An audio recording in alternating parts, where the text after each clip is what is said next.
You see, recording now. The standard's better.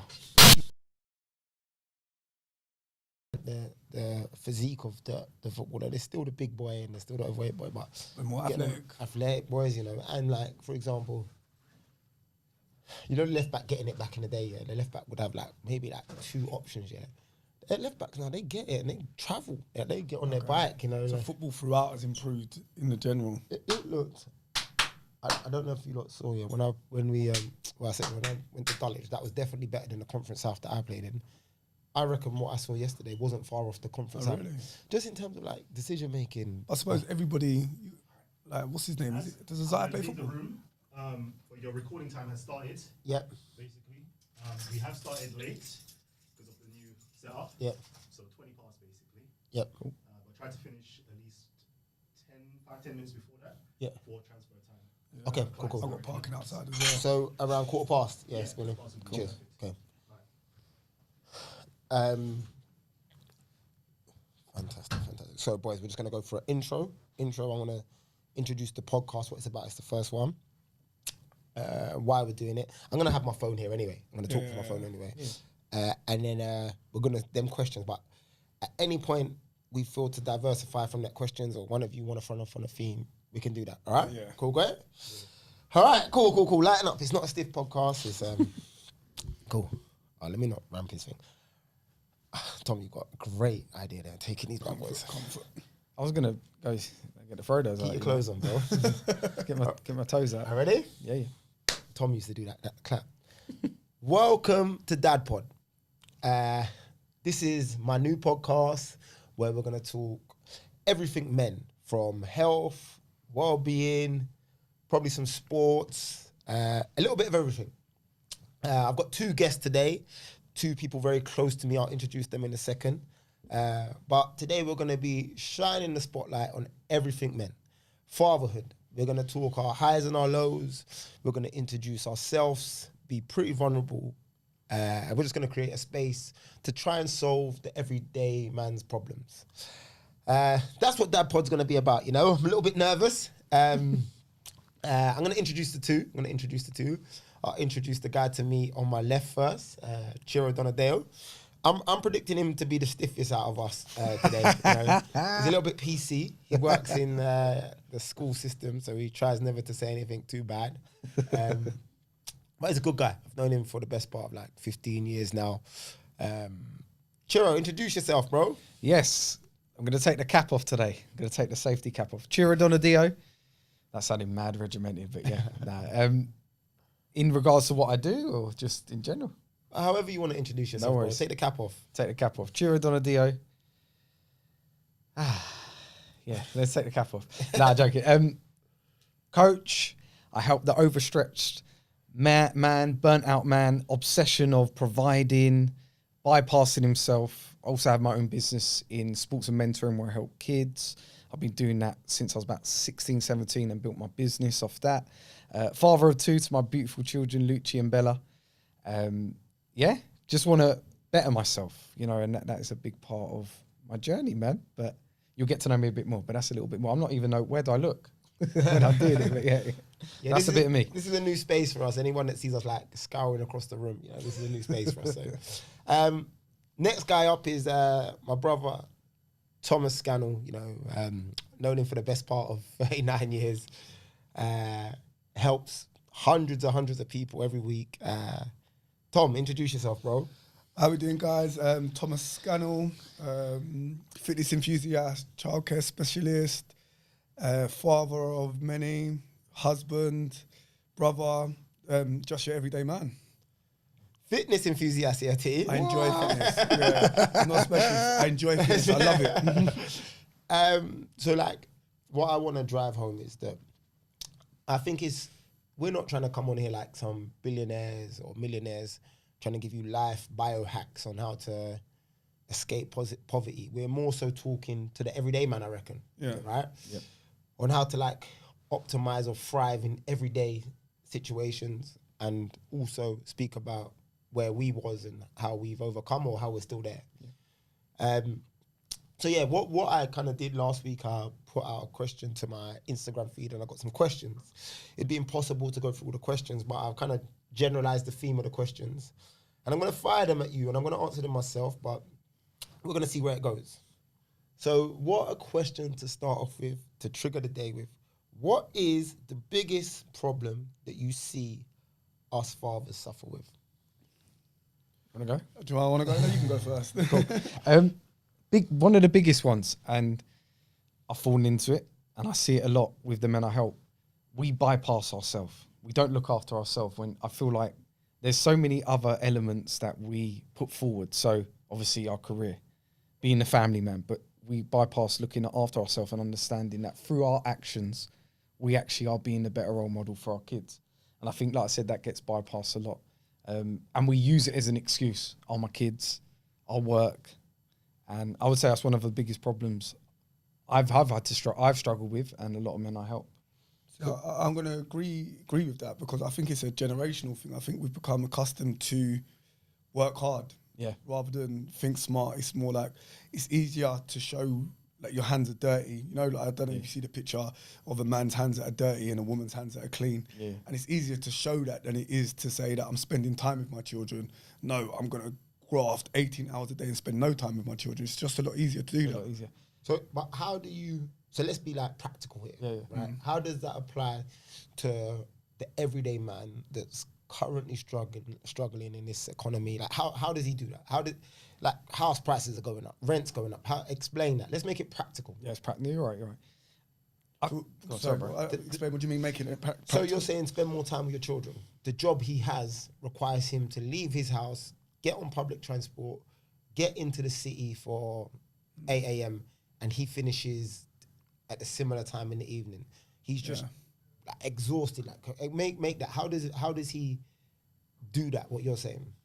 So I would say, obviously, work-wise, that's very dependent. So if that's your job title, then you need to do that, and the bills you've accumulated means you have to do that. But then that would be more present when you're allowed to be home. So if you're off work Saturdays and Sundays, making sure you're present and in the child's life or your partner's life, whoever's life, you prioritizing over everything. Don't be somebody that when you are free, you're on your phone 24/7 or you're drinking. I think that's a big thing that Chero brings up a lot of the time as well. Make sure you're present. Being present is, I think, in the time that you have available is as important as like just creating time. Yeah, I think that's a good point, because spending more time and being present doesn't always make sense, right? Some people are spending...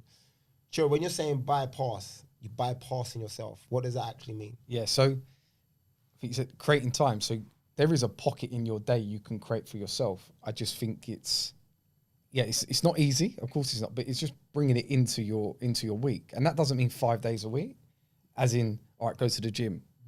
How's it going to serve you? I know you've got to break it down, but how's it going to serve you, your family, and your work schedule? And how do you bring that in? It might look different every day, but can you do it? And I think it's self-respect, you know. And it doesn't have to be gym. It doesn't have to be gym, but it's just giving yourself a bit of time. And yes, I think you've hit the nail on the head. Being realistic to your situation, but you can bring it in. It's whether you really want to do it. So would you say, from your experiences, the average man or the man that you work with or come across is neglecting that? 100%. 100%. Sorry, it's not practical with his time, or he's not using his time to his fullest. Like, I don't think what would you say in your? Because you said I said the biggest problem that us fathers suffer with, and you said bypassing himself. Are you saying, so what is he neglecting? Just self-development? Yeah, so I'll be honest, I think we struggle with structure and having if I ask, I'm stereotyped, but if you ask a lot of high performing men or working men their working week, they'll tell you straight away.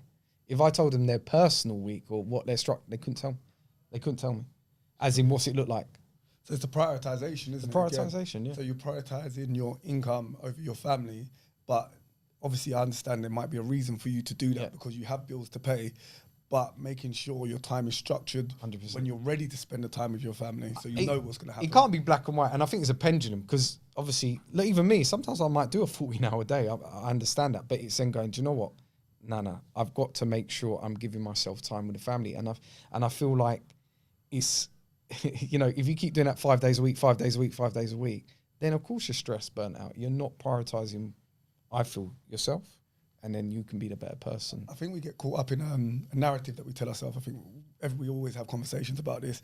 And a lot of parents that I've worked with over the summer have now decided to up and leave London. So we spoke about, well, you just mentioned the higher mortgages, the higher rent. They've actually keeping their job because a lot of jobs work remotely and moving outside of London. You know what, I'm going to sell up here or I'm going to move out because I need more time with my children and less stress. So you don't have to be in London sometimes. So we automatically think London's the place to be, but reality is it might be our stress. Yeah, but do you have to move to release stress? You need to release the income stress. Understand. So if you've got a £2,000 mortgage, you leave London, it's £1,000. You've just released £1,000 of stress. Yeah. So what I would say, we'll go back to that one, but what I would say, right, is, so we would say, we're saying that structure is probably the biggest issue that men. I think that's a good way to start. Structure. Looking So, at your structure, how's it look? What would you give me some non-negotiables to what you think a man should do to his average day to implement? What should he implement to his average day? Implement to his average day. So I think some self-development should be definitely, whether it be fitness, knowledge, so some sort of self-development should be implemented in your day. What would you say, that someone listening right now, what would you say is the first thing? If someone was in the gutter right now, what would be the first thing you implement? For me personally, I'm not talking about anybody else. For me personally, the best thing to implement for me on my journey was starting my fitness and health. Yeah. And then once I started appreciating myself for that, it was easier to look at other ways that I can improve myself. Yeah, so fitness and health, because it could be getting up and going for walks in the morning. It could be, and that could allow you spending more time with your family, because now you're incorporating family into your fitness and health. And then looking at knowledge, like you're scrolling through YouTube. I scroll through YouTube all the time, but it's changing the documents, the videos you're looking at and what you're consuming, because we're all consumers at the end of the day. Yeah. What you're consuming, it has a massive impact on how you feel about yourself and how you feel about the rest of the world. Yeah, I agree. I think health is probably the most powerful starting point. Given, and I think you made a good point there, not fitness, health. I think as a self-development tool, I think you can't look past health. It just gives you back so much in returns, innit? Sorry, I was going to say, in regards to, I'd say, again, my fitness journey, obviously you lot have been there and seen it, starting in COVID, it wasn't about going for long runs or that. It was just about getting out on a bike and going for a ride. Going for a run, it wasn't fitness, it was just enjoying being by myself at times, going for long distances, and then just slowly improving on that. And then it become a habit, like, I need to do this, I want to do this, and I want to get better. But starting off with simple steps, I think, is the simple way. Yeah. Well, look, like, just a quick one. Tom's lost like 50 kilos and gone from like struggling to run, I hope he doesn't mind me saying, to now he's like doing fitness comps and stuff, right? So it's probably, you don't want to look in terms of health, you don't want to look no further than him in terms of actually proof to that kind of putting health first. I would say, obviously, even going into that journey, my biggest stumbling block to my fitness was looking at fitness rather than health. So I was in the gym, or when it was Simply Fitness, and you lot are training at 5 a.m. in the morning. I'm sitting on a laptop, probably eating a donut, while you lot are getting fit and healthy. Donut at 5 o'clock is mad. But that's what I mean. I was looking at fitness as the option because you lot are fit. So you lot are competing. I'm like, how am I going to compete? It's not a competition. I'm talking about health at that stage. You lot are talking about fitness. So knowing where we are and understanding that no one's judging as long as you're on the journey. No one's judging. It's literally everybody's at their own space. Even when we go to the gym now, there's people that are faster, slower, lift heavier. Everybody's in their own place, but everybody can support one another. Definitely. Yeah. I you know what, T, I think often, you see, when you think people are going to judge, it's because you're in a space where you judge a little bit. You know, do you get what I'm saying? Your output is a little bit off. And it's a lot to do with insecurities. We've all been there, you know. I would like to add, I think health is a great starting point, but I think both of you made a strong and valid point. I think working out how your day looks to begin with is the most important thing. Some people don't actually have bedtimes and wake up times. Some people, and I don't mean to the point, I just mean like in general. Like some people don't have like a start point to the day, or some people's start point is like, I'm gonna wake up 30 minutes before work. Yeah, that is scary. That was a big problem. Obviously, I know in my 20s, but I'd wake up and then just in time, and then rush out. Yeah, and I think like you said, it's giving yourself a bit of time. It might not be the gym, but just settle your day. I'm ready to go. I think that's massive. Also, like you said, just moving your body. And there's loads of like moving your body, environment. I think those two were massive, especially for me in my mental health journey. Just having structure. There's a non-negotiable for me. Sunday, I reflect and get my week ready. And that for me is something I've never come off for probably the last 4 or 5 years. Because I just think when something gets chucked at you, obviously I don't know what's going to come tomorrow, but I'm in a place where I ain't got to worry about that because I'm clear with the fundamentals, if that makes sense. And it's like, that is a big thing to come across. Well, just get that ready. At least I know Monday I need to get in the gym. That's what I want to do. And then I'm ready to go. Massive. A lot of people don't even slow down to comprehend that. No. You know, like it's difficult to slow down to think about where you're actively fucking up. But that's why it's easier to say that I work than as a man and I provide, rather than looking at the whole spectrum of what you should be as a man. Because I don't need to slow down because I go to work 6 a.m. till 6 p.m. I come home, I have 3 drinks, go to bed and I get up and then I do overtime on Saturday and I rest on Sunday. Yeah. It's easier to show an income than it is to show that you think and you reflect and you're taking deep thought. You can't write that down and show it, can you? No. See, that's so powerful, yeah. That one pisses me off more than anything, right? You know what annoys me when people say, I provide, yeah? I'm like, but what do you provide? Yes. Like, the latest pair of running trainers for your child, like, what else do you provide? Like, emotional support. Have you built a strong enough relationship, to be able to provide your child with the emotional support when they come back from school and say they're being bullied? Or do they feel disconnected from you? Yeah. Do you want your child to have the same relationship with their children as you have with your child? Exactly. That's a deep thinking practice because, like I said, it's generational that men provide. But has anybody been happy with the parenting that they've ever had? I talked to so many people and no one's really said, no, my parents were really good or my parents really tried. So if you're not happy, why are you not making a change? Yeah. You know what? That's a great point. But I was speaking to someone the other day, you know, this guy, I won't say his name, we both know him, he comes to the gym. When I talk about him, you're going to recognize what I'm talking about. He does a lot of running and his dad goes to the gym that we used to go to and his brother. Yeah, and the way he spoke about his dad, I was like, wow.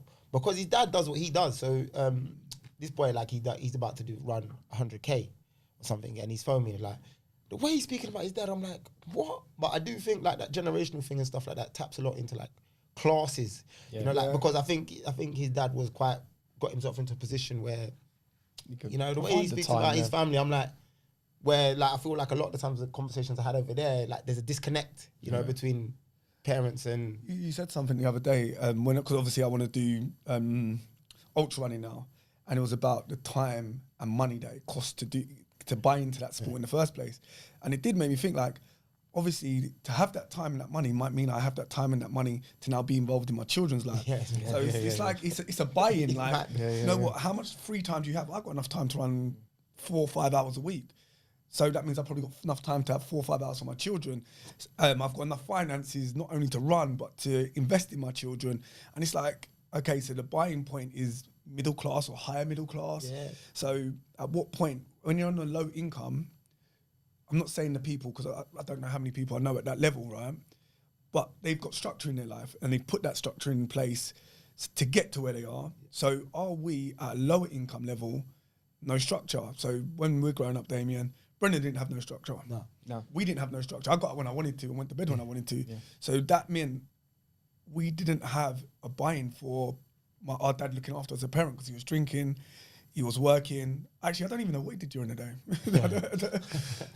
Yeah, that for me, like that's like a real dysfunctional household. I know I'll openly say I feel like our household is, in when you're in the moment, it doesn't feel dysfunctional, but when you look back, there's no structure, like you're saying. There's nothing there.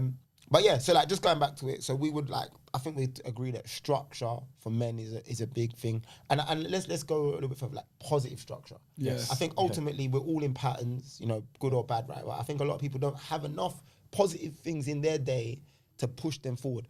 You know, this crazy thing that I noticed here, like self-development. You know, the reason why I'm not letting you say the word self-development, right, is because some people don't even fucking know what self-development is. You know, like upskilling. Yeah, massive. Generally upskilling. Like if you speak to people about courses, they'll be like, they'll refer straight to work. If you speak to them about upskilling or anything, they'll refer but as a parent, fitness, health, Connecting it to that. Emotionally, therapy, whatever it may be, all these things are tools that are out there to improve. But a lot of people they're like hippified for people. Self-development for a lot of men is I think, Dave, you don't attach it to making money. It's like, no, why would I do It's that? the income again. But Why you would I do could it? though, you could. But of course, and I generally think because I think you become better. any tool Yeah, that of course. use in self-development essentially Yeah. charges you up to make more money. Makes you more efficient. Yeah, and I think that's even what you said about health earlier. I think when you look at health, people don't realize when you're healthy and I think you perform better. Tom, you all of a sudden your energy levels are through the roof. Yeah. You're firing. So It's it ties in with the next question. It's a good question, right? So all of us here, in some way or another, I think Tom might not try to. Tom doesn't really like compliments here, but we all help men, right? We all help men or help fathers or something, right? Yeah. So we all offer a service to some degree, right? So what does your service do to help that situation or to help men? Yeah. You go. So, like I said, I work on the 3 pillars, I called it. So obviously personal, family and business. But for me, it's really building those, I know we said it already, but building that better relationship with yourself and also getting clear with what you want to do. I think a lot of people are latching on to, he does this. No, what do you want to do? And build that clear pathway and then be held accountable. I'll be honest, we don't like being held accountable. We think we do, but we don't. And I think that's a big part of the coaching. I've been coaching for a little while. I've been coached, and I realised when you give all the tools and all these things, you could take it on, but really it's action. And if someone's getting caught up on the why too much, it's because of this, and you never take action. So for me, it's really building a better relationship with yourself. Like you said, then you can perform better in the other 3 pillars, and that for me is really, really massive. And I think I always look at it. I always ask, what's your relationship with health? What's your environment, which is really, really massive, and also where do you want to go with this? I think that's massive. So you would say your service is like a directive service. You help men work out their goals and like what their true meaning is or whatever their purpose is, and you And we attach that because meaning's massive. Because I think a lot of the time that's why we get stuck on not hitting results, because there's no meaning. It doesn't mean enough. There's no purpose. So it's very easy just to poo-poo it. And your word, I'll be honest, if Tom tells me to be at the gym at 5 a.m. tomorrow, I'm going to go. But if I'm telling myself to do something no one knows about it, it's going to be harder. And I think when you do it without no one watching, that's when you feel powerful. For me, that's mental health for men, feeling powerful. It's don't get me wrong, it's like, go on, bro, you're okay. But when you feel powerful, I feel like that's when you're at your strongest. Sort of your own self-control. Yeah, I feel like it's different. Like women's mental health is different to men's mental health, I feel. And I think we get caught up on like the cuddles too much. And no, come on, bro, come on, you got this, you can do it. And for me, that was a big part of my mental health journey. I actually started to feel powerful, man. I felt like, I can do this. I've got this. But it was being around other people that were powerful, I felt. Yeah. So you think men need to feel powerful? Is that what you're saying? Men need to massive. feel powerful. Yeah. Tom, what about you? What is your what do you do? How do you help men? How do you serve men?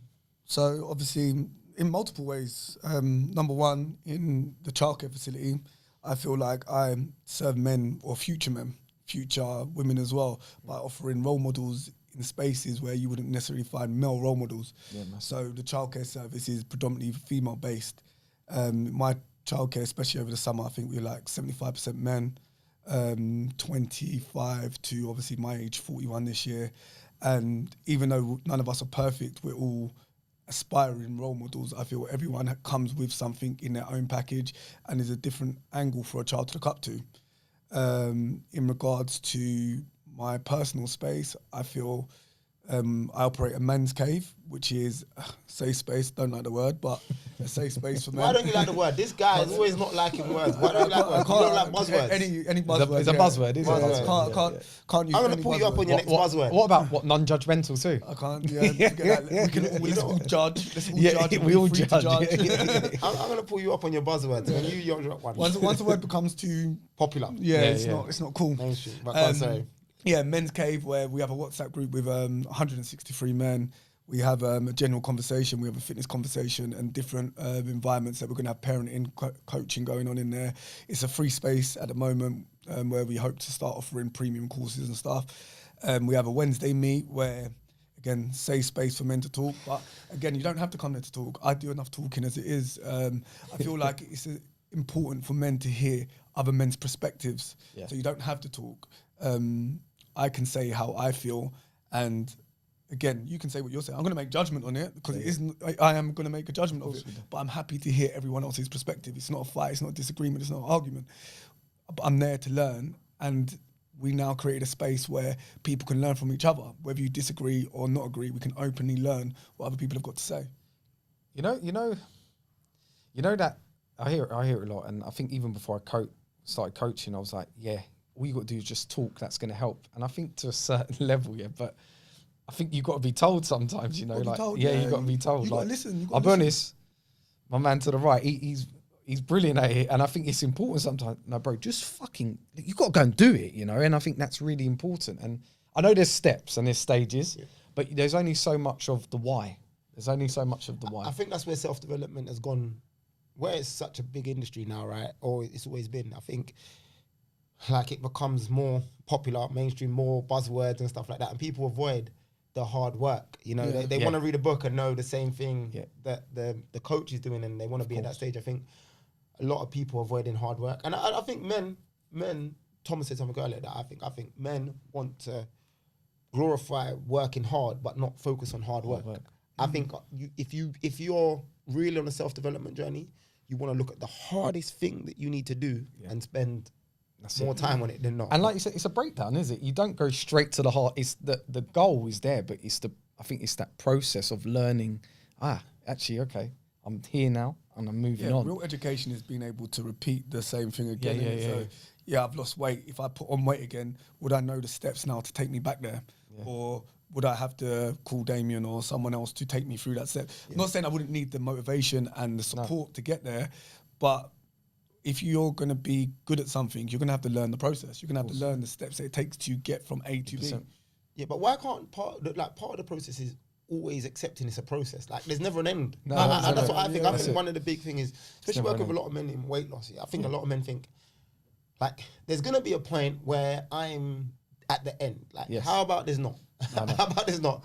I think that's the biggest struggle. It's knowing that it never ends, and I think that's also exciting. Yeah, it's exciting. And like everyone you go running with, like obviously I was at that stage where Chero was running with me and I couldn't talk to him and he's talking.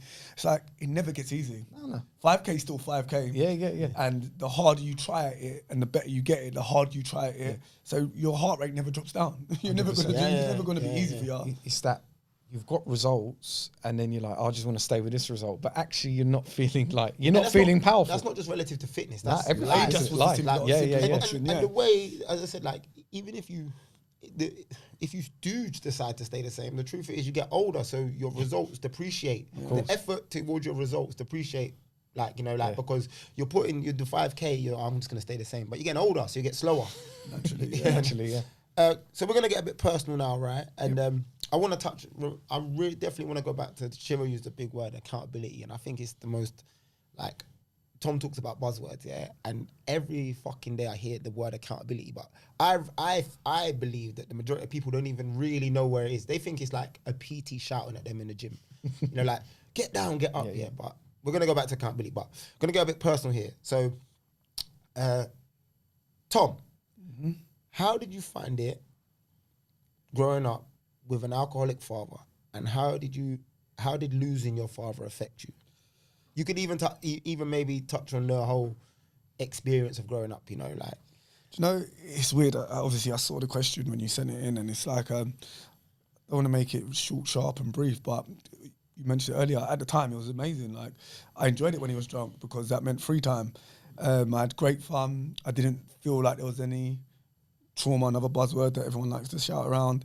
I never had a negative experience. I can't say there was a negative experience growing up with Brendan as a father. And look back, and one of the reasons I think I parent the way I do is because of him. Because I'm not saying everything's fun with me, but I've always found there was love in the house. Like regardless of how drunk he was, he always done stuff towards us that made our lives easier, I found. Even when he was drunk, he was always looking out for us, unless he was drunk upstairs or whatever. It just got harder in later life, living with me, pissing himself, disappearing, no money management. I remember one time he left Rianne by herself when she was like 3 years old, and I was going to kill him, but obviously I didn't.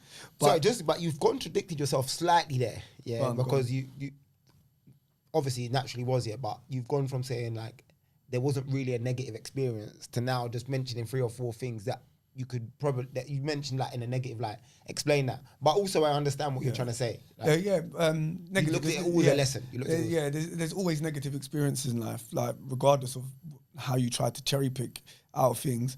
So like obviously having an alcoholic father is a negative experience regardless. But he done his best, and I can't ask for anything more than what he done. I can only learn from my experience of him as an alcoholic father, and now to hope to make better as my father and as a father, but understanding that the children that I have will probably still look at my parenting as, do you know what, that's not what I want to do with my children, because we hope our children learn from us and not reflect everything that we do. So like, do you think, I obviously seen your growth here, but I'm saying, do you think there was a point where like, because you're right now in hindsight, you're reflective, you're positive, you've turned it all into a lesson. Do you think there was a point when it wasn't that, where like you was actually the negative of that, like where like it turned you into something negative? No, I don't feel like it did. Not at all. Like there was no negative outcomes like in your behavior based off of that. I don't know, because I don't. Because you're being extremely reflective here. So yeah, like, I don't like to think things in not hindsight, with the idea of, do you know what, it could have been this way, because it wasn't that way. So I don't know whether anything changed would have made me better or worse. So I don't like to say, you know what, if he wasn't an alcoholic, I could have been a millionaire by now, or I could have better GCSEs. So I might not have. So I'm saying to you, like, for me, I could say that my dad's relationship with alcohol, like, I made my relationship with alcohol. There's a connection between that. You know, like that. No, you know, I don't think I have any of that. No. Yeah. But then I was thinking about this on the way here a few days ago. It's like, I don't know. I try to think that every decision I make is my own personal decision. So whether that be a positive or a negative, or whether it's a real thing, what he did is what he did. If I was an alcoholic now, I'd be an alcoholic not because of him, because I chose to be an alcoholic. So you don't think there's ever a direct connection between parent and child? There is, but there is also like you escaping that responsibility. And I feel like I now learned from his experiences, seen what he done, but I don't put no connection to it. I actually don't reflect on how he was as a parent, and don't think I ever have reflected on that. Okay, yeah. So, and losing your father, how did it affect you? It was inevitable, which was a sad thing about it at such an early age. Because I think how long ago is that now? 7 years ago? 7 years, yeah. So he would have been probably, I don't know how old he would have been, 60 odd now. Very sad to have lost him at a young age, considering he never got to see his grandchildren grow up. But it's something I don't think about either. It's something that once it's happened. Literally, that was it. Don't think about it. Just keep it moving. Yeah, that's for me. Obviously, it's both our fathers. You know, I think at the time I was less reflective about it, but I definitely am more reflective now. You said something, grandchildren. I always see myself as like my dad, you know, like that, and how he's seen things. And I always think back to like how the relationship I would have wanted my dad to have with my children, you know. And I always see myself being a grandfather. So it's interesting listening to you say that. You know, but I think I spend a lot of time, not a lot of time actually, that's an exaggeration. I spend time, even sometimes like I'll watch a movie and it'll trigger me, you know. So it's interesting to hear you say that. Like you said there, I think of my time as a grandfather, but I also appreciate I might not be there. So it's a weird thing. So I don't, even with our mother and everything like that, it's like once, I don't know, again, it could be a protective thing that I put in place, but once you're gone, you're gone, and it's like you can't look back at it. And obviously I would like him to have been there and the grandma to have been there, but so would you shut the door on that emotion, do you feel? What emotion was there? To your dad passing, all that? No, it was upsetting. It's still upsetting now that he's passed. And I appreciate the emotion, but it was inevitable and it can't be changed. Yeah. Chiro, similar question. So Chiro, you lost your mum. What about yourself? Yeah, I think How did it affect you? yeah. So obviously my upbringing was a bit, obviously, as we know, it's very different. As in, same thing, love. It just looked a bit different, you know. But in terms of affecting me, at the time I was going through a lot of mental health struggles, and there was a positive light from it where I realised life was. I was very grateful for life because obviously I lost my mum, but going through that emotion of losing my mum, it was like to this day. Obviously, it still hurts me, but at that moment, I felt very lost, and that was on a basis of my mum done everything for me till I was about 27. And I'm not going to lie, I lived at home. She done the cooking, she done the cleaning. Right, if I fucking said wipe my arse, she probably would. You know, it was like that. And I think I was scared. That was the first emotion when my mum died. I was like, what am I going to do here? I was a boy. I was a man child. So that independent, you know, life I never had, you know, and I think that put me into going on this self-development journey. And that was a positive out of a negative. But the first feeling, I'll be honest, was scared, lost. Like, what am I going to do here? Like, I was shitting myself, honestly. I remember I called up my sister. I was like, look, can you come do the shop with me? I've got to buy food in the house. I've never done a shop and yeah, it was At what age was that? 27. 27, never done a shop? Like a proper shop in the house. So that was more to do with you being alone, sort of thing. Now, like, I don't know. Yeah. And the dependent of what I thought a woman would be like. That's what women do. So even like in relationship, like I used to get a woman that does like everything my mum does. Yeah. So proper man child, but obviously at that moment it brought me a bit of fire. Do you remember? I remember that chat we had. The day my mum passed, she was like, look, I was on a journey already, but he was like, come on, you can't let this define you. Do you remember that? I don't know if you remember. And I was like, dang, in my head, I'm like, not now, bro, come on. But yeah, I get it. And I think in a bad way, in a negative light. And you just touched on it.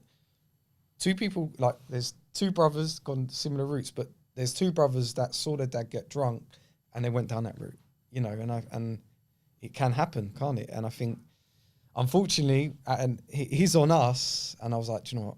I've got to make this into a positive, and it's so crazy because you can have a lot of love, but it was like I was choosing to be a man child, and it kind of woke me up. But yeah, but that first feeling, I'll be honest, lost. Like, what's happening here? What's going to happen? Like, I'm shitting myself. That was the first feeling. I think obviously my reading the text message wrong yesterday led to some confusion. And it's like, I think we neglect, as I said to the message in Damian yesterday, we neglect people that we really appreciate and care for when they're still here. So it isn't until they're gone that we start thinking, what am I going to do here without them? Yeah. Just for the record, I said, Tom, an incident happened, and I said to Thomas, someone passed out. Then he sent me some emotional messages about, sorry to hear about it. He thought he said passed away. this fucking idiot was messaging me, thought they passed. I told him to go back and read all his WhatsApp just in case, you know, he made that same mistake. But I would say, so, I would like, it's not to disagree, I would be different from Tom. So Tom, like, imagine this year. So even with my kids, right, I reflected and I realized I never hugged Brendan. Like, I never hugged my dad, you know. And in my head, I was thinking, even imagining it, I don't know if you ever, I imagined it to the point I was physically there and I couldn't imagine leaning into my dad and doing this. Yeah, and then I was like, I would never want my children to feel like, I'm not saying I'm gonna hug my children. Call you by your first name. Yeah, I used to call my dad his first name, and it felt comfortable. And then I started positioning myself like in all these scenarios, and I was like, I don't want that. You know, like I'm like my 11-year-old boy, like he'll come and just jump on my lap, you know, and we'll just chat and like he'll put his head in my lap. I can't remember that with Brendan. You know, I genuinely can't remember that. But I want it. I want that kind of like. So when I think back to it, you know, and my dad's relationship and I agree with you. I think he gave absolutely everything. Yeah, there's so many times, and to this day, I still reflect on moments, and I'm like, I would have wanted things differently, you know. 100%. But again, like, he tried his best. Oh, good question. Your lowest point, and your way out. And I think this is a good one. And I think we got to, I don't want you to try and be PC. I want you to think your lowest point and your way out. All right. My lowest point. I remember I went out in West End and got beaten. Do you remember I got beaten up? Smacked up. Trying to be a hero. And got drunk and got beaten up. Was there one of them stories you fought like 50 guys, weren't it? I wish. I think I did. I think I got beaten up by one person. A couple of girls. That's clickbait. And I remember I was I remember my mum and dad and my sisters went away, and I was lying in their bed. That's what we talk about, man-child. And I just literally was crying, man. I was just crying. And I was taking cocodamol tablets to sleep, and I was in a bad place. And I thought, nah, I don't want to be here anymore. And then them thoughts were leading up, but it was there. I was so embarrassed. I remember I had this thought in my head. Is it on camera? Oh my God. Like, what's going to happen? And I was just shitting myself, man. And I was really in a bad place. I'd say that was my lowest place ever. Yeah, I would definitely say that was a low point, 100%. What about your way out? What was like, and from a place of steps, like what was the steps? Was there a bit of luck or don't know? What would you the say? way out was, I remember we had a chat, and I remember to be honest, I just cried really. You just listened, and I think it was the first time someone knew what I was going through. But there was leads. I remember I tried to go to the priest in my local church. I wanted to talk to him and tell him what happened. Obviously, it was just met with, look, you're going to be okay. There was leads up to that, and then I just cried, and then, yeah, we had a chat, and I know like, what was it? I weren't sure what it was. The feeling was there, and then, yeah, I felt like that was a triggering moment where I've got to start sorting this out. So just to add more context, it wasn't because you got beaten up. That was just the lowest point. That was the lowest point. What was all the other things? Like, There was a lot of like self-esteem problems with me, and I'll be honest, I didn't feel like a man. That was my big problem. Like there was a lot of like what was that though? Why didn't you feel like a man? You're the one that was. You just bragged about being a man-child. Your mum was wiping your bum. Yeah. So like, what was it? I just didn't want to take any responsibility of anything. So like, I went clear with where I was going in life. I was blaming a lot of people instead of taking action and saying it was me. Just, I suppose, wake up, go to work, play football, a couple of birds on the scene, that kind of thing. And it was just got to a stage where I weren't fulfilled anymore, and I'm promised loads of going back on my word, not doing anything, and that was really playing on me. And yeah, I would say that was a big part of it. Massive. And you reckon your first step out was like just voicing that? Just voicing it, saying, look, this is actually me. Like, this is what's happening. I'm not fucking doing what I want to do. If I felt like a liar, like a fraud, and them white lies were just accumulating, and it just hit me. So I always feel that the problem, that thing that triggers you, is not actually the problem. It's the lead up. That's what I felt. Yeah. T, what about you, Tom? This is another one that's going to interest me from you. Your lowest point and the step out. My lowest point. Again, it's almost like even though I do reflect on myself, I don't linger on stuff. So when I say lowest point, I'm going to say I don't feel I've had a lowest point. I've had low points where I haven't felt confident, or I haven't enjoyed, or I needed answers, but I don't linger on things. And so within 24 hours, it's over and done with. I'd say one of the points where I felt low was one time, I can't even remember, it's about 20 years ago. Yeah, I'm that old now. It was about 20 years ago. And I don't know why. I can't really think why it was. But I felt like our mother didn't leave us with any answers. And it was a thing. And it was like, there's no way to answer these questions. What happened? This, that, and the other. We don't have no relationship with their family. And so I just needed to go to her grave. So I went to her grave, cried at her grave, and that was it. So it was like, done. That was where it was. I just needed a release of thing and acceptance of, I'm not going to get no answers. Now I have to go on to the next step without any answers. But now I have to, I don't know. There was no answer to it. I just needed to release that emotion or that pent up. Like it was a closure. It was a closure. It's like a closure. Okay, there's the grave. That's it. The answers aren't happening. Why? There's no going to be an answer. So now I need to move on. Right, I'm gonna hit you with something here, T. Yeah? So like it seems as though they're like, over the space of the two answers, there's a theme where like you move on from things quickly, right? Like where it's like I don't really sit and dwell, right? So is that a positive or a negative? It's a both. It's a both, both. Yeah, it can be positive and it can be negative because I feel like I can get over things very quickly and keep it moving, and I don't feel Are like you really getting over it though? I don't know what wouldn't be really getting over it. So like, when people say getting over it, right?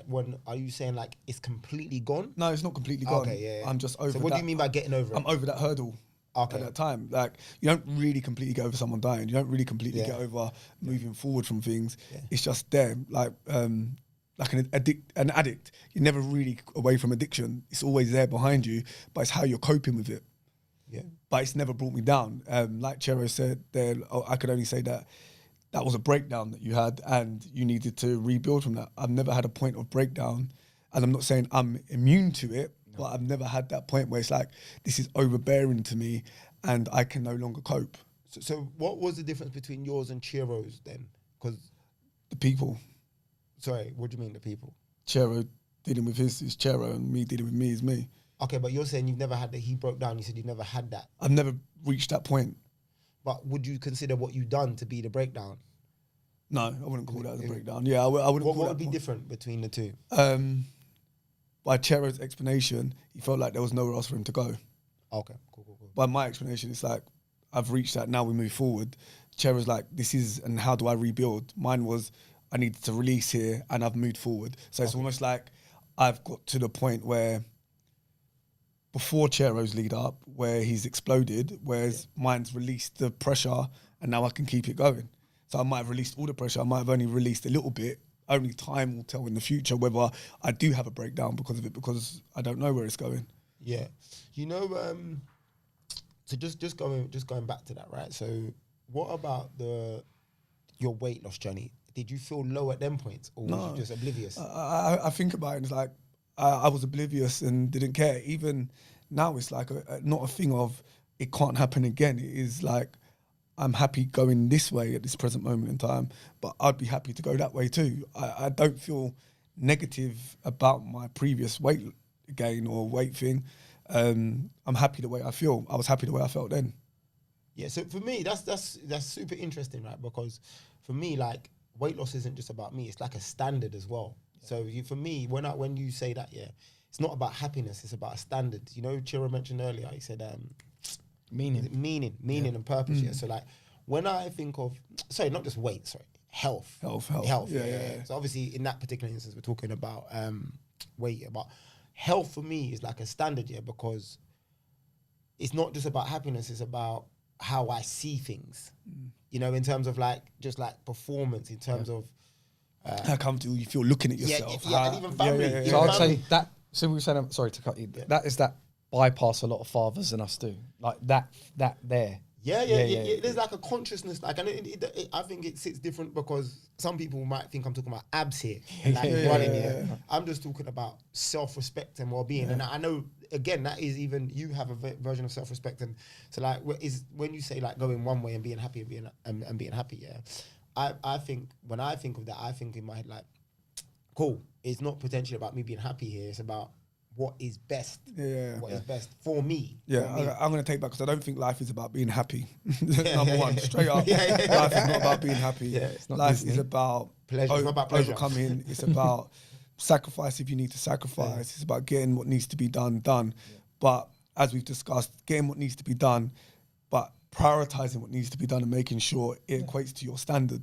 So like you said there, but that's something I didn't have then, so I didn't feel bad then. Yeah, your consciousness, you have to be aware. Yeah, you have to be aware. So when we're talking about where I am in phases of life, if I was obese and unhappy, I'd have to do something about it. But if I was obese and comfortable and okay with it, then it would be different. Back then, I didn't care about fitness. I didn't really care about health. I wasn't thinking about heart attacks. I wasn't thinking about what needs to be done in a way because I was there doing some shit work that didn't need to be done because that's what I thought would needed to be done.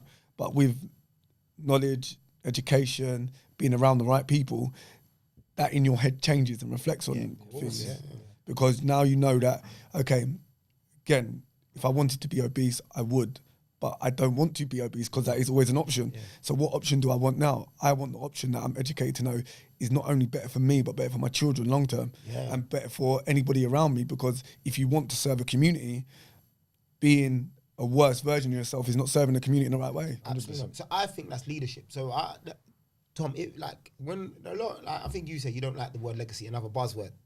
You know, we should make a list of on this. Buzzword. But I love the word legacy because I don't see it necessarily in the house I leave, Sky, Crew and Rogue. I don't see it in the bank. It is part of it, but I see it in like my behaviors. I see it in my behaviors.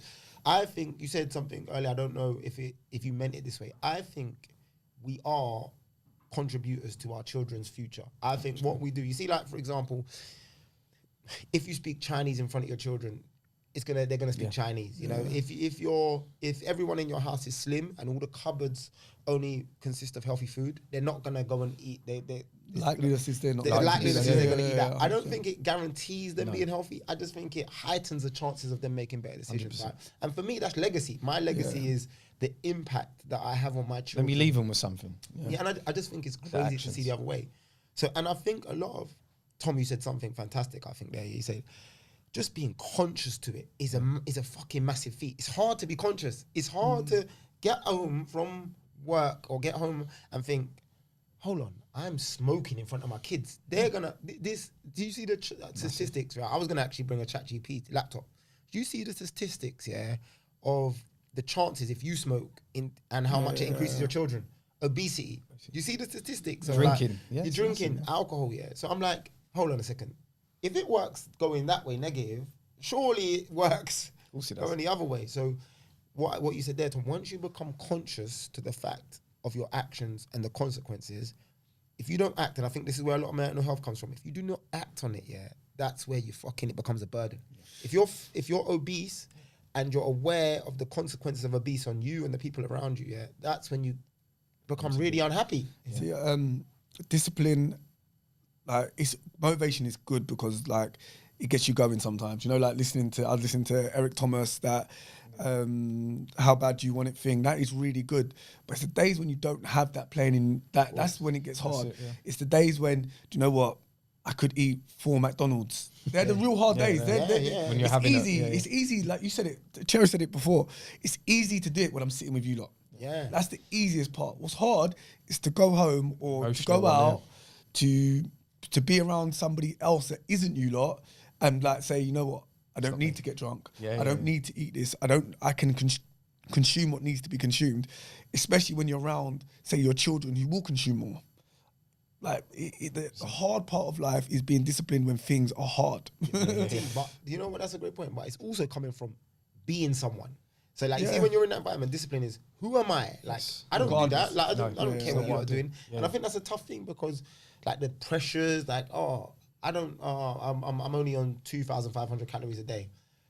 Come down the pub. 4 beers is 800 calories. All of a sudden, then you're scrambling. But it's fun. And I think fun's oversold. Like when we talk about fun, I think people pick fun over progress. Yeah. It's the Way instant too often. gratification, isn't it? It's the materialistic world that we live in. And again, there's nothing wrong with it once you know who you are and what you're trying to manage.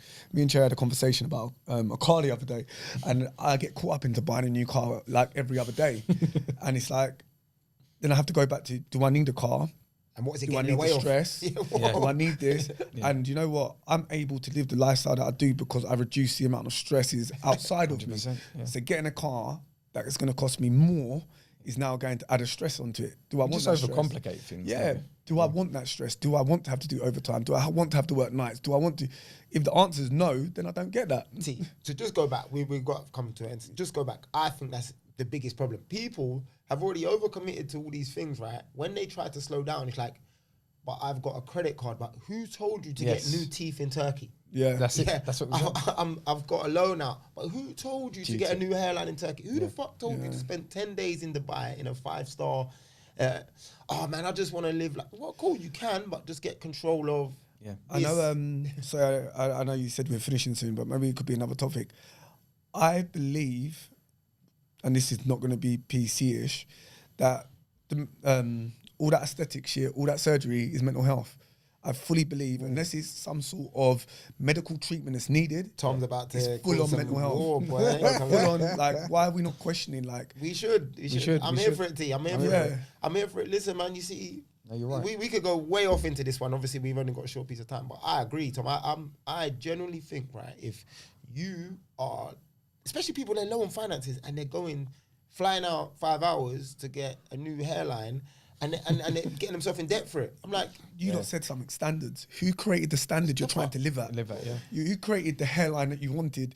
Who created the teeth that you wanted? None of it's Tom, natural. you don't want to go gym. Yeah, but you don't wanna go Or gym, you don't yeah. want to fucking have a salad. But listen, boys, we're going to come to an end here. It's a good one. First episode, so forgive us if we're going to build momentum. As I said, I'm going to float between having these two as my main guests and some newbies on. So we're going to leave with what needs to change. I think Tom just hit one there. Tom's about to get the comment section flowing. But what needs to change amongst us men? Give me something. Be juicy. Don't be PC. Tom, you got one. You might as well carry on with your theme. You just fucking. You're just about to lose some kids at your. Do you know what it's weird? Number one, I do think that we need to concentrate more on ourselves.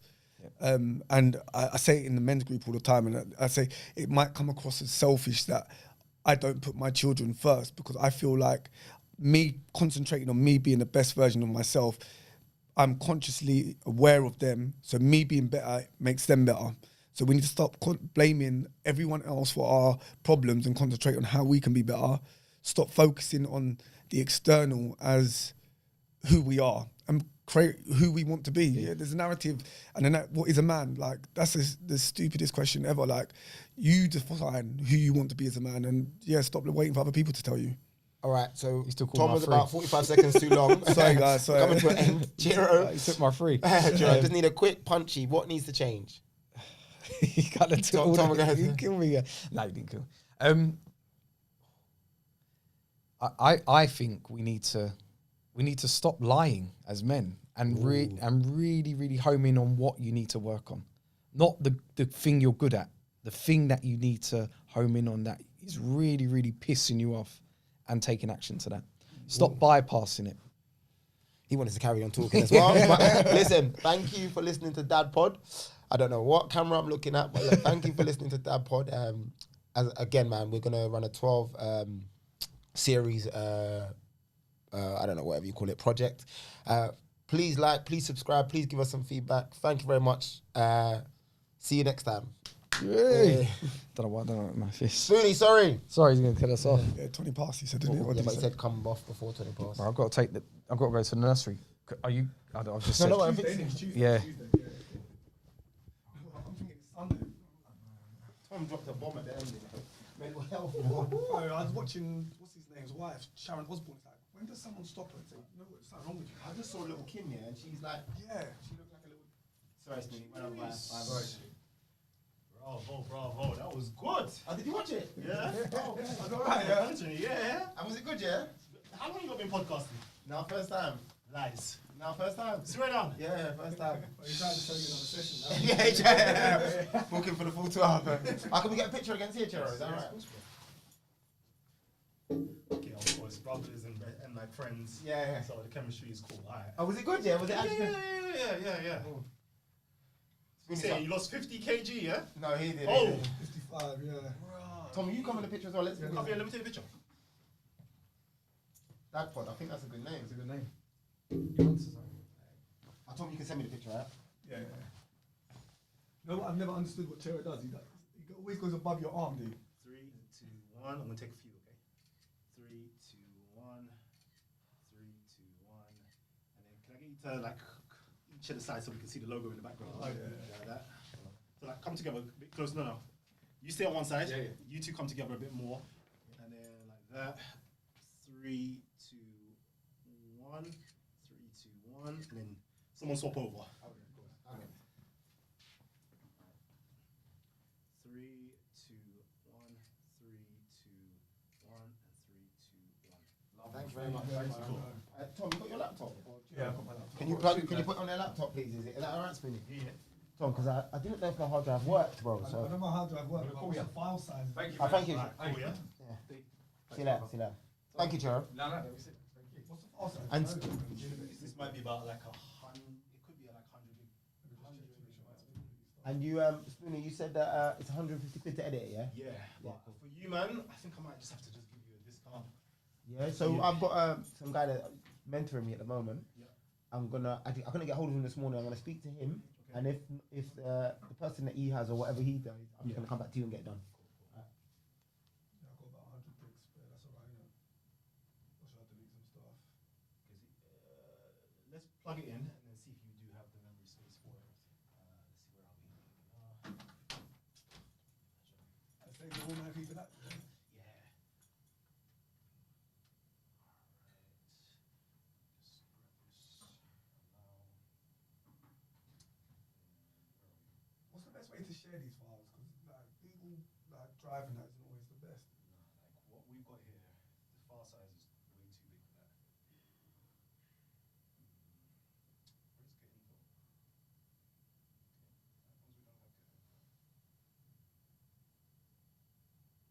Where's get info? Okay. As long as we don't have get info. I'm trying to get info to see how big the file is. I don't know how you do this on this. I can't even click onto it anymore.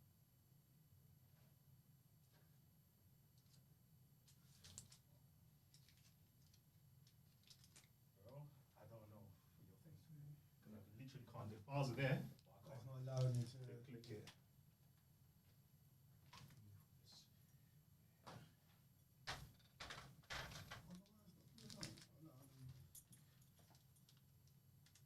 Unless there's literally not enough space on your thing. That should allow me to play though, innit? Yeah, at least. Bare minimum. What about taking it out and put it back into? I don't know. Can you select them all, Tom? Drag down. No, it's not allowing me to do.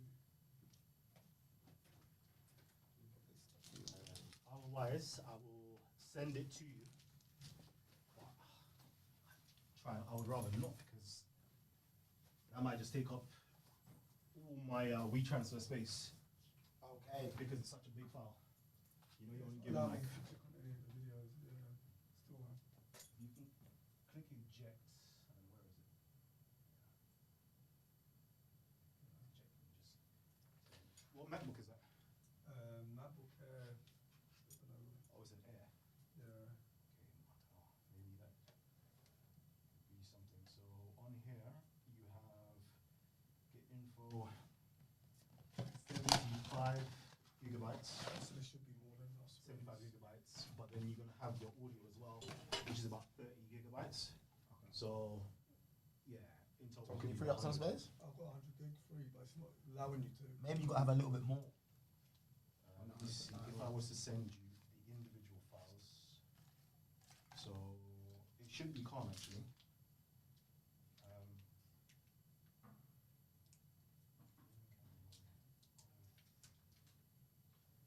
Yeah, I've got 190. I'm gonna delete some stuff. I might be able to send it to you because the space on here is not that bad. It's 13 plus 21. So that's what it's going to be on the 40 in total. So it should be alright. Should be right, yeah. Yeah, to send it to you. So you can send it to me or to him? No. Whoever. You send it by email, is it? It will be via WeTransfer. So it's like it will take a while for it to upload and a while for it to download. No worries, no worries. And the quality will remain the same. Yeah, remain the same. All right. Yeah. I should have bought my hard drive, but you know the hard drive, yeah, I didn't have a clue how it worked, and then I was saying like, I plugged it in and it was like, it said it needed charging. And I bought it like 5 years ago, thinking maybe it's not even, yeah. No, we didn't even want that. Yeah, I didn't even want to bring it. Yeah, that there would take like a whole 2 hours to Oh, download. yeah, like one of them ones. Yeah, I see. Because you want, if you're serious about doing this, Yeah. get yourself a hard drive. So if you're going to any other podcast studios, Yeah. you want to collect your file straight away. Because usually they may send it to you, Yeah. but then the file, they'll have to truncate the file, meaning make it smaller and maybe less quality. Okay. So you don't want that. So Okay. if you go there, you say, can you just directly put it onto my hard drive? I'm gonna buy a hard drive and bring it. So I'll probably just, because of the locality, I'll probably just use here spinning. Yeah. So maybe you spend about £100 Yeah. for good quality. hard drive. Maybe you can hard send me drive. a link. You've got Yeah, my yeah. number. Send me a link and I'll get I'll one. send you a link. And then, yeah, if you want to be like, if you're going to be doing this here and you want to do it like much more frequently, we can work out like membership package deals and. Oh yes, and please. things like Yeah. that. As I said, the first thing I'm gonna do 12. 12. So- Okay, so, cool. alright. This is your mentor telling you this? Yeah, it's Okay, who's your mentor? Jav and Mike, you know Jav and Mike? Javin. Yes. OHB Academy. I thought they might have used here but they travel a lot. Javin, is it black guy? He does I like don't- Fitness. Yeah, fitness. Yeah. Because he hollered at me one time to use the studio. Yeah, okay. Like Way back. But the thing is, he moved to Essex now. Okay. So they use one in East London. Yeah. Yeah. All of the podcast studios basically in East London. Are they all in East London? Yeah, they're all in so East the London. side that we went to, our room, like literally the floor had like 3 or 4 under them on there. Yeah, Just because of space available. Yeah. Where Yeah, they got a lot of industrial sites. Sites, There's yeah. nothing in that. I went to one time and it was what do you call them things? The metal tins. Oh no way, container. Container. Yeah, but imagine they say we connect them and you have to unlock the thing. Code. And we couldn't find it, so we're walking around in the dark. Yeah. Spoonie. Okay, I'll send. cool. What should I send you? My email. Yeah. So again? What do I need to send you? Yeah, send me your email address. To that number that you rang me on, yeah. Yeah. Thank you very much. Man, cool, man. Love, man. I'll shout you out. You got your Insta, yeah? Yeah, on Insta as well.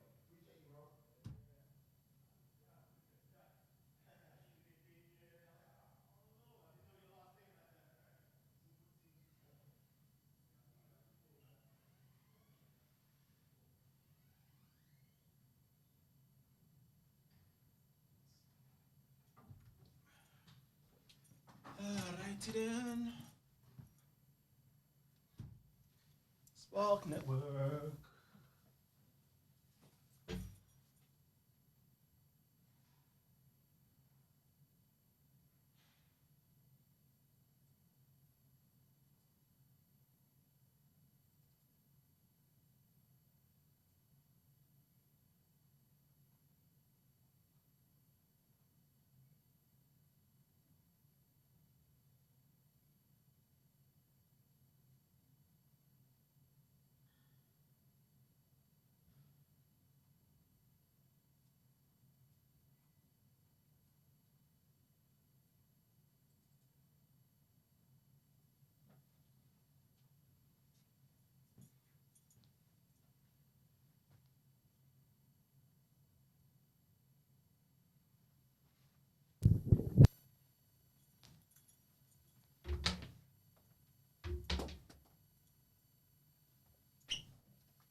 finished with another client, and I had to reset the room for you.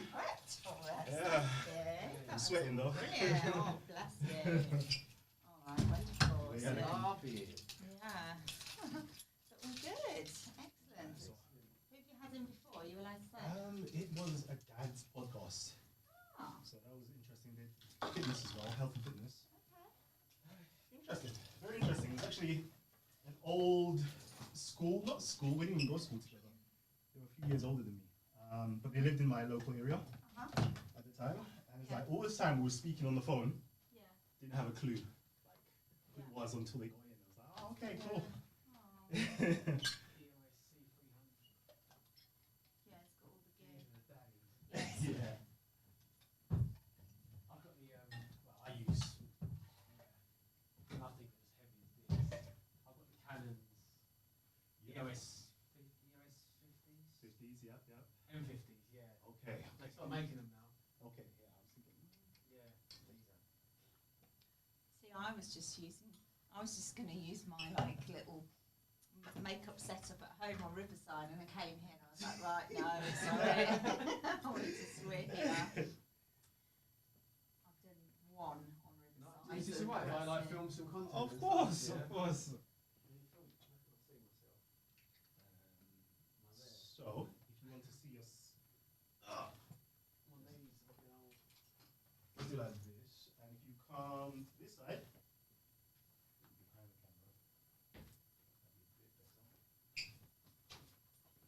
that'd be a bit better. How many subscribers have you got on your YouTube? On my YouTube, 60,000. Same. About the same as Is me, it? yeah. Exactly the same. We've just got Cool. 61. Yeah, Just alright. hit 61. I think it's 60,730 something. I saw. Awesome. Okay, cool. In the interview, I'm going to say 70 because by the time we post it, I'm pretty sure you'll be Yeah, 70. I mean, I've already come out and said it now, haven't I? Well, I said it. I interviewed someone else, like Summer, recently, and I said like the stats I gave at the time have gone up so much since we've now like posted. Like, Really? yeah, she's in more countries. She's got a lot more subscribers on her podcast. And I thought, right, that's a lesson. I'll just up it. Yeah, And then you yeah, got gold yeah, to reach yeah. by Well, the mine's Christmas, isn't it? I said 100 by Christmas, so I've actually got to start like, Yeah. Also, and 70 before we post your podcast. yeah. So over 60,000 subscribers. So shall I turn this off? And is it? As long as it's on silence, all right. We're We've waiting. still got time. We've still got I'll- like 15 minutes. I'll move them out of the way. We've got David to arrive here. David like produces it and edits it, and Angus, who I was telling you about as well. He just edits Oh, it. okay, yeah, yeah, And yeah. he's done some. Apparently, he's done a few big films as well. So he does like regular editing work. So it'd be good. Yeah, it's a good contact because I use Fiverr because our videos, can end up being 6-7 hours long. Mm. And I had to send a video the other week, and it took 24 hours to send this data because it was like 180 gigs. Yeah. And I had to upload it onto a Google Drive, and then the guy who was editing it is in India. Has to now download Yeah, that. yeah. He has to download it, and then he has to go through it all. And There's tables there as well. Yeah, and you'll get like I'll send you the whole thing, of course, but also I'll send you if you want Entrepreneurs podcast, and it's called the Networking Spark. So I will ask you about networking. I always have to do that. of course, Jess. I've got some good stuff to add to that. So Brilliant. let me just get But the first one I did was with Kieran Kevin. Do you know him? Yeah, I saw. Yeah. And that was funny because he like Was he was pissed when he. right, okay, well, Yeah. cross. We just had one glass each. They came across like that, but we were just celebrating it was the first one. Yeah. But it was just a bit funny because like he's a health coach and I'm a yoga instructor, and there we were, and I was like, why have I done this? Maybe it doesn't send a good message, but What, drinking? a little bit, yeah. Oh. But at the same time, it was fun. Yeah, of course. Vinny's been as well. Yeah. Has he? Haven't posted his yet. Really? Yeah, Vinny's had one done. Told me about his aspirations to have 8 children. Really? Yeah. He's got 3 businesses as well. 4, I think now. I think he's got a very She must be a superwoman or adept something. girlfriend. Yeah, I get the Adapt impression or because die, yeah. I think she's his PA as well. So Oh, really? Yeah. So I think he'll just like, I want this, and that. Go do it. I've never actually spoken to him about that, but that's pretty incredible. He wants to how many has he got now? He hasn't got He hasn't got any any. No, kids. so I'm like, you better get going then, Vinny. Really, but he's only young. How old is he? Well, 26. Really? Is that it? Yeah. Hi. I made it. Bonjour. How's Ça va? it going? This is Neil. Neil David. Nice to meet Hi you. Neil, how you doing? Yeah, nice to meet you. Sorry, I'm like, What's happening with Angus? he's running late. He said the trains were late out of Baden or something. Okay. He's not far from you, actually. Oh, could have given him a lift. He's just down the road, so. Well, he's not staying the whole time, so. Yeah. After you've met him, it'll be fine, I think. It's not even that hot, but it's like boiling out there. So I am a summer person, Callum. That's why I start to look younger. Yeah. Yeah. I bloom in the summer. Like the winter, I start to die Yeah. slowly. The summer, I come alive. Shrivel. Wilting. God. It's definitely time to. I want to move abroad. I really do. Yeah. I want to. Whether I can is another question. Bali? Pardon? Bali? God, yeah. I'd love Wow. that. I'm not sure my in-laws would love that, but They don't have to live there. no, but they want to see their kids. How many kids do you have? 2, 15 and 17. One 17-year-old's just about to turn 18, so she'll be off soon. She's off to Tenerife in a couple of days. Anyway, she's quite independent, but my 15-year-old will probably be at home until he's about 35, I would guess. Yeah. I mean, I was, I think. Yeah. I was 31, 32, till I got. It's hot now. It's hard. It is. It's really tough at the moment, See, isn't I'm it? trying to get my son out. He's 17. I'm trying to get him out the door already. My wife's like, no, he's never leaving. So she would be quite happy if he just stays permanently. Yeah. It's getting that deposit, isn't it, for a house? It's like, Yeah. that's what you're going to do. But are you putting it to him like this? Like, we live in a society where you can work wherever you want. If you don't have Yeah. kids, why don't you just bugger off abroad? Yeah. Yeah, and get yourself a job. I think he found a degree that's a business degree. That you Where can are you do- going? A delay. Yeah. You can do a business degree, Yes.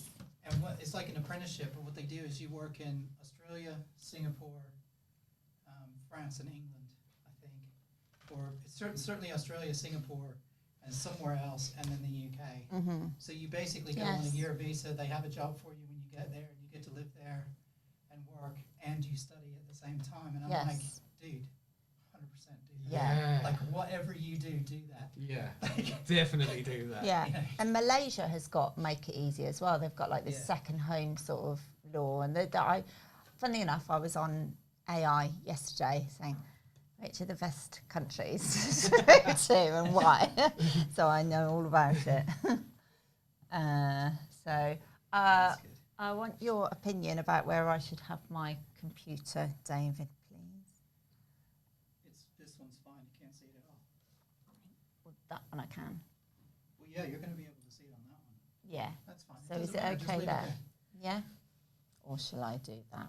That's Do fine. that. So Have you that's watched any better. of Rob's videos? They're like a mess, Yeah. so I wouldn't worry. Okay. They're a mess, are they? Yeah, Rob who? Rob Moore. Rob Moore. Yeah, I don't know what he does with his. But like, just from he just sits down wherever he can. Sometimes he seems like he's in a cupboard. Sometimes he's got stuff all over the table. When he did Greg Wallace, he had stuff all over the table. I think they go to other people So- though. That's why, and they just Ah. set up at other people's places. Yeah. So they just have to kind of make do, I guess. Not But that it I'm sticking doesn't- up for him, it but doesn't matter. no. He gets some great guests. Hmm? He gets some great people. He gets some great guests, doesn't he? Greg Yeah. Wallace, did you say? Yeah.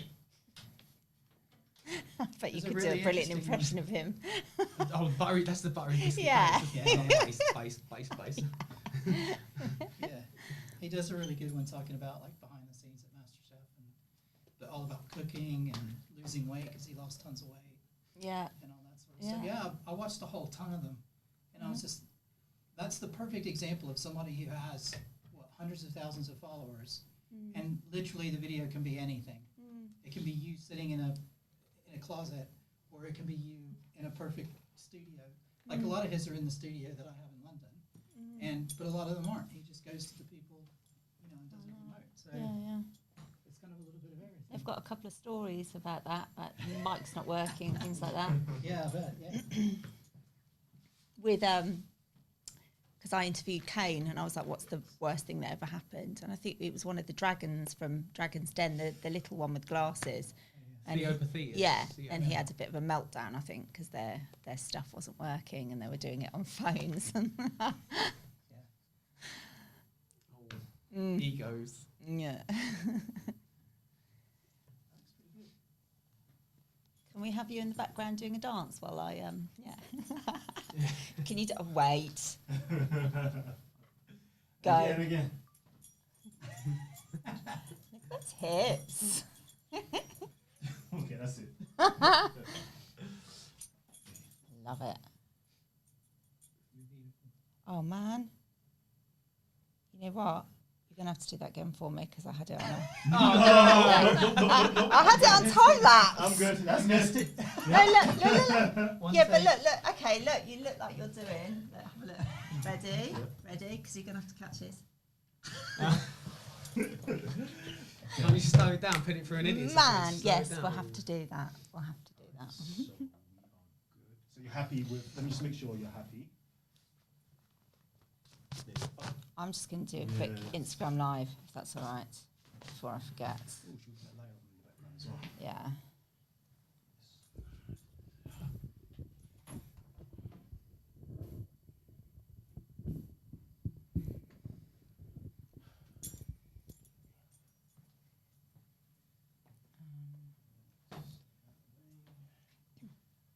Is that where you're gonna sit? Yeah, I'm good. Yeah. Just maybe Squeeze. just a bit. And then I'm gonna just this over a little bit so it's a bit closer. Oh, I am live. Hi, I am live from the Titans podcast studio. Say hello to Callum. There you are. Awesome. And we've got, hold on. There we are. We've got Neil over here, who I'm about to ask loads of amazing questions. Neil is amazing. We are on the same mastermind group together. Neil is from Facelift Interiors, and he is basically, I think, quite inspiring. He's got masses of followers on YouTube and is doing so well, and runs a really sustainable business that encourages people to not chuck stuff away but fix their own furniture, which I love. So I'm really looking forward to getting to know him more. Does he look nervous? You feeling nervous? A little bit.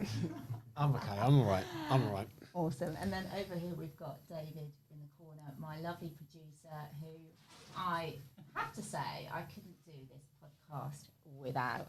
I was just saying to Callum just then, I was planning to do a lot of make your own podcasts from home originally, but I've come here and I just love the studio so much. I mean, look, it's pretty cool. And like, yeah. I promise I didn't pay you for this.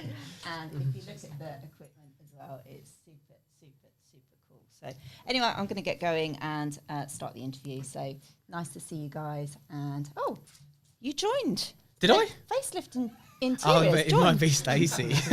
Oh, hi, Stacey. Right, I'm gonna go. It might be. To be fair, there's loads of people that got access. That's funny. I was like, I'm here. What? Have you read them books? Which ones? .com Secrets. I've read $100 Million Leads. Okay, we'll come and get you. I haven't read the Secrets one.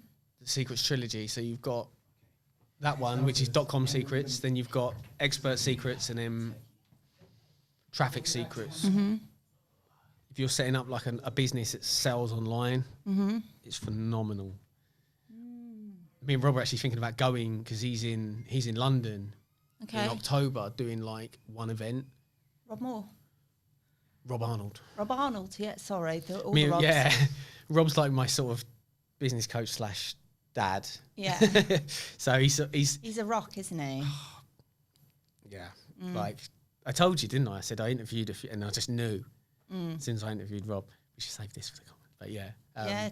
But yeah. We can go back there. Yeah. Talk about it, But and he gave me these. He was like, read these. And I was like, oh my God, these books were literally written for me right now. Like what I'm doing. So it's Russell Brunson. Actually, I'm going to get some quick.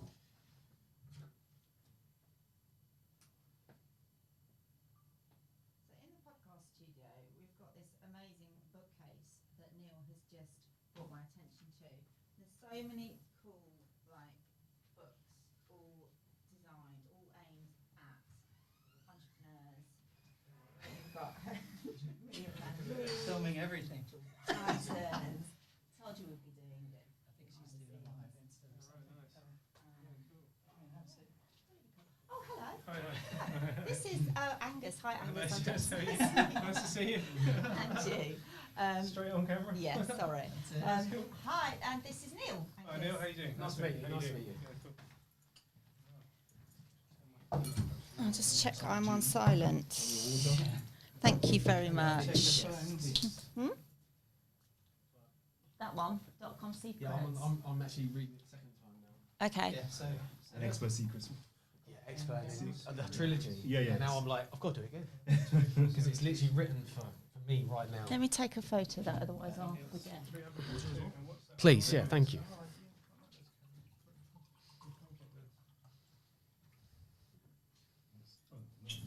oh yeah. Let's get the guest first. No, he's not that one. No, 100%.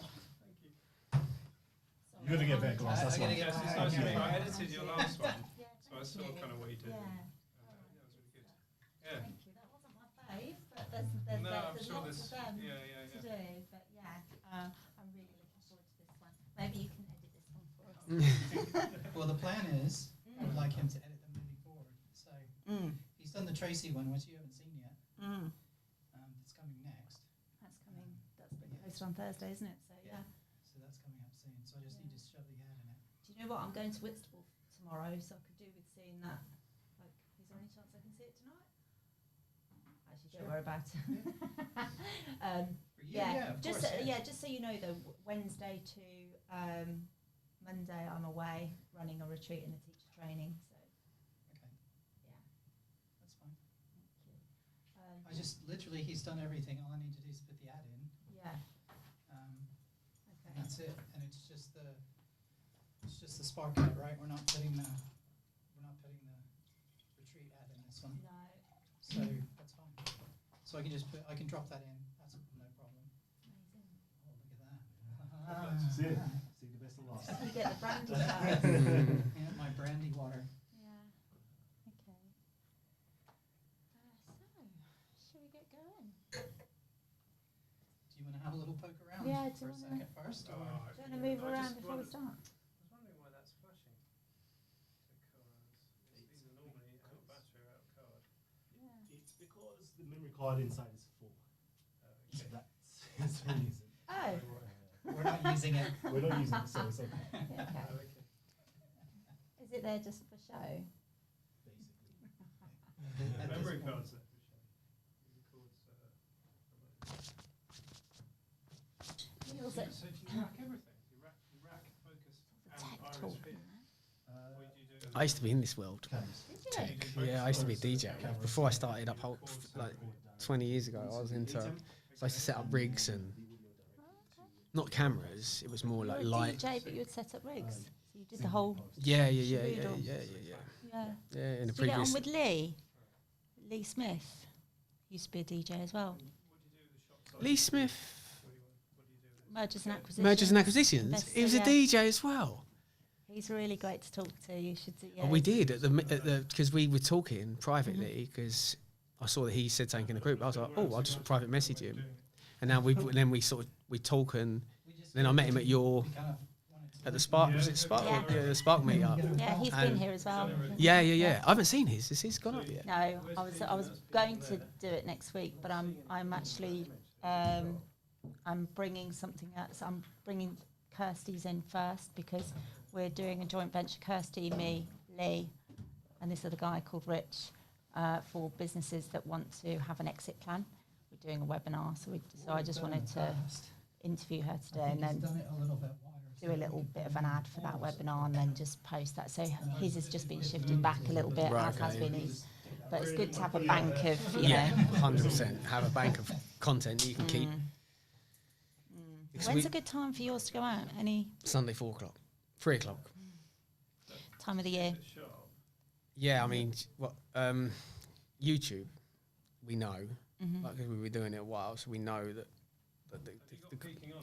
like the It's been what is it, turned Tube off. Buddy, or because Stacey does it all, but she's like, yeah, Sunday between 3 and 4. But what I meant, you didn't answer my question. Like time of the year for your business, is there a better time to have like an ad for bringing people to you? Like you'd probably prefer it to be this side of Christmas.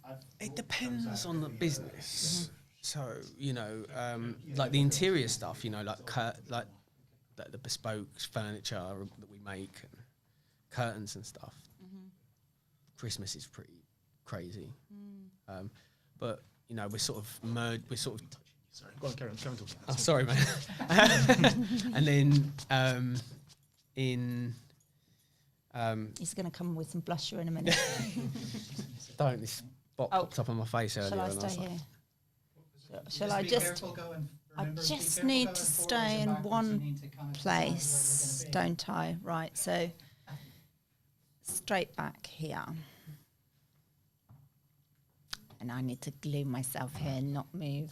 Because as soon as you lean back, I know. because it's not autofocus, it's fixed. So. yeah, I have trouble with that autofocus. As soon as my head, because I'm filming myself, my head comes in the shot, and then you lose the whole shot. Let it see, because like the one that you had, you could move it around side And do by side. another Yeah. zoom around.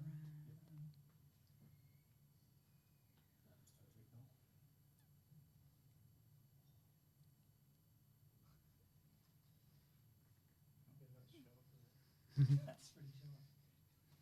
Oh, that's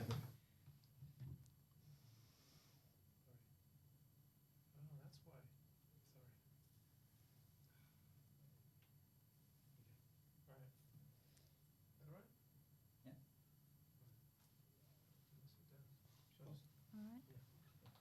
Grab that water again. I'll just get out of the way.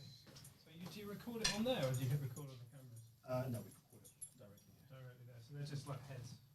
Okay. Do you want a photo from here with a camera in it? I'd Yeah. love one, Yeah. please. Thank you. I usually do a couple anyway. That's nice.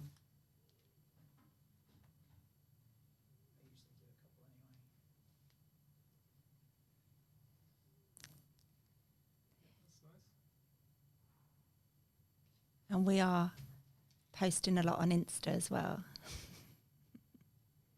I don't know which one to look at. Thank you, Angus. Don't worry about Great. that. Thank you, thank you. Oopsie.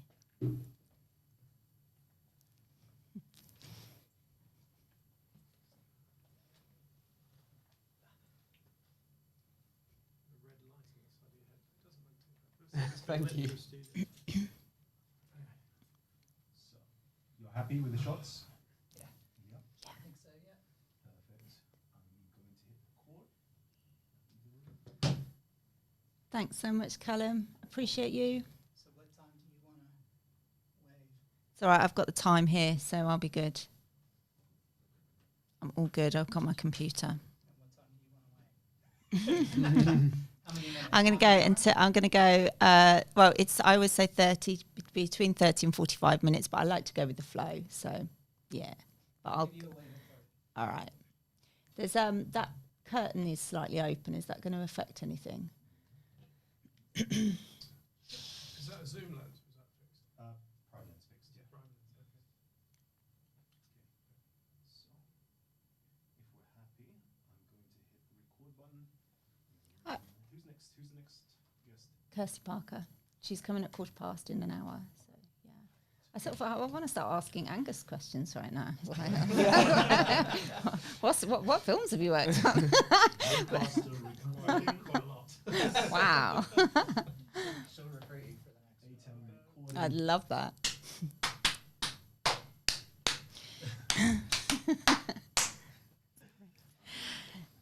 All right. Hey, Neil. Thank you so much for coming on. I'm going to start that again.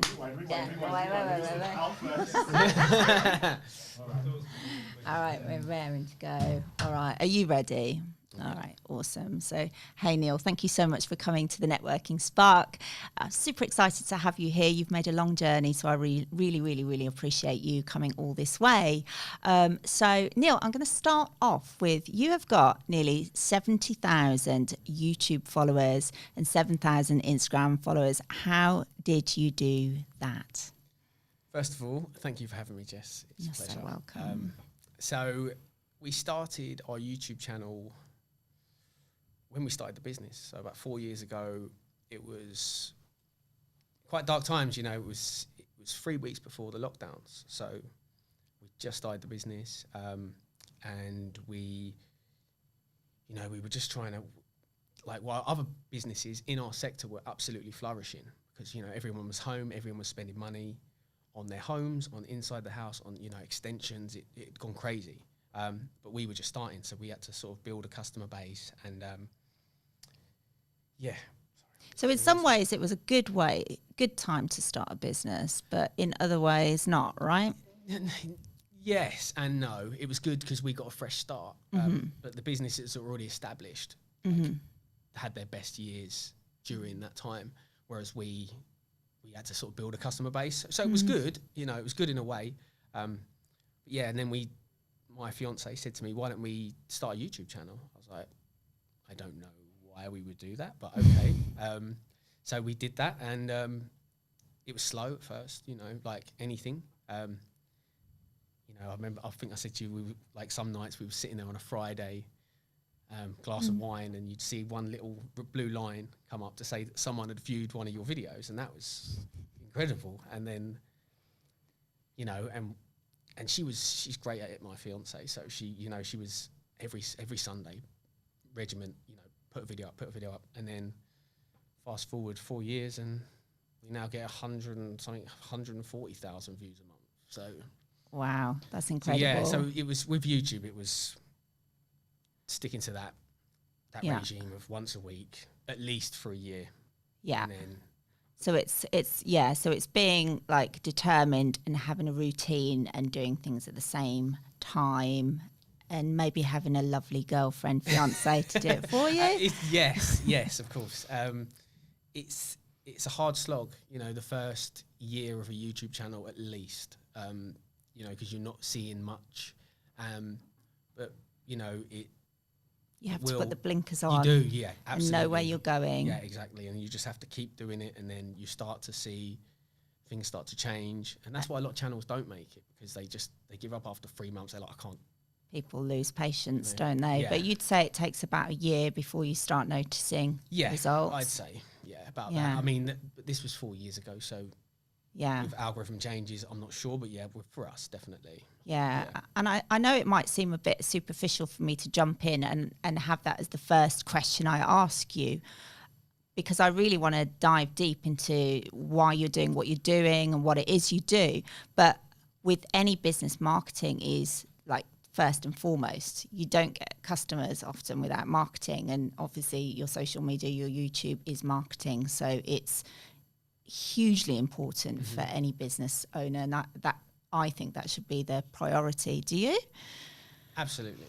Yeah. I mean, it's like going back onto Instagram.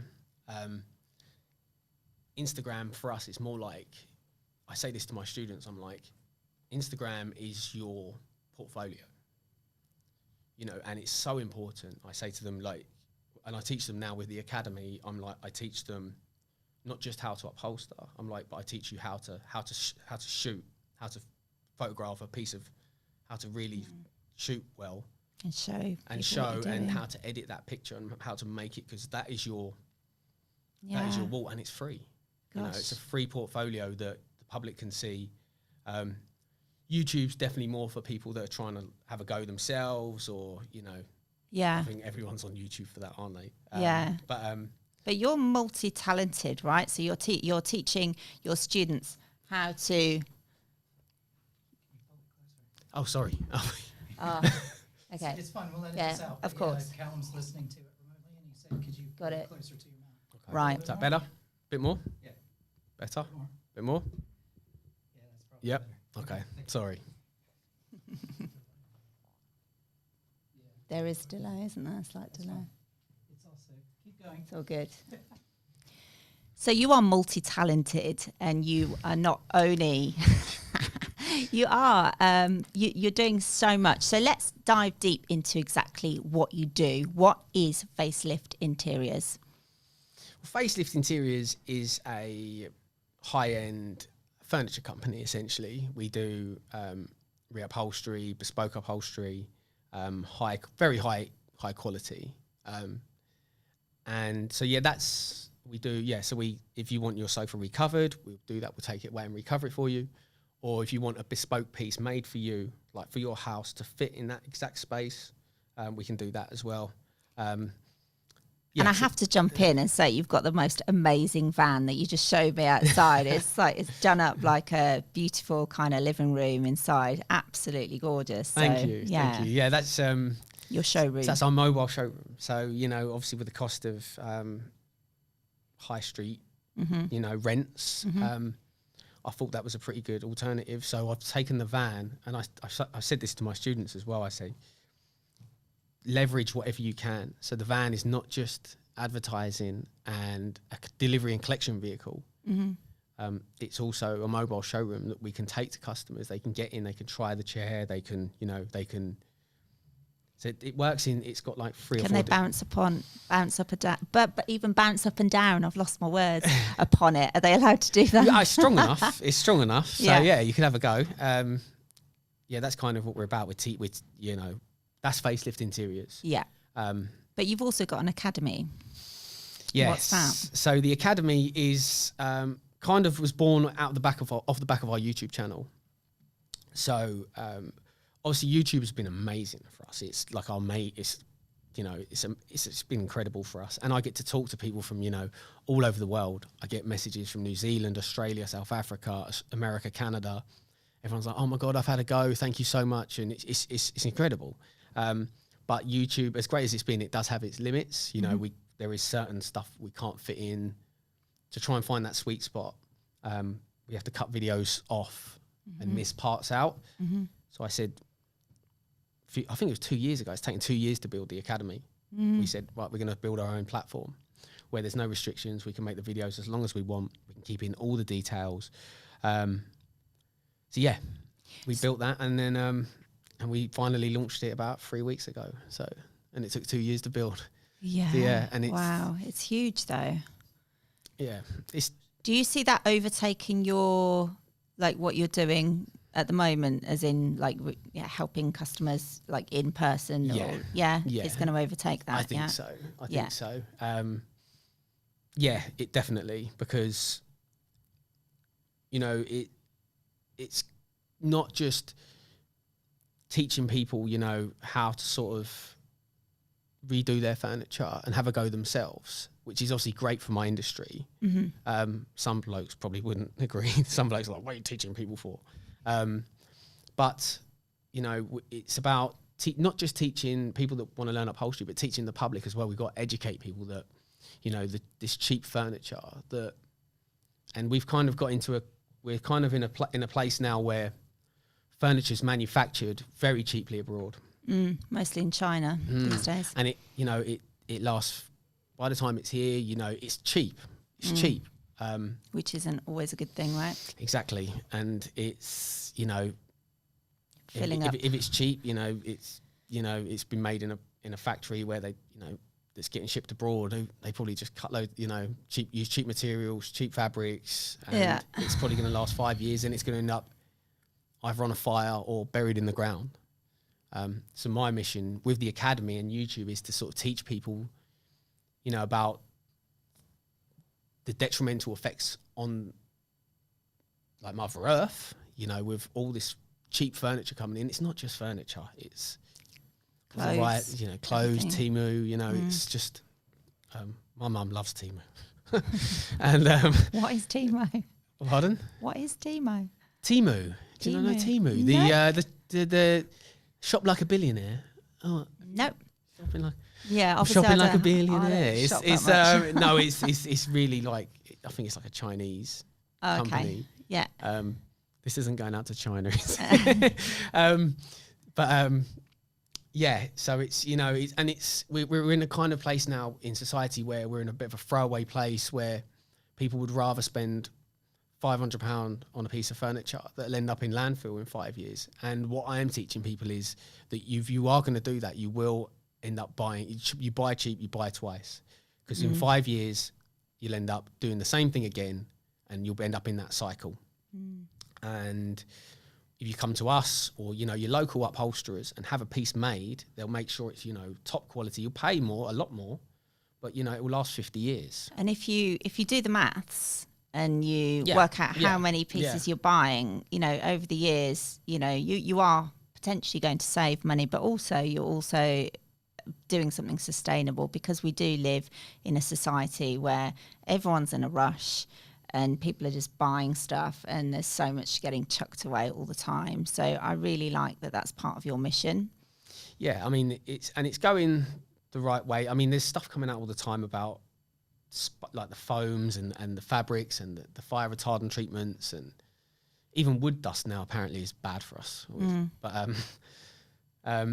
But yeah, it's going in the right direction. We've got fabrics now that are like made out of plastic bottles from the ocean.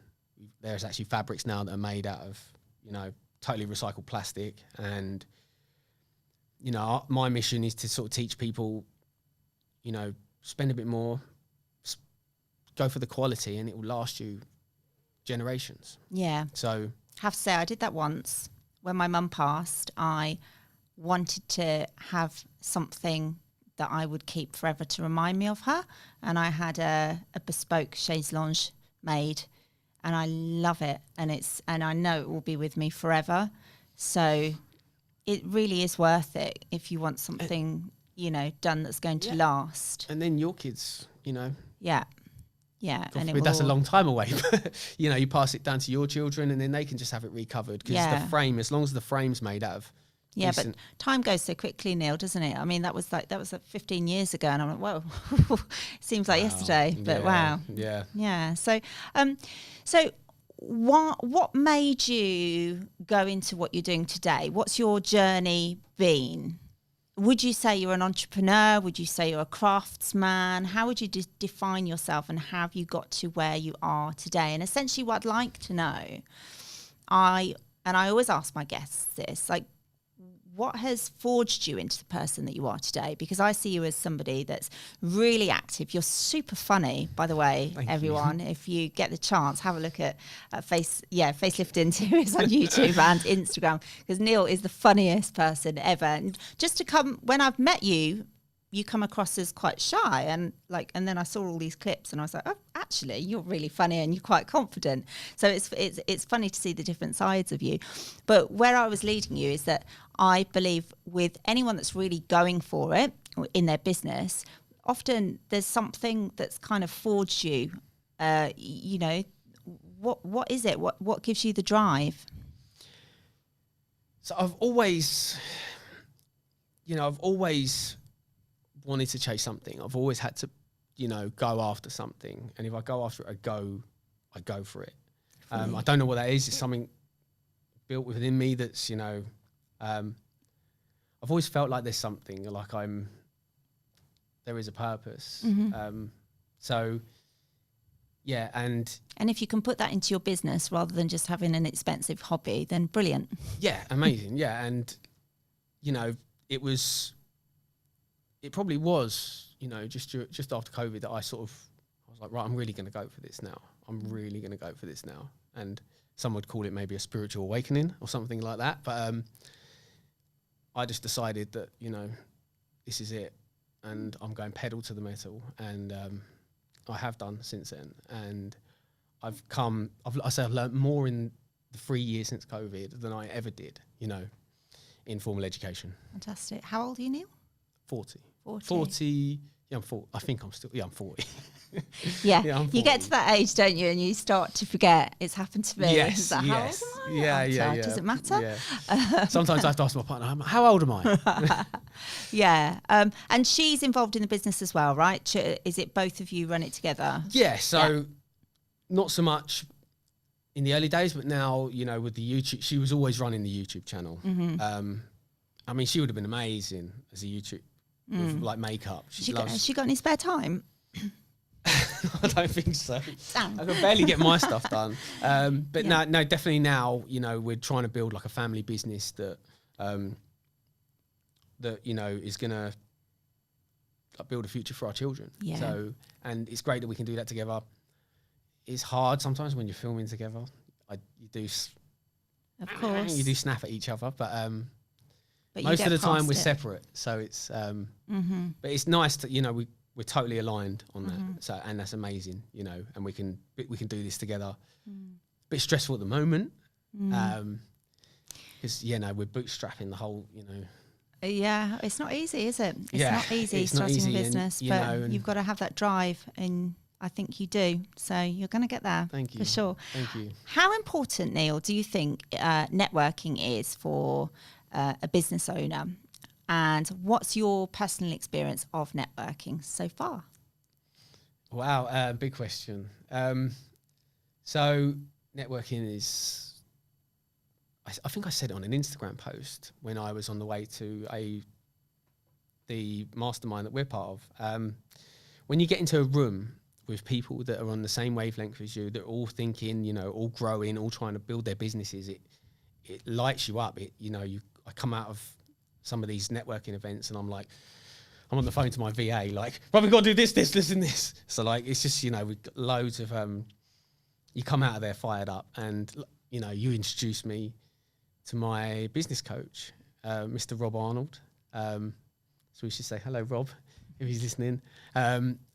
Rob's been instrumental, and I knew, you know, and it was incredible. You know, you gave me, he said, don't just go for one, interview 2 or 3. Yeah. And I interviewed, you know, 3 people, and I just knew with Rob that the energy was just, I was like, that's my guy. Yeah. And So do you think as a business owner, it's important to have a coach? yes, Yeah. yeah, 100%. Mentor and a coach. Yeah. And I already know who I want to you know, who my next, Yeah. the next sort of masterminds and mentors and coaches that I want to go to. Amazing. And it's through, as you say, through networking, it opens up connections. And the more of it you can do, the better, right? And as you were saying, just with a business coach, not like with one business coach isn't going to suit everybody. So you want to sort of broaden your network as much as you can. And not only does it just bring you new connections, it fires you up with inspiration and new ideas. I mean, mentoring and coaching, masterminding, whatever you want to call it, is great because, you know, a coach is more day to day, but a mentor can sort of teach you the stuff that I wouldn't do that, I've done that, and that was where I failed. It's a fast track, you know. They can sort of guide you round road bumps that they hit, and it's the same with networking. You know, I've walked into rooms before and then come out like, I'm like, right. Buzzing. Yeah, I'm going to ring my secretary now and be like, we got to do this, and this. Yeah. She's like, we haven't got time. I was like, just do it. So, yeah. Amazing. So I always say amazing. I've got to stop saying amazing. What What word can I use instead, Neil? Give me a apparently word. I say right guys all the time when I'm filming. And even my little nephew, he said to me the other week, all I say is right. Do you know, I really can't stand, there's a TikToker who does that a lot. I mean, it's kind of enthusiastic, right, guys? I Yeah. suppose. Yeah, I know. Apparently I say it a lot. I'm like every 5 minutes. I'm like, right guys. And It's only when you start to watch yourself back that you realise these kind of like habits that you have. And it's through podcasting that I've realised I say amazing far too much. Yeah. So I'm going to stop right now. If I do, you can like throw the water on me, but just watch the equipment. So earlier you dropped a word spirituality. So what is your take there? Let's go deeper. Have Okay. you had any, so are you spiritual first of all? Yes, Okay. definitely. Go into some more detail if you would, if you don't mind sharing. Yeah, I just, you know, it was during a few years back, and I started, like, you know, questioning things. I was like, does this have to be this way? And you know, and I was struggling at the time. I found it quite stressful. So I found some techniques, and I started watching some content, and I was like, oh, I'm going to try that. So, you know, meditation was key for me now. And it's so Incredible. important. And I know it makes me better in so many different ways.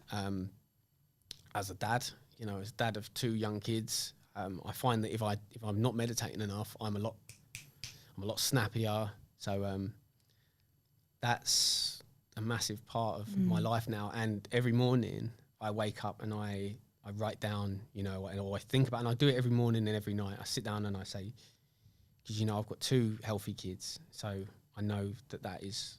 So you're practicing gratitude every Yeah. night. So I'm like, I'm already a millionaire. You know, I've got 2 healthy Yeah. kids. I've got a roof over our heads. Yeah, money's a bit tight at the moment because we're, you know, putting everything into the academy. But yeah, I mean, You'll get there. if you can feed your kids and your kids are happy and healthy and you've got a roof over your heads, you are, what's the spiritual word, abundant. Totally. So I think as business owners, we can get so sort of lost in the to-do list and the millions of things to do, the millions of directions you get pulled in, that it's a really important practice to do exactly what you just said, to go, my gosh, I've got a roof over my head, I've got healthy kids, I'm actually really rich already. And if you start there, then you know you're going to do well. exactly, anything else that comes is a bonus, because Yeah. if you can start from that every day. And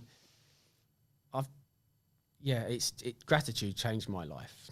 Like, I was doing it every morning, and then all of a sudden I was just like, I found myself walking around the supermarket. I was like, oh my God, like, look at all this food. We don't have to hunt for it. We don't have to, like, you know, we don't have to farm it. You know, it's just. And yet so many people take it for granted. You walk into a supermarket and you'll just see a lot of people just walking around like blind, half in a daze. And you're right. It's like, you don't have to kill it. You don't have to, you know, not that we have to eat meat, but, you know, it is when you just stop and look at everything from a bigger picture. It's an important exercise to do, I think, for sure. Yeah, like hot showers, running Yeah. water, the fact that Yeah. you can turn the tap, and Yeah. you know, you're more. I think who is it that said it? Someone said that you're, you know, living now, you're more. Even with not much, you know, you're you're wealthier than kings and queens of the past. For sure. Absolutely. So I think you've just got to remember that. Agree. Where do you want to be in 10 years' time? On a beach. Would you not get bored? I don't. Yeah, probably yes. But do you have No. any aspirations? Because you're at the moment you're building this amazing academy. You're bringing up these beautiful young children. You've got a great partner. Do you also have a goal kind of list, a bucket list, if you like? There is. Yeah, there's a few. There's a few. There's certain places I want to see. Definitely. There's a number I want to hit with the academy. On YouTube as well. Should I say it? Because I said it the other day, and I pulled myself, you know, because I was doing a bit of Instagram content, and I said, "Do you think we could get 100,000 followers by Christmas?" And now I've put it out into the universe. I've just got to make it happen. So important to do that.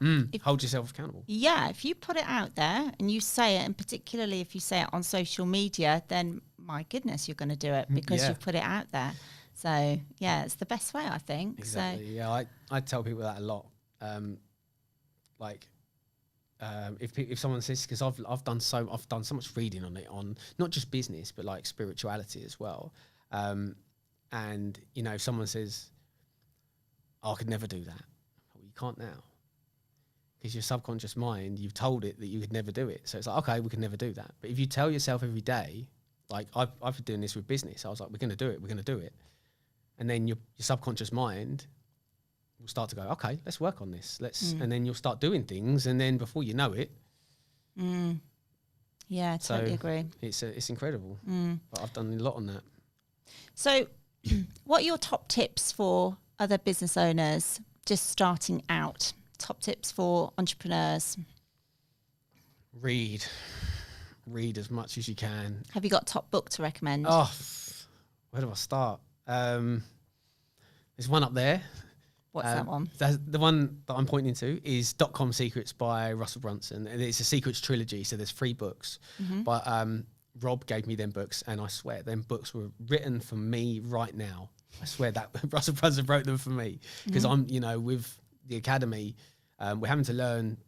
Like, it's kind of lit the entrepreneur up in me more, because you know, I was just a upholsterer, furniture manufacturer before. Now I'm having to learn, you know, marketing, and, you know, obviously social media, and then, you know, funnels and websites and traffic and hot traffic and cold traffic, you know, and all these different things. So they're incredible. If you're selling stuff online, then the Secrets trilogy, incredible. Yeah. Because it's complicated being an entrepreneur, isn't it? People think, oh, it's brilliant, I'm working for myself, I'm my own boss, amazing. And then it's like, oh, I've got to get good at accounts, so I need to do some editing, I need to get my social media under control, I definitely need to do marketing. There's so many different things to do, and then at the same time create and deliver what you plan to do. Yeah, entrepreneurship is not for the... You don't go into... I wouldn't go into entrepreneurship thinking you're going to work less hours. No. What's your day look like? Starts at 4:30 in the morning. Same most days. Yeah, at the moment, 4:30 I'm up feeding the baby. I'm not doing that. My babies are like bigger than me, so yeah. I mean, go on. I can't wait for that day, but then I don't want to wish no. But yeah, 4:30 start, and then I'm at the gym for 5. Wow. In the gym. That was a quick feed. Yeah. Now she pretty much holds it. She can hold it herself. So yeah, and then at the gym for 5. Yeah. Great. Hour and a half, 2 hours in the gym. Wow. 7 o'clock home. Cold shower. All the things. Get the kids up and and then to work for 8. And I'm working from 8 till 5 at the workshop. And then family time. And then putting the kids to bed, and then back to work. I don't go back to... I have done, in the past. I've had to go back to work once the kids are asleep and go back to the workshop. But now it's like, emails, content, social media. So pretty much 24 hours a day, apart from sleeping, is work. So let's wheel it back a bit. I just asked you a moment ago, where do you want to be in 10 years? Have you set up this business with a plan? Like, do you have an exit plan? No, not right now. I mean, I know I've got a number in my head that I want to, I want to get the business to as a goal. And, but, I'm not sure. I'm not sure at the moment. But, I've definitely got a number in my head. I want to get to 100,000 YouTube subscribers. I'd like to get to 1 million after that. Then, the academy, hopefully it'll always be around, because it's not just, it's actually helping the earth as well. So mission. Do you feel like it's your mission, your purpose? Yeah, I think, I do. I think it's my ikigai. It's I'm good at it, and the fact that I can help so many people as well. And I've had some lovely messages, like some really nice, like some really humbling messages from all over the world. Go into those a bit if you like, and tell us about your customers, your best ones, your weirdest ones, the lovely words you've had? Yeah. Well, I mean, it's just nice, you know. I get messages like I'd never have the confidence to do that, and now I've just reupholstered 2 sofas, and now I'm going to start my sofa, 2 chairs. Now I'm going to start my sofa, and stuff like that. And then there is people that have actually just off my YouTube channel. There's a guy called Dominic from Slovakia, and he was messaging me back and forward and saying, "How'd you do this?" And I was like, "Oh," and I sent him a couple of little videos just to give him a few tips, and then he's now he runs his own business, his own upholstery business. Wow. Doing headboards and walling. Oh wow! Yeah. So you've kind of Yeah. given him like the tools to be able to start his own business, Yeah, which is yeah, amazing. and that's just from YouTube. And now the academy's on a whole, like we've gone really deep with the academy. So yeah, it's incredible. It's really Feels rewarding. yeah, and that's why I say I think that's the way we're gonna go towards, because you know we can, you know, it's not just, you know, your local county helping, you know, it's global, and you know, and we can do a really good thing as well, and that's part of my mission as well. I've got to educate the public on, you know, the negative impacts of cheap furniture, and you know, you will buy cheap and you buy twice. So Yeah. So you don't go to IKEA. I have been there a few times. Yeah. Yeah, I have. Yeah, I've been there, but no, I'm. You know, your free letter sofa companies. I have to be careful what I say, but you know, it's kind of the world we live in. You know, it's profit first, always profit. You know, which we have to do as a business. But as part of the academy, we're going to start. You know, once we've got the revenue coming in, we're going to be. So all the furniture we do, we're going to give to charity. So we're going to, you know, find families that need it, local families that could do with it, and you know, and local charities, and start doing stuff like that as well. Your heart's in the right place, Neil. I love that. So. That's Thank awesome. you. I love the hope work so. that you're doing. Thank you. Weirdly, on the way when I was driving here, I had a random thought, which is, what would the world be like if money wasn't if money was just something that there was an abundance of, and we were just able to go, here's £1,000, and it was nothing because it was just, you know, what would the world look like? That was my thought.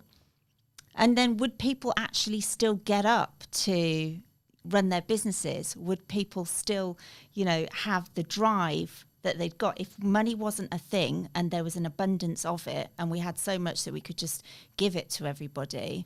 What would that look like? What do you reckon? Is that too big a question? It's not. Yeah, I mean, Would you still be running facelifted interiors?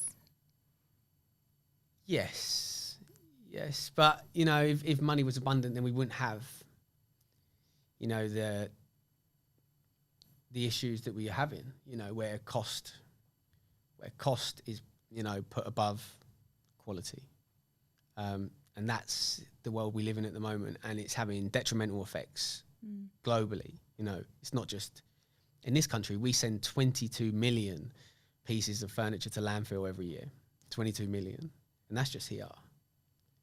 And then you think of that globally, and then, you know, it's either in a fire or it's getting buried in the ground, and then, you know, so I think it would probably be a good thing, and you know, some people probably wouldn't want to get up, but yeah, I probably still would. So let's, if you can just summarize yourself in a couple of sentences, who is Neil?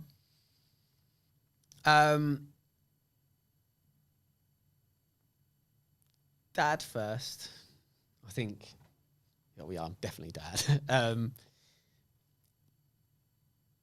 I think probably my Instagram bio. So, dad of 2, facelift founder, gratitude ambassador. Like that. And On a mission? funny guy, mate. I don't know. Yeah, you are funny. And on my own mission, it's because once you get into this entrepreneurship and once you really get fired up, it's hard to, you find yourself. It's quite lonely. It is really lonely. I don't know if you've felt the same, but Well, luckily, that's the whole point of having an amazing networking yes, groups to go to yes. bring all of these people together to fire up each other and get together, and it helps with mental health, and when you're working on a massive sort of thing by yourself, building a business, you are by yourself a lot, and everything is on your shoulders.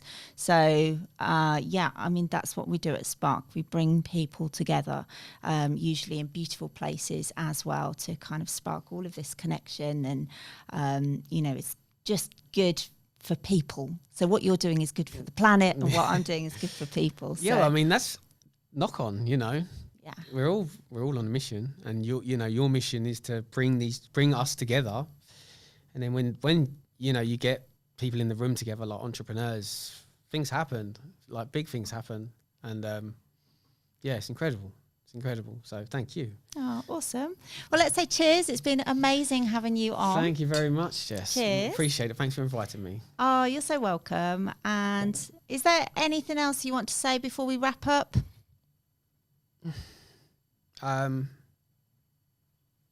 I'll say it for you. Do go ahead and follow Facelift Interiors on YouTube. Yeah. They're funny. They're awesome. And you'd like Neil's super good at these like little short clips teaching you, but also making you laugh as well. So thank you so much for being a great guest, Neil. And thanks guys for watching the Networking Spark or listening. Thank you, Jess. Pleasure. All right. You okay? Yeah. You do get thirsty, don't you?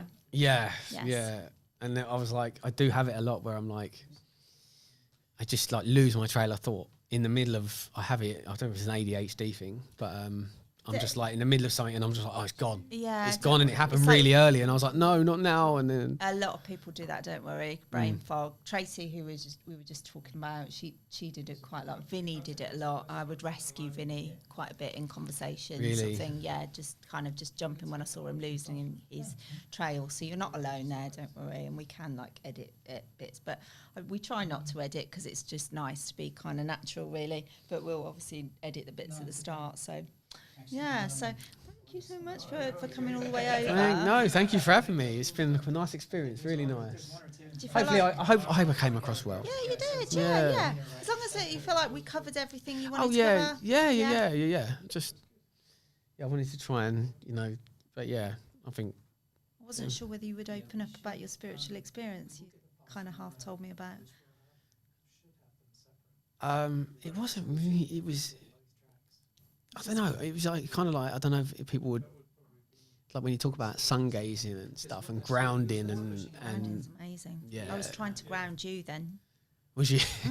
Yeah. Yeah. When I saw you losing your trail of thought, I was like, Yeah, because that happens a lot. I'm like, oh my god, it's got. I'll do it with Rob. I'm like, and sorry, Rob, it's gone, and it's just I know I'm not going to find it again. It's gone. But yeah, grounding, sun gazing. what's sun gazing? Where you just look at the sun. Okay, that's not good for your eyes. Is it? So we're told. I've been doing this for about 3 years. Oh, really? They say do it. The best time to do it is sunrise, sunset. Yeah. It's Oh, not that's as strong. Yeah. I can look at this, but you're connected to source. Like the sun is the giver of all life on this planet. Yeah. And they've told us it's bad for our eyes. Why? Because I think they don't want us to be. I don't think they want. I love the sun. I'm in it. Like people, like wherever we are, I'm always like have to go and stand in it. Or I love sit in it. I love the sun, but I don't like I'm a proper Englishman in that respect. Anything over 25 degrees, I'm like too hot. No, I'm a 35 girl. Oh really? Yeah. Wow. Love it. Yeah, I mean that's a bit hot for me.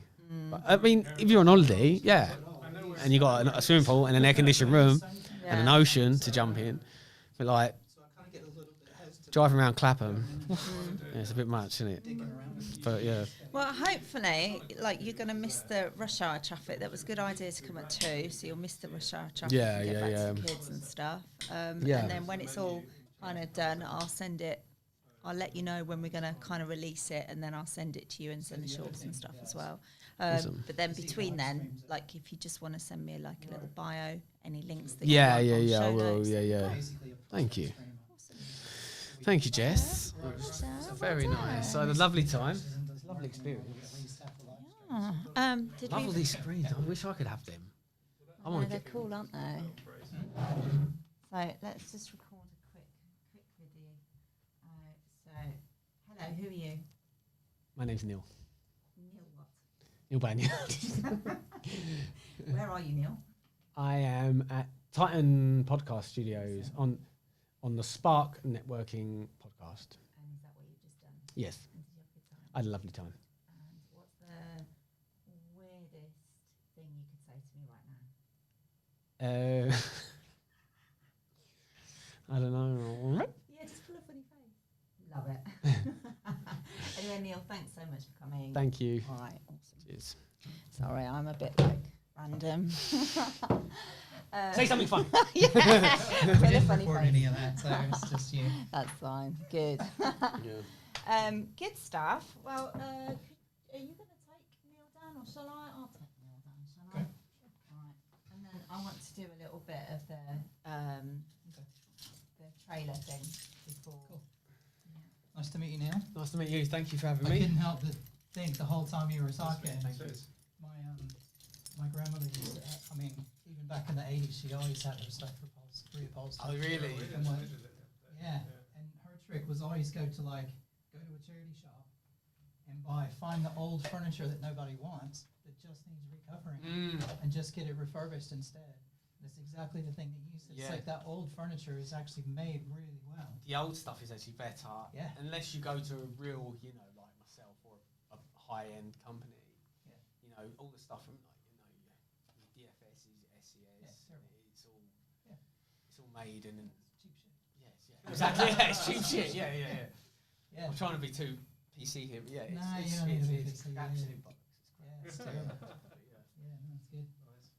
Yeah. Thanks, guys. Anyway, good stuff. And you. Right. Thanks for having me. Yeah. I mean, you could. Cheers, guys. We've got a studio.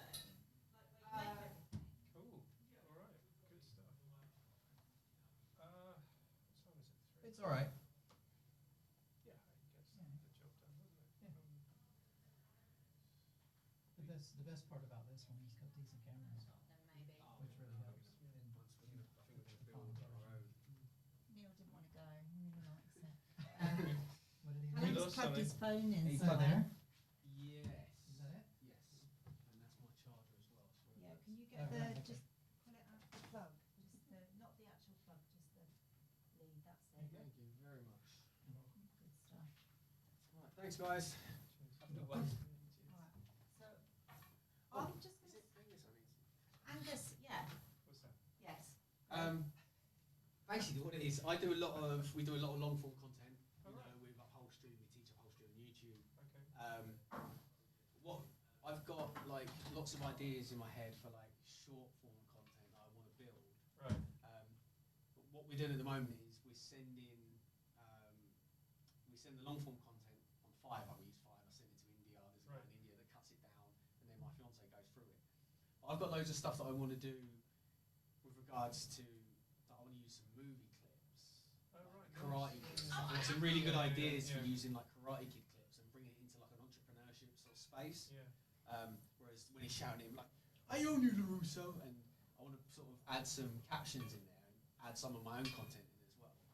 So, but it's hard to find editors that can understand the vision, especially when you're working with editors abroad. Sure.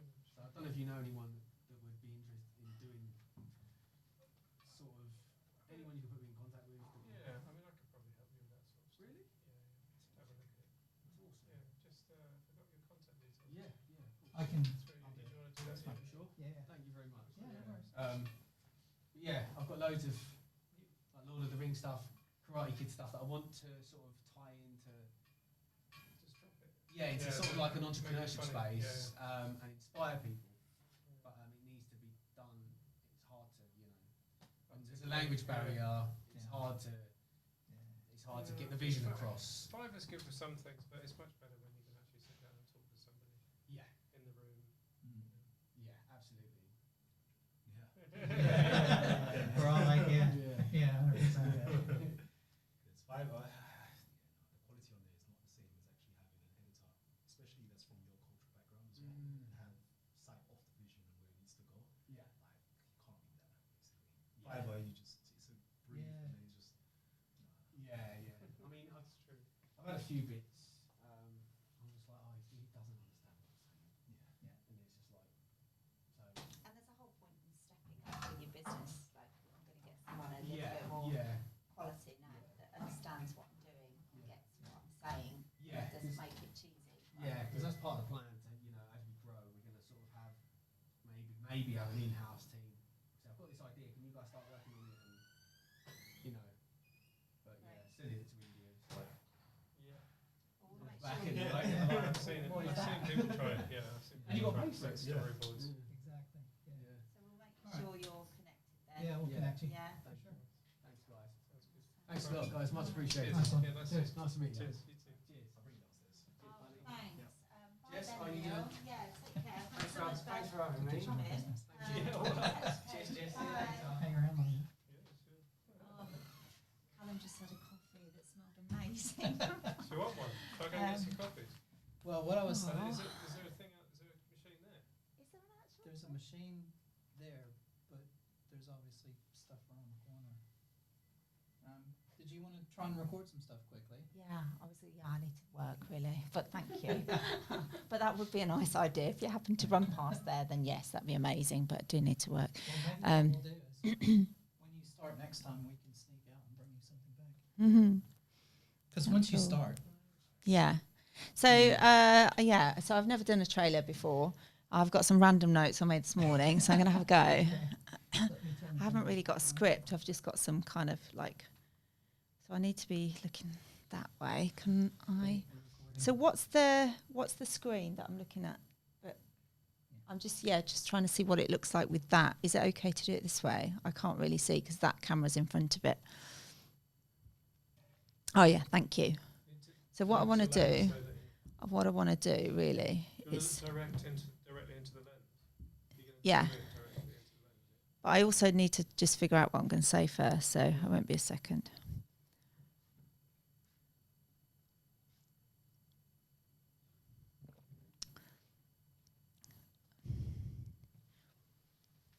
And it's definitely better to do it here, isn't it? Rather than do it at home. I should have practiced this really. Yeah. I think it's definitely better to do it here. Yeah, for sure. So I can do like little clips. I can do little clips and then just stop it and you can put them all together, can't I? Yeah, okay. Jess, if you bring your hair that's just over your shoulders, just bring it back in front of you, so it's all in one place. There we go. Thank So you. it's just over your eye. Yeah, there we go. Yeah, that's Thanks, Angus. Okay. You live near me? better. I'm I'm in Oxford. Oh, right, nice. Okay, so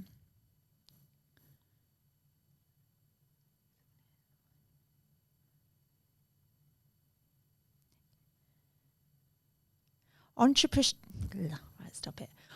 Entrepreneurship is not just a career, it's a mindset that turns reality into dreams. Fuck. That's wrong. Okay. Entrepreneurship is not just a job, it's a mindset that turns reality into dreams. If you pause slightly while you're looking at the camera, Yes. smile first and then deliver it. That will Okay. give us some time in the edit just to cut around everything. Okay. Should I do that one again? Yeah, do it once more. Entrepreneurship is not just a job. I've forgotten what I'm saying. Hold on. It's not just a career, it's a mindset that transforms challenges. Mindset that transforms challenges into opportunities and dreams into realities.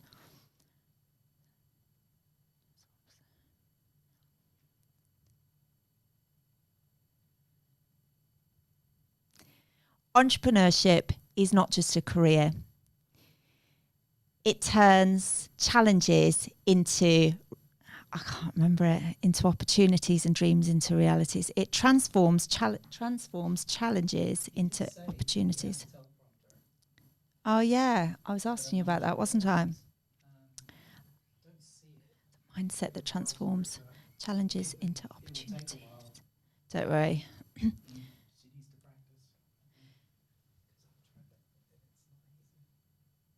Entrepreneurship is not just a career. It's a mindset that transforms challenges into opportunities and reality into dreams.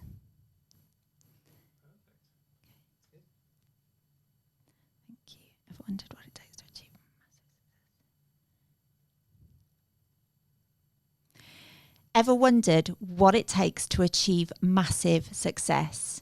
Join me as I dive into the minds of successful entrepreneurs. Have you ever wondered what it takes?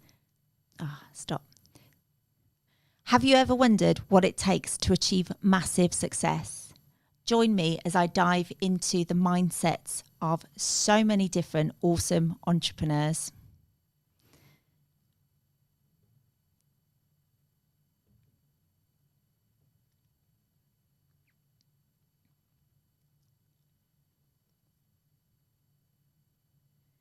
My name is Jess White and I've been running Spark Business Networking for some time now. I am passionate about building businesses, connecting people and watching people and their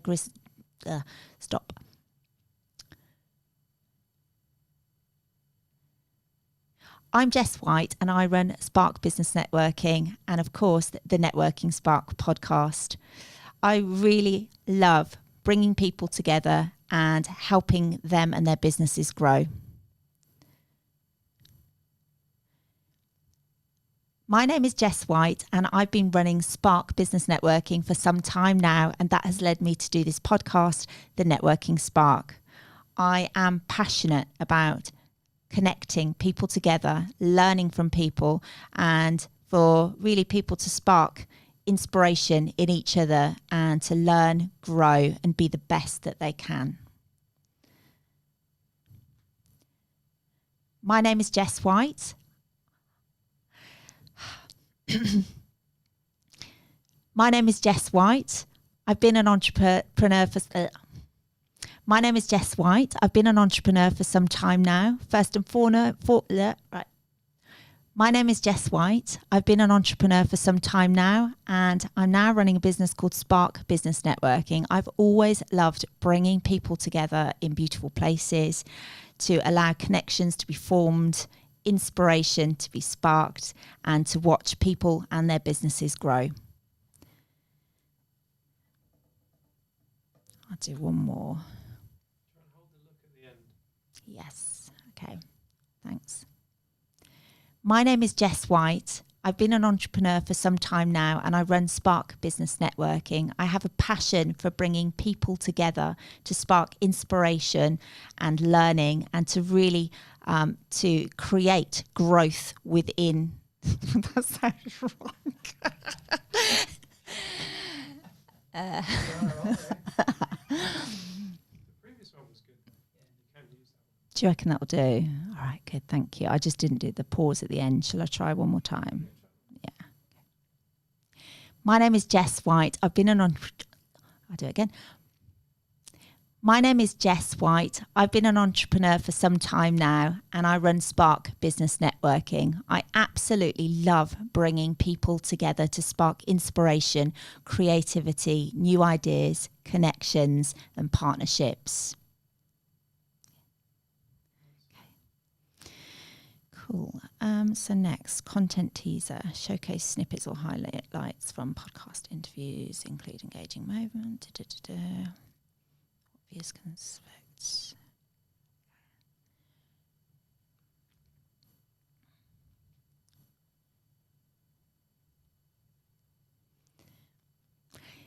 In the Networking Spark podcast, I interview all sorts of entrepreneurs, millionaires, interesting people to really get into their minds and their mindset so that we can learn from them and we can go on a journey together of growth.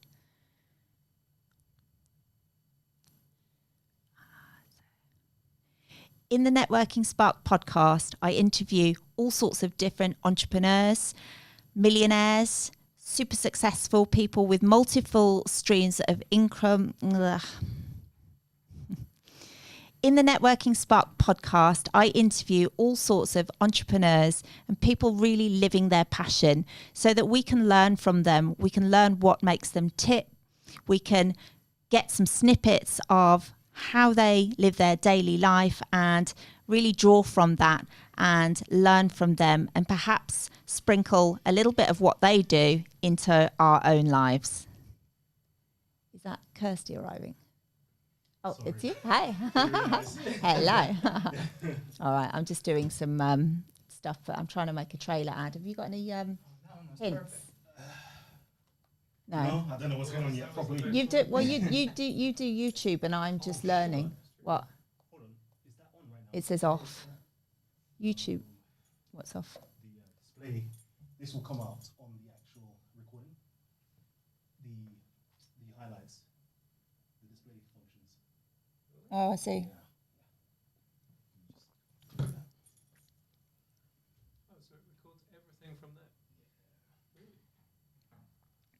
Is that just for this bit that we've been doing? Or? Yeah. I think Okay. at the same time it's been on. All right. Yeah, no. I've been monitoring it, so yeah. You can zoom in. You can zoom in the edit and get rid of that anyway. Okay. Just take the image and just bring it wide. Let's just check and see whether Kirsty's. She should be here. So one of my friends, he's gone into a dating program called Dating Naked. Oh God! I No! was like, Is he this mad? is him right here. He says, what am I really nervous about? I'm a grower, not a shower. Oh no! Oh my word! I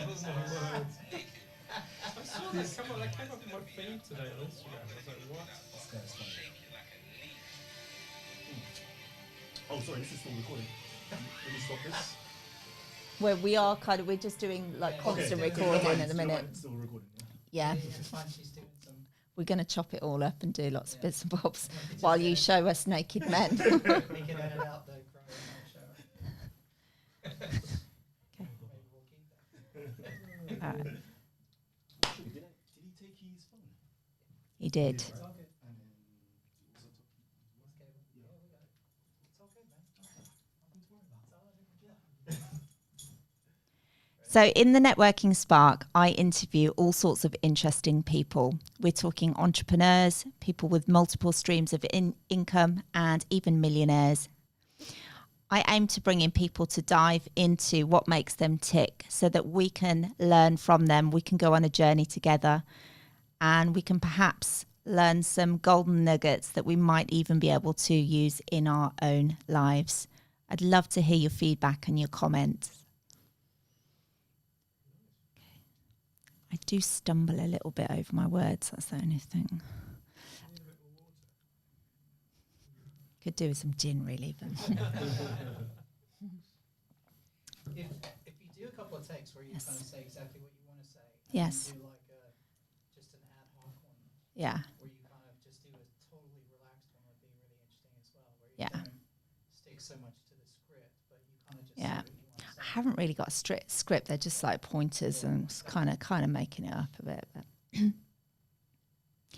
in the Networking Spark, I'm interviewing all sorts of different types of people, entrepreneurs, millionaires, people really living their passion.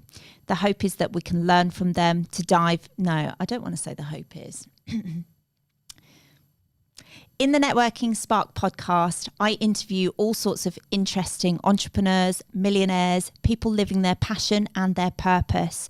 We dive deep into their mindset to see what we can learn from them. Okay. And I've done a few of those now already. So, okay.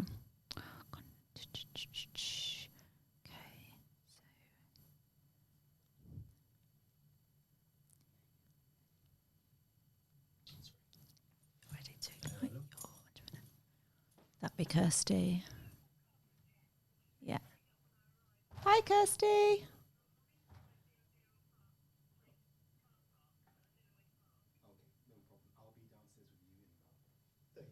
Thanks, Callum. So I've only got a bit more to do, so that's perfect. What did we say about interviewing Callum, though? Was that going to happen or not? Yeah, we were going to do it. Yeah. Okay. All right. I'll be quite quick with. I'll have to be quite quick with Kirsty though. Oh,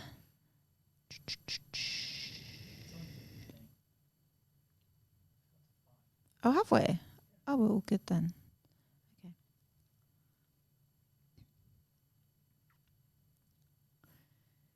If you're ready to ignite your entrepreneurial journey and to learn from so many amazing people, then please do subscribe.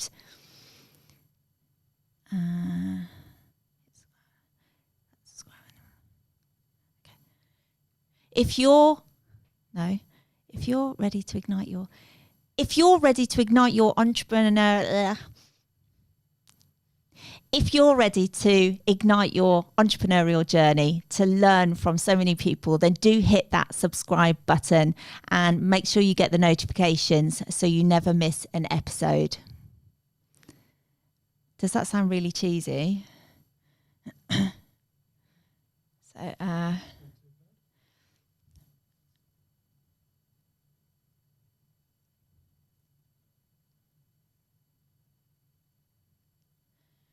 So take a step towards your entrepreneurial journey. Subscribe now and let's go on the journey together.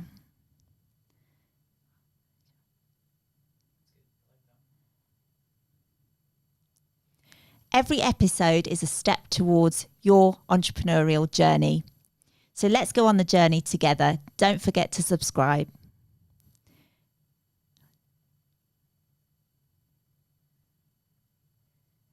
Every episode is a step towards your successful journey. No, successful story. Every episode is a step towards your success story. So don't forget to subscribe and let's go on that journey together. Awesome. Good. Let's call it there then. Great. Okay, good. So we're going to be back in here. We need to make sure we say that with Callum, 24th or the 1st. Which one is it?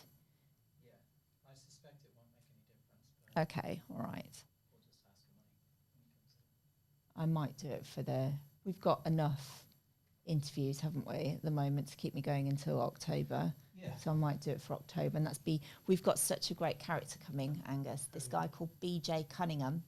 And he is responsible for a brand of cigarettes like years and years and years ago, because he's older, called Death Cigarettes. Oh, I remember. Do you those. remember? Yeah, yeah, Ah, They had a brilliant. skeleton on the front. Right? Yeah. Skull and Yeah. crossbones on the front. Yeah, and he's the And, most he incredible speaker. just went, everyone knows cigarettes will kill you. Let's just put it on the package. Yeah, that's exactly Yeah. his thoughts, because he's a branding expert.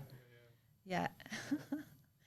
So yeah, he's agreed to come. So I'm super excited. He's got so many funny stories. He's really good. That'll be good. Who have you got coming in now? Kirsty Parker. So she is an investor, and she helps people. She's going to be quite formal, I think, Kirsty. I'll have to try and relax her a little bit. I thought Neil was quite nervous, bless him, wasn't he? Yeah, I should have done some breath work with him first, really, but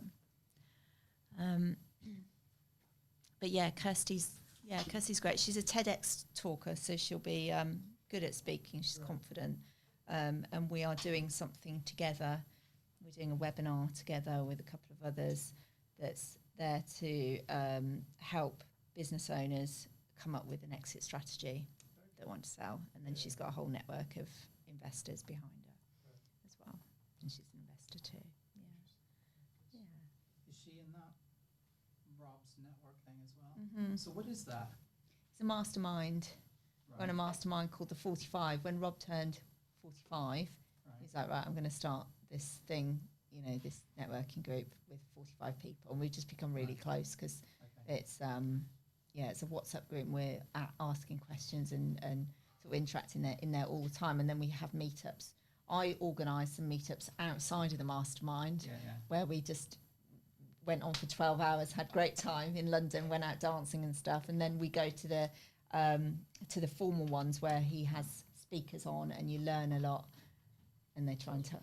Yeah, it's super good. I'm good, thank you. I've got Kirsty will probably have some. Yeah, we'll we'll- I think they have a fountain out there. He's usually got prosecco, so he's slipping today. I think I started that. I mentioned that. I said the first one I did. I said to Callum, I said, I always wondered whether I should give my guests prosecco to get them open up, and he went, "Oh, here you go." And I was interviewing a health coach, which is great. So, hi, Kirsty. Hello. Good. Hi. Hi, this is David. Hello. Hi, Kirsty. How nice you to doing? meet you. Nice to meet you. And this is Angus. Hello, Angus. So David does the production. Angus Angus is is our the editor. editing for us. Fantastic. Yeah. The whole crew here Oh, today. very nice. Nice to meet you all. Indeed. Do you want some water? Do you want to use Yeah. the bathroom? I've used the bathroom already. I would Okay. love some water though. Awesome. Thanks. Do you want some more as well? Or you've got some? Yeah, Callum's just going to go and get you a cup. You're going to be sat there, my lovely. Fantastic. All right. And Chair hello. Connor. How did you get on with my husband? Oh, he was all right, you know. Did you put a firework up his backside? Well, I just said to them that there's Obviously, loads you of did the man potential out, there. that was Yes. Yeah, no, it's Good. not There bad, is. yeah. Yeah, there is. Yeah. And you've met his dad, haven't you? Yeah, David wasn't there today. Yeah. He did say, did you need him there? But they weren't sure whether you did or not. Oh, I didn't mind. I think it was quite useful speaking to them without him there, Yes, to be yeah. honest. Because they're the ones who need to take I didn't know if that was your idea. take it all on, aren't they? Yeah. Yeah, exactly. That's true. Yeah, good. Oh, well, thank you so much for making the journey. No, I'm it's no really problem pleased at that all. you're over there with them. And you heard that Dan's only just got back home. Oh yeah, and he had to pick someone up from the airport at 3:00. So Oh, right. this morning, Oh, I one of the kids. Oh, gosh. Oh, thank you Delay so with much. EasyJet. You know, if you travel EasyJet last flight of the day, you know you're gonna have problems. Yeah. I put that under. I've written a couple of notes and I can't remember what I put them as. It's fine. I can make it up as I go along otherwise. So what's the thing today then? It's a free-flowing chat. Yep. I would like to go into exit strategy questions and things. I'm going to ask you a little bit. So, do you want me to tell you the kind of questions that I've written Yep. down, so you feel a bit more prepared? Yep. Because That'd be usually I ideal. just go with the flow, but. So I'm going to introduce you, and then I'm going to ask you to tell us a little bit about you and your journey to where you are today. And Okay. then I'm going to ask you, it might not always be in this order, what is your experience of business networking? Obviously, because it's the networking spark. Yeah. So, and how important do you think it is for business owners to be going to networking events? Yep. Okay, I think I can sell that. All right. Yeah. And then, how do you help businesses to create their exit plan? Okay. Is that too big a question? No. Okay. Tell us about life as an investor. What does that look like? Is that too much? No. I mean, I am an investor, so that's fine. That's okay. Cool. Yeah. You've now written 6 books. Can you tell us a little bit about those? It's like 10 now. 10. Flipping hell, Kirsty. Keep on chucking them out. I mean, it was 4 in your bio. I know. So it's for 4 proper ones. Yeah. And then the other ones are just like when I get a bit of a brain fart and think, oh, somebody needs to know something about that, so I create. Drop 100 pages and push it out. Yeah. Oh, yeah, basically. So 10 books, and 4 of those are award-winning. Can you tell us a little bit about that? Is that correct? Yes. Great. Well, yes, I'm an award-winning author, Okay. but I had the 4 books released, so they sort of. I've got that in your intro. Yeah. Kirsty Parker is a transformational business leader and an award-winning author with over. But I don't want to read. I'll go with the flow a bit more. Yeah, yeah.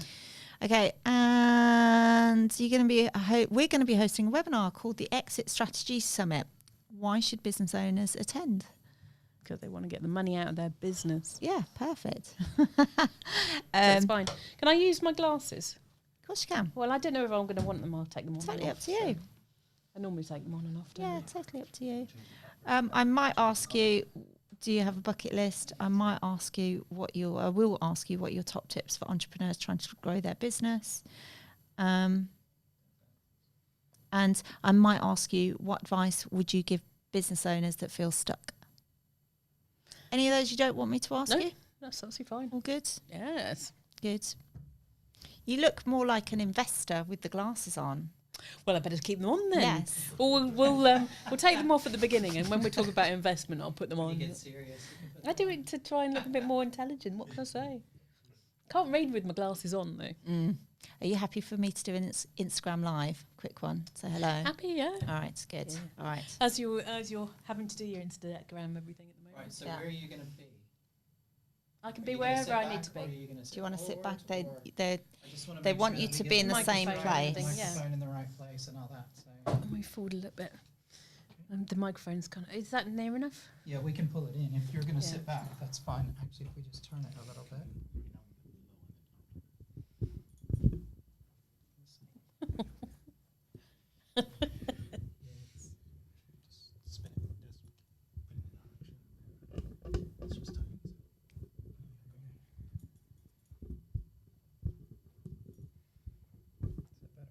Wonderful. That's Hi great. Thanks. again. So it is a day of podcasting today. We've just been making some content. We've interviewed Neil, and now behind me we've got the lovely Kirsty Parker. Hello, everyone.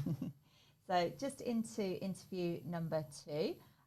We are in, I've said it before, said it earlier, we're in our lovely podcast studio, Titans podcast studio, that we now do pretty much all of the podcasts in, just because it's a really nice setup. And if you speak to this guy nicely, he even gives you Prosecco now and then, you know. Well, I haven't been offered that yet. I'll see if you have any more left. What have I said? Yeah. Anyway, no, it's just a really nice atmosphere here. Great place to have a chat. So we are now on interview number 2, and I'm going to grill Kirsty Parker. Oh dear. But actually, Kirsty and I and a couple of others are also doing a little bit of a joint project together. So if you are a business owner that would like to start thinking about your exit plan, if you're a business owner that would like to learn, you know, what you're going to do when you decide to sell your business, then we are doing an amazing webinar coming up next month. So Kirsty's a bit of an expert on this. She helps businesses to grow, to be able to sell. She's got over 30 years experience, and she's an award-winning award-winning book author even as well. So yeah, we're going to dive deep into some questions now. So I shall end this and crack on.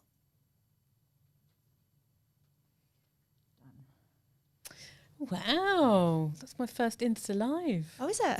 Yes. I need to do some more of that. But, yeah. It's kind of like a habit. It's like getting into a habit. Yeah. And getting over yourself, like as well, like it becomes a habit, I suppose. Right, are we all good? I did a badder post on LinkedIn actually. Okay, good, Yeah. good stuff. So if you ever need any editing work done, Angus here started working with us. Has worked on some massive films before.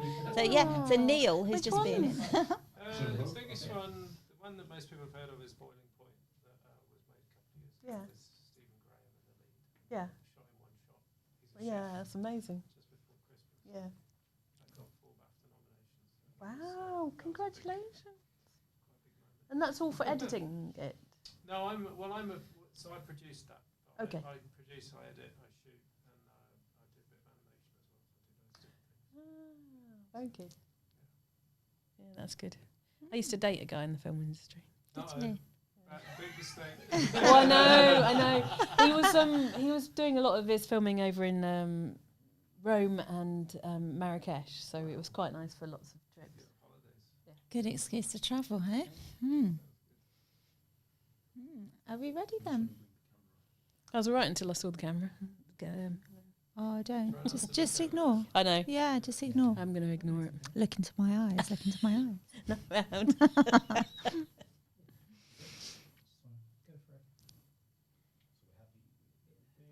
I didn't bring my books as well. I was going to bring a few of my books to go. I've got one of your books at home. I know, I should have said. We'll I was talk at Harry's about them last night, instead. so, yeah.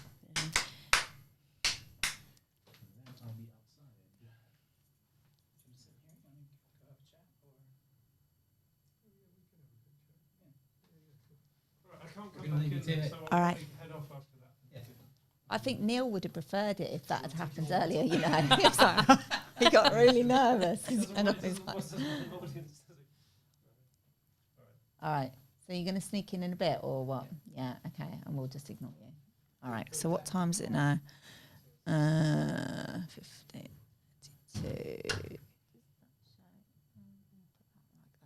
Okay, awesome. All right, ready? So is it recording at the moment? Oh, okay. Yeah, but this is so cool. So welcome to the Networking Spark. Kirsty, thanks so much for being with us today. It's my pleasure. Awesome. So Kirsty Parker is a transformational business coach. She's got over 30 years of experience of helping businesses grow. She's an award-winning book author and really excited to dive deep into what makes Kirsty tick today. So, hey Kirsty, what drew you into what you do today? So you are obviously an author, a business coach, an investor. What's your journey been? My journey started off as somebody who did a management course with Marks and Spencer. So I was lucky enough to get on one of the 12 places going, and I learnt loads about business and thought this is the right thing to do after my chemistry. So I ended up working for some of the biggest companies in the world, like Gillette and Boots. I worked for Coca-Cola, Adecco, and I really carved my teeth in being an operator who was used to making businesses work much more successfully. So I loved doing that. And then I decided to reward myself with an MBA. And after that, I went on to do exactly the same, but in healthcare instead. So I used to work with lots of small furry things because I was a chief operating officer for a number of different veterinary companies, which I transformed so that they grew really well, and one of them had an incredibly successful sale. Fantastic. Do you find it quite rewarding seeing businesses that you're helping grow? Absolutely. I think there's so many businesses out there that are nearly doing it right, but not quite. And I'm able to go in there and help them take a step back. Generally, I find that the answers are already there in the company, but they are getting lost in the weeds. So what they really need to do is to have somebody there to come in and pick out the best bits and have a really good, clear plan and some well thought out targets. Because if you set a goal, you'll achieve it. But if you're not clear on what you want, you're never going to get there. And do you think that many business owners are stuck in the day-to-day tasks, working in their business rather than on their business? That's absolutely right, Jess. And that's one of the biggest challenges that people have when they finally want to reap the benefits of all that hard work that they've put into their own business by selling it. Because their business needs them so much, it actually reduces the value of that business and it makes it more difficult to sell.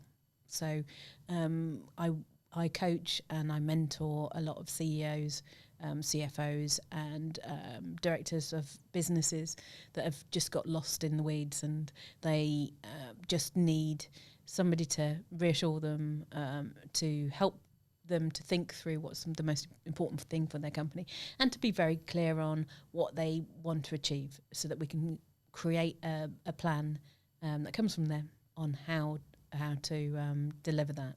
And ultimately, that varies in every single company, and it depends on the motivations of that individual. Do they want to have a company that's award-winning? Do they want to have a company that's doing something that's really good socially and has some good social impact? Or do they want to make loads of money? And I love working with them in any of those categories. Do you think it's a good time at the moment for businesses to sell? Absolutely. I think it's really interesting. We have 5.5 million small and medium-sized businesses in the UK, and they actually represent 90% of the workforce. So it's the most significant part of that. But interestingly enough, over 50% of those 5.5 million businesses are owned by people who are 55 or over. So I don't know about you, but I think that it's a really good time to think about, even if it's not retiring, changing gear and selling your business that you've worked on for so many years for a good sum of money allows you to then go on and achieve some of your other dreams, be that sailing off into the sunset, buying a holiday home, putting your kids through college or your grandkids, or whether it's to be able to go and do something socially good or become an investor, like one of my many hats I wear. So that's a really useful thing. Half of the businesses are now likely to be up for sale in the next 5 or 10 years because people want to do something different with their lives and move on to the next stage. However, the Labour government is also giving lots of incentives at the moment for this because they have a massive hole in their balance sheet and they need to make it up. And it's likely in the budget in October and again in April that we will see some significant changes to those people who have wider shoulders, so those that can afford to support the rest of the country. So that will be people, for example, selling their business. So for those of you who don't know, there's currently a massive benefit called BADA, which is Business Asset Disposal Relief. This means instead of paying full tax on the money that you make from selling your business, for the first £1 million of profit you make, you only pay 10%. It is very likely that in order to fill some of that hole in the budget, that the new government will remove at least some of that benefit, either in October, but more likely in April 25. There's also a likelihood that the capital gains tax, the CAGR, will increase from its current 24.8% level to hit the same as whatever your tax bracket is for earnings. Those two are both signalled to start happening in April. So I would say if you're even contemplating selling your business, you can't really find a better time than in the next few months. Get the rockets going. Yep. Have Absolutely. you noticed an increase in people selling their businesses? Yeah, without a doubt. And unfortunately, I've also seen an increase in the number of insolvencies. And we've seen in the last quarter that we've had more insolvencies in that quarter than before the financial crash in 2008. What do you think is the cause of those? I think people are not reaching out for help. And they are struggling at the moment because the economy is not so good, so people aren't spending as much money, which is having an impact on their customers and their sales. And it's also because many people took out massive big loans during COVID and they're now in the opportunity to have to pay that back. So these financial pressures are really pushing on businesses, and unfortunately we've had thousands falling into insolvency. It doesn't have to happen. And I work with a lot of businesses that are on the edge of that, and we find a way to restructure the finances and create a business development plan which will bring them back into the black so that they don't have to see the 30 years that they put into the businesses going up in smoke. But there's a recovery in place, so we can work together a couple of years and then be in a position where they actually get a nice reward for that company that they thought they were going to lose. So that's actually really wonderful work that you're doing there, because you're almost rescuing people that are, in many regards could fail, and then you're helping them and they're getting a reward from that. You're wearing a lot of hats, as you've said. Yeah. So you're an investor, an author, a coach, working with a lot of businesses. How many businesses at the moment are you working with? I've got about 10 businesses that I'm working with at the moment. So how on earth do you manage your time and your head? I am a very curious soul. And I like to, my fiance jokes with me about it because he says I need to know everything about everything. And indeed, I'm delighted I've been invited along to do TEDx talk in St Albans in October, Which is about- fantastic. yeah, Congratulations. which is all about curiosity. Yes. So I'm eager to find out as much as I can about things and to actually make a difference. So business is actually quite straightforward, and most people come a cropper when they overcomplicate it. So I have certain processes that I put in place when I'm working with businesses that they can follow as a step-by-step process. And they do the work themselves. It's not me doing the work. I'm just there as a guide. I'm there navigating the way forward, giving them some information and advice. But generally, I've found over the years that the problems I discover in one company are very similar to the ones I find in many other companies. So, in fact, working with more than one business at the same time makes a lot more sense, because you can share the lessons as you go with other companies. So, something that's something that we're turning around in one business, you can find that same principle can be applied in another business. That I'm working with. Interesting. Okay. And they're a huge variety, because they're all different, aren't they? Very, very different businesses, right? I help out from anything from healthcare to pets. I also help with social justice companies and charities. So it's a very full range. Do you feel like you're living your purpose? I think there's always more that you can do, and I strive to be able to help as many people as possible, because that gives me fulfillment. And I've been lucky enough to be in the stage where I've spent the last 20 years running big companies, and I'm now able to go and help the smaller businesses that don't get the same amount of support. Wonderful. Tell us a little bit about your books, Kirsty. You are an award-winning book author, and last time I spoke to you, you'd authored 4 books, and then it went up to 6, and then all of a sudden we just had a chat before and it's now 10. Like, where do you find the time? And tell us a little bit about the books. Okay. I've always thought that I had a book in me, and Or 10. It's addictive, I have to say. If you want to go and write a book, stop and think about it, because you'll find you'll enjoy the process so much you'll just want to carry on doing it. So I was very keen when it came into. I had resigned from my job because my dad had recently died when we went into lockdown. So it was a perfect opportunity to do something completely different. And I thought, you know what have I spent my whole career doing? And that's helping businesses start, grow, buy and sell. And I thought I would love to write a book about one of those. So I thought, what's the most significant one I can hit? And that was about helping people sell their business. The reason for that is over the years, I've been part of buying over 70 businesses.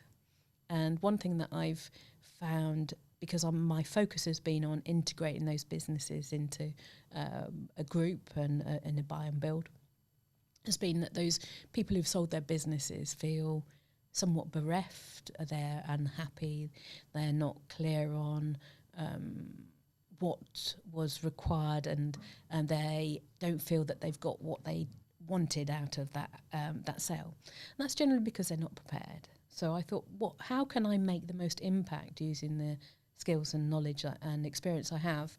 And I thought, that's actually for the people who are selling their business. It's I always say that when you sell your business, it's like sending your 5-year-old who's just done a width of the swimming pool to the Olympics. You're there selling one business one time, and you're up against people who have bought hundreds of businesses. So I'm here to level that playing field and actually be able to help and represent people and give them the knowledge and skills so that they know that they can sell their business at the right time for the right price. Do you think there's quite a few sharks out there, and if you're not careful and you don't have that guidance and advice, then you don't know what's going to happen? Somebody could, I don't know, you tell me. I think from having my buyer's hat on, I know that there's been hundreds of opportunities to buy businesses at a lot less value than they should really deserve. And that's because people don't get the right guidance. Also, they often go to brokers, and brokers, only 20% of the companies that are listed with brokers generally sell. There are some really good brokers out there whose rates are really high, and you should try and find those if you're wanting to work with a broker. But the brokers take a good percentage of whatever that transaction fee is, as well as having a significant chunk of money just to list the business. So I'm trying to help people to understand the whole process so they can go in with their eyes wide open and find the right buyer who's going to do the right thing to their business. So would you say the difference between somebody working with you and a broker is that you would give them so much more support, guidance, help, learning, whereas they go to a broker and they would just take a fee and sell or maybe not sell the business for them? I think every broker is different, and I don't want to say anything bad about brokers because there are some really good ones out there. But generally, the business model for brokers is that they get a fee to list a business for sale, and then they get a fee like estate agents would when they sell the house. So if they can list 1,000 businesses for sale, that fee is so high that if they only sell 20% of the businesses, they've still got a really good income stream coming in. So the model is wrong with a lot of the brokers. And I think with myself and other people who are helping people to sell their business, if you come to me tomorrow and say, I'm wanting to sell my business, I'll have a good look at it with you. It doesn't take very long, a few hours, and I'll say, that's great, but your business, I do a free valuation and a 20-page report. And this gives you a realistic picture of what your business is worth. Now, I've worked with hundreds of SME owners, and I ask them how much they think their business is worth, and generally I get £1 million. That seems to be the answer most of the time. Unfortunately, that's not actually the fact. Very often, I come to businesses and I'll value them, and they'll only be worth £300,000 or £400,000. So I want people to have a really, really realistic idea of how much their company's worth. But also, why sell for £300,000 or £400,000 when we can work together and very, very simply increase the sales profit and the attractiveness of your business so that you can hit £1 million. So I'm currently working with a couple of people who have a business which is probably worth about 3 million, and they've figured out that they want a business that's worth 9 million. So I'm working with them to put a plan in place so that we can increase the value of that business to 9 million, so that they can sell it and do everything that they want to do with that money. Which is a much better plan than just selling it for what they didn't want to sell it for, right, in the first place. Yeah. So if you can, I know it's a big, complicated process of valuing and, working within the business, but could you, in a nutshell, give a few top tips for an entrepreneur thinking about their exit plan and wanting to get their business in the perfect state, ready to sell? Yeah. As I say, it's not rocket science. It's very, very straightforward, but it's having the right structure and plan, and if required, having the support and the navigation through that. So I have a business which is a community that brings together lots of people who are looking to sell their business, which is called the Sales Success Circle. It's a membership site, and it gives you all of the tools that you need to be able to prepare your business and be really clear on what you want to do. We use a scale system. It's a methodology that I've developed over the last 30 years. So the S is for strategic review. So it's actually saying, where are you now? And where do you want to be? So we're really clear on what that is. The next one is the C is creating a action plan. And that's really about saying, let's tackle each area of your business, from your sales, marketing, through to your operations, through to your people, and let's be really clear, and your finances, of course, really clear on what you want to get. The next one, A, is for adding value. So I work with these people to help them to make sure that that action plan is delivered. And then the L is for leveraging value. So what more can we do then to really polish it, to really get to that valuation that that individual wants?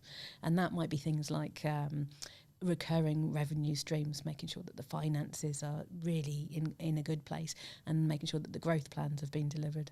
And finally, it's elevating the exit. So it's only right at the very end. The E is for elevating the exit, and that's making sure that you know how to sell your business and how to find the right buyer for it, and how to basically get the value that you deserve for that business.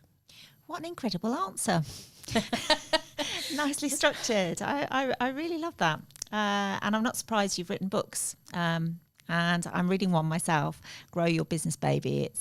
It's super good. Love it.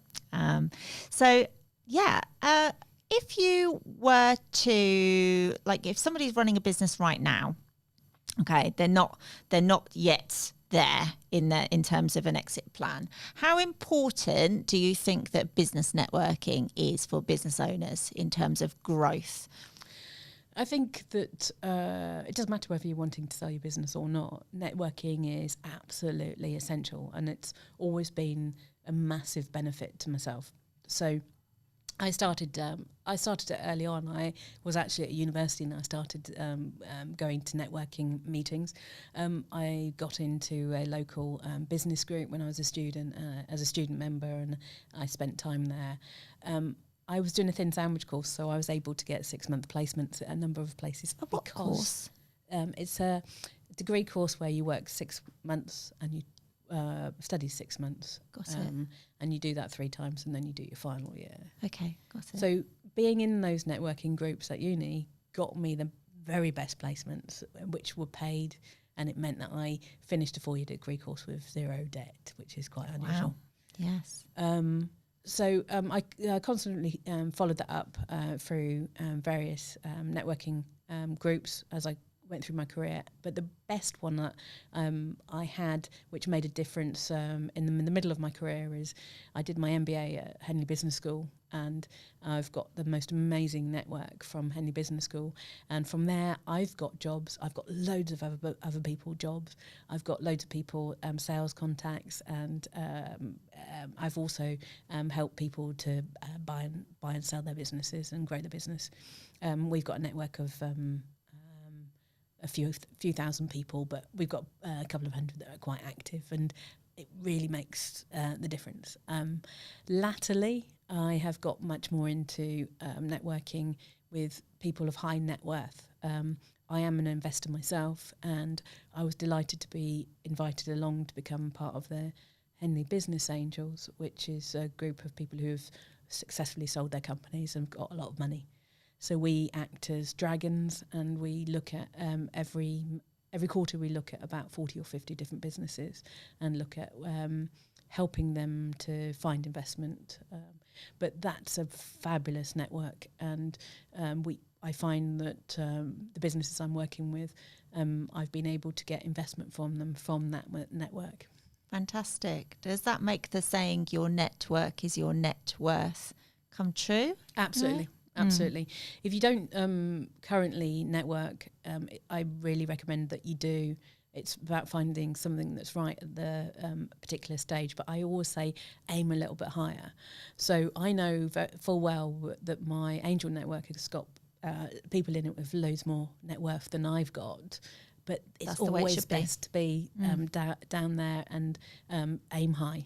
Surround yourself with, the people that inspire you and people that are just one step above you, and that will help you with your growth, right? Yes, absolutely. Yes. Okay.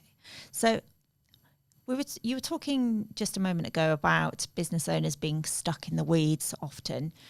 So what's your, if you come across a business owner who is really stuck, because often people running businesses, they've got so many different, jobs to do and pressure upon them, and they can sometimes feel stuck or perhaps even burnt out.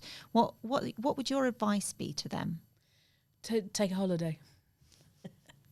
And I say that very flippantly, but you can never see what's going on in your own business until you step away from it.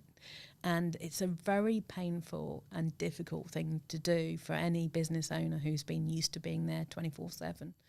But if you realistically want to make a change in your business, you have to stay away from it long enough to see how it manages without you. So that would be the first stage. That's incredible advice, and that's something I also think is super important, even if it's just for a couple of days. Sometimes, even if you can't do a week or 2 weeks, just going somewhere else away from your day-to-day life, it can just open up your mind and just give you a different perspective. I love that advice. I'm trying that with a couple of my mentees at the moment. One is away on holiday, and he agreed that he wasn't going to have any contact with work. So I sent him a couple of emails and got a response because I was just testing him. Good work. So that's the other thing. But the other thing that a lot of business owners forget is how good their team is around them. And it's because of them that the team is so good, but they forget to give them the credit and see how much they could potentially do. So I always like to help business owners to go and spend some time with their team, and I run sessions with the whole team, which is looking at strategic options, and it's dynamite. I work in transforming businesses, and most of the answers, well, at least half of the answers to that business transformation come from the team rather than from me. It's just having the time to step back and ask those people and put it into a structured plan, so that people know what's happening and know why, and then it's amazing the magic that can happen. Yeah, I think building a good team is a real stepping stone when you're starting and growing a business, and that can be, that can be the difference between success and failure of a business, is finding and growing a good team. Yeah. Would you say so? No, I'd absolutely say that. And I think business owners are so busy and focused on doing everything that they don't have the time to stop and realise that. And unfortunately, it often leads to them losing people who would be dynamite for them in their growth. Mm. Mm. So, Kirsty, you are a powerhouse of a woman. You've got so much experience, so much knowledge. Do you feel like you have aspired to do everything you want to do, or is there a lot more that you would like to do? Do you have it's a horrible phrase, but do you have a bucket list? I actually do have a bucket list, and I created it when I was 25, and it's called my list of BHAGs, big, hairy, audacious goals. So that includes owning 10 properties, and I'm not quite there, but I'm nearly there. That includes owning my own businesses, which I've done, and that includes sailing around the world, which I've also done. There are... Because you have your own boat, right? Which is incredible. And you can write your books on the boat. I do find my first book, How to Sell Your Baby, was written when I was... Sounds wrong. Okay. Amazon made me change the name. My publisher was happy with it, but Amazon didn't like my second book, which was how to buy someone's baby. So I have added the pretext of business. So it's now how to sell your business baby. It's a good word though, because people do. I'm going off track here, but people do treat their businesses. It's like their baby, and that's when you're saying they can't step back. And they often people are like that with children as they're growing up. They don't allow them the freedom to grow up, and they're a bit like that with businesses as well. But yes, your business is like another child, and it's very difficult to cut the apron strings. Totally, without a doubt. So yes, I did. I wrote that when I was getting a bit bored, because it was a 3.5 weeks across the Atlantic and it was only the storms that kept me interested. Yes, I have lots of other things on my bucket list, on my list of BHAGs, and one of them is to get married, which I'm doing for the first time next year. Congratulations! That's amazing. And the other one is, which I haven't done yet, is to own my own island. Wow. Yeah. But many of the other things that I've achieved in my career in terms of being chief operating officer on the C-suite for big companies, I've done that. But that was only because I set a goal to do it. My writing of my books, I did one, and now I'm so excited about it. I've just finished my 10th book. But that's because I think that I've got a lot of information to share, and most books are written in a way that makes it overcomplicated. Mine are just simple, straightforward. It's just easy to implement plans, and that's why I wanted to share it. So set your goals. The bucket list is even more aspirational. When we're talking about an island, are we talking about like an island in Scotland or in the Caribbean or Croatia? Hopefully not in Scotland. I did look at wrong with Scottish islands. I did look at an island in Scotland that was up for sale 4 years ago. Bit cold. And I was quite serious about that because it looked amazing as a retreat, but obviously only probably for 6 months of the year. And I do a lot of yacht racing in the Caribbean, and so I'm often going around islands thinking, I wonder if that one's for sale. But it's out. It depends on where you are in the world and how big the island is. They're out of my reach at the moment in terms of what I want, where I want to buy, and what type of island I want to buy. So I think I'm going to have to keep on working for quite a while and buy and sell a few more businesses. It's a great goal to have, though. I love that so much. Oh, wow. So you're doing so many things, and you have done so many things. What's been your most favourite sort of role in what you do as your work? Is it what you're doing at the moment? What's, What I like is the biggest challenge I can have. So I can't pinpoint it at one particular thing, but my current challenge is to help as many people as possible not get ripped off when they sell their business, and to sell it at the right time to really get the value out of it. So that's my big challenge at the moment. But I've had loads during my career, and I remember one funny was I'd started, I had my first operations director role with Adecco, big multinational company for recruitment and HR outsourcing. And on day 3, my boss came up and said, can you go to Switzerland tomorrow? Because we want you to do a presentation. And I'm like, okay. That's my day 4. What am I presenting on? He goes, it's just 3 slides, no problem. Here are the people you want to put together, but you're talking about recruitment. And I'm like, fine. So I researched all the information, hardly slept that night, and I got my 3 slides done, and I was happy. I flew over to Switzerland, walked into this huge boardroom, which was full of somebody from every country in Europe.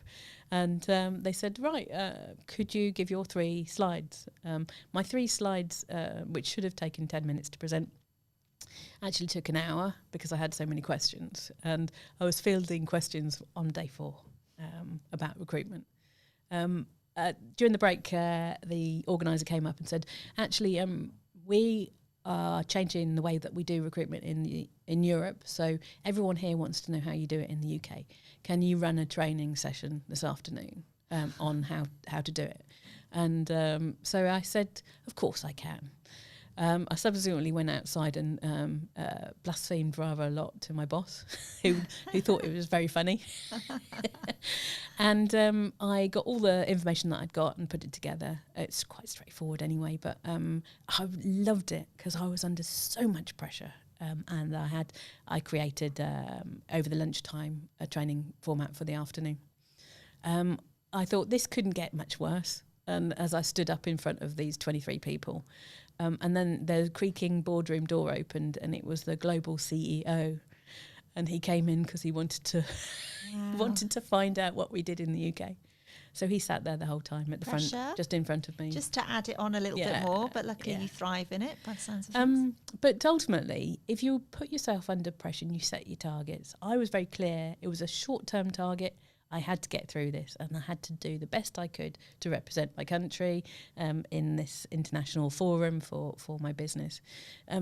It's amazing what doors it opens. So I went in my first week from being ops director in the UK to being a sales success director for the whole of Europe, because the CEO had seen me and I'd had the opportunity. So it's amazing what you can do if you challenge yourself. Incredible. Yeah, very true. Very true. Have you ever done that and it's kind of gone wrong? Oh, loads of times. Yeah. Yeah. And is there anything you wish that you hadn't done just because it was so horrendously hard? I think. I mean, we all make mistakes. Yes, right? I've had lots of mistakes and challenges in my business career. I had an amazing dream job at a big multinational company in a senior operations role, and I didn't agree with the way that they were treating people who they bought businesses from, and I proposed a completely different way of doing it, so that people integrating into this huge business would feel happy, content, and they'd stay there and they'd deliver more for this business. They didn't agree with me, and they thought it was all about fulfilling the dreams of the venture capital company and cookie cutter. Mm-hmm. So I ended up leaving as a consequence, because it just didn't feel right and it pushed against my values. And unfortunately, I've seen that so many people leave the business because they weren't thought about. I think you've got to keep a really clear business head on in terms of what you want to achieve for your business and what you want to achieve financially. But please do it thinking about the people. Yeah, totally agree. And there's that. I suppose when you're in that world, kind of that corporate world, that's where things often become more about profit than people. Yes, and it doesn't have to be that. There's some amazing corporates out there that are very, very values led, and they make sure that they fulfil that. And I worked as an ops director for another business that did exactly that on a very, very difficult government contract, and I'll always admire them for that. May I ask you, do you prefer working with entrepreneurs or big corporates? I think I enjoy working with both. Taking on a corporate and getting them to change the way of thinking is a much bigger challenge, so I do enjoy that. But the fun and excitement and speed of working with an entrepreneurial team is brilliant. So my last, particularly in the last 5 years, I've been working with what were SME healthcare companies, and one is now a unicorn. And that speed of change and movement was just so exciting. I bet. Starting to wrap up now, but what would you say about work-life balance? Do you believe that there should be a work-life balance? Or do you believe that if you love your work, then it kind of melts into your life and therefore it's okay? What's your strategy? I'd probably say that I take from my dad that I like being a workaholic. However, it's taken me, I suppose in my 30s, I started to realise the importance of being able to balance things. So rather than spend 5 days working really, really hard and 2 days off, I tend to group it up a little bit more, and I'll set my sight on a challenge and work at it non-stop for as long as it takes, and then take a 2 or 3 months off. I reward myself. I rewarded myself with 18 months doing my MBA, which was travelling all over the world doing that.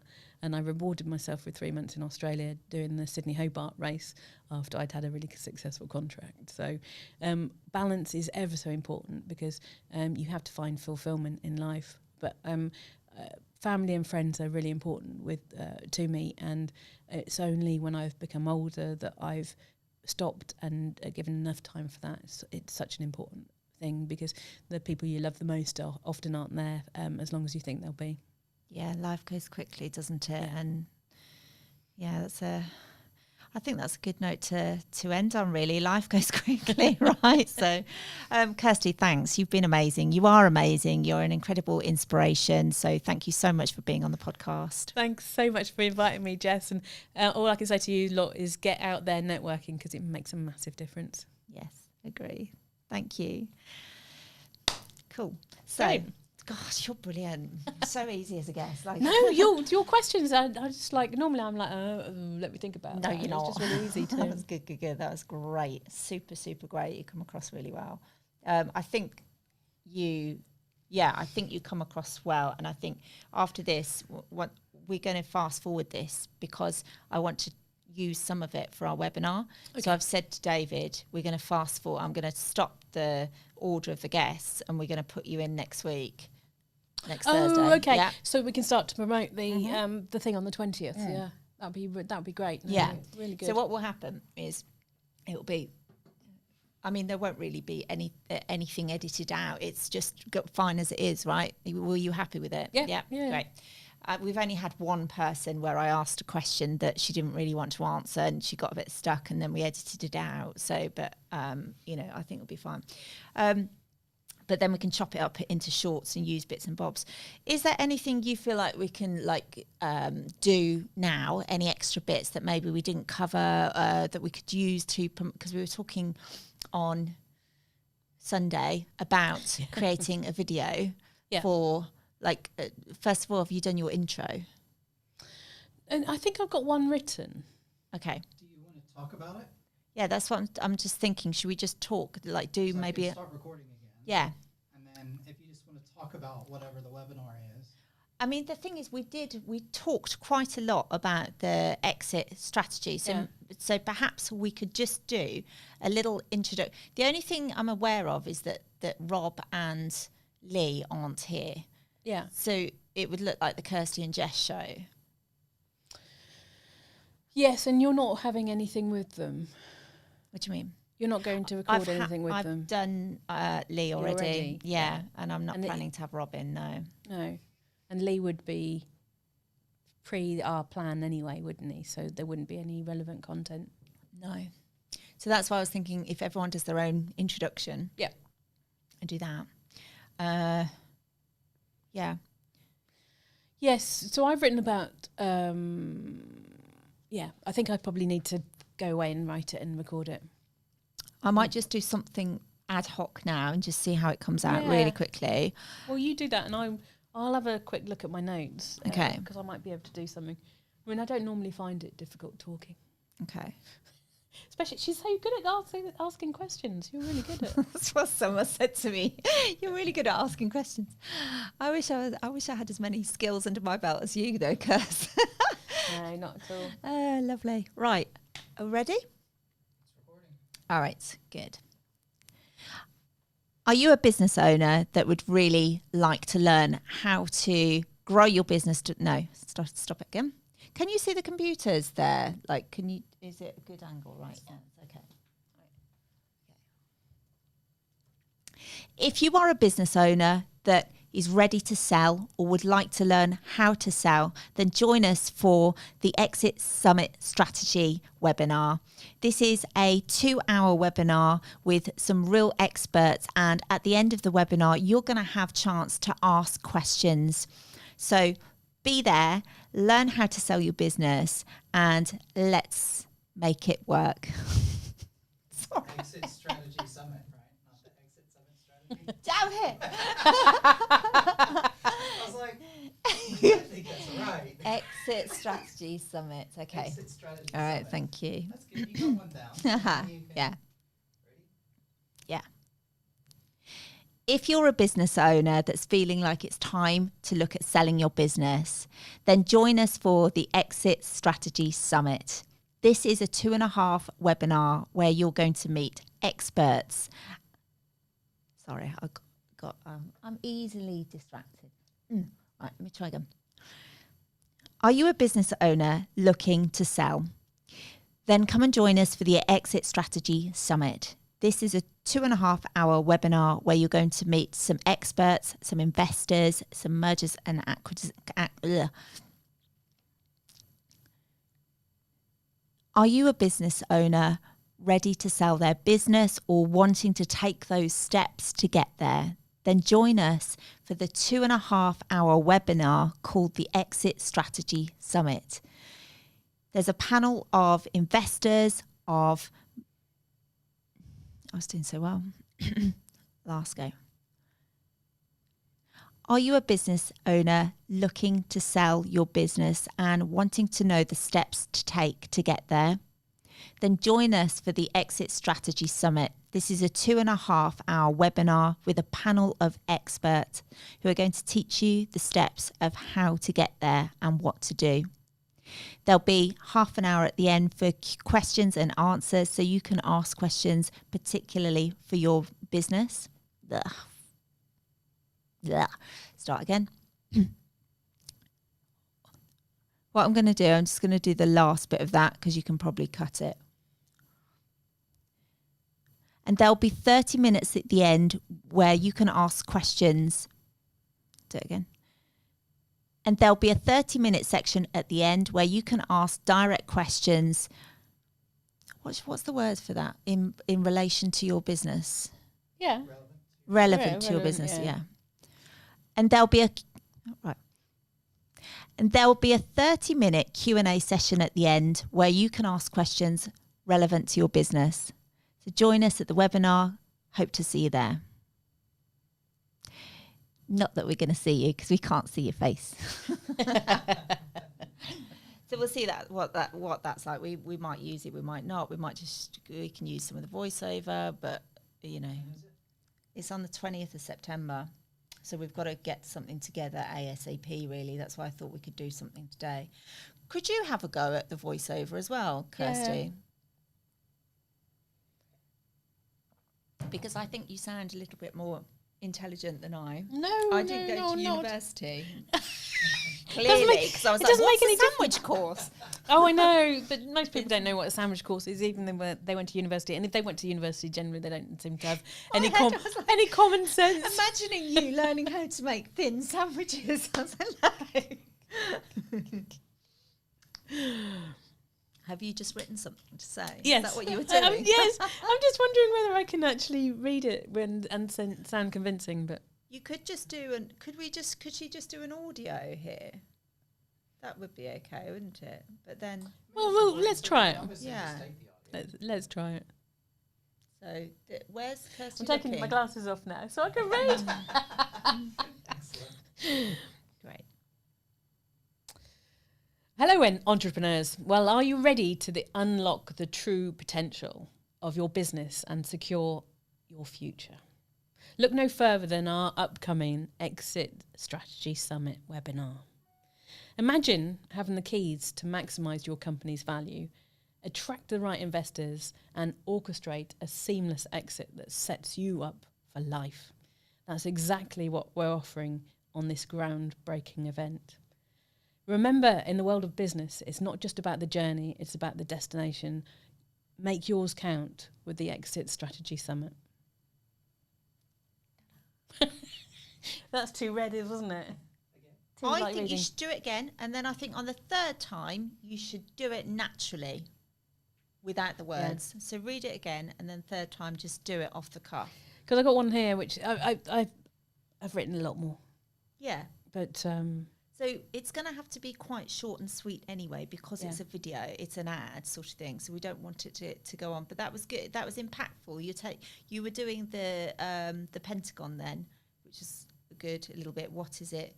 Yeah. How, when, why, how. Yeah. I haven't done it yet, but so that's important to do that. Yes. Yeah. Yeah. So yeah, maybe try it again, and then maybe just look to the camera and try one off the cuff, and just be natural, and don't worry if you've forgotten anything, and then we'll see what's the best. And do it as many times as you like. I'm just going to nip to the loo, if I may.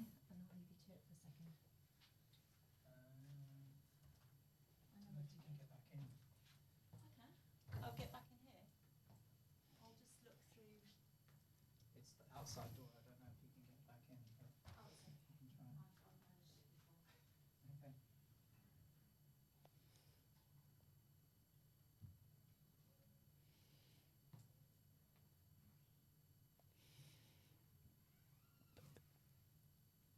Got to try and remember all these things. I've got a 12-minute one to remember for my TED presentation. And I'm like, but the trouble is, they said, oh, you haven't included yourself in it. You know, you've got to redraft it. And I'm like, oh my God, I only just remembered it. And you got making me want to do it again. Yeah. Okay. Hi, entrepreneurs. Are you ready to unlock the potential of your business and secure your financial future? Look no further. We've got an upcoming Exit Strategy Summit, which I think you'll be really interested in. Imagine if you have the keys to maximise your company's value, to then attract the right buyers and to orchestrate a seamless exit, which leaves you set up for life. That's exactly what we're offering at this groundbreaking event. Whether you're planning to exit in the near future or just want to build a more valuable, scalable business, this webinar is your ticket for success. Don't miss out on this opportunity. Join us at the Exit Strategy Summit and take your first step towards securing the future you've always dreamed of. Still a bit too reedy, isn't it?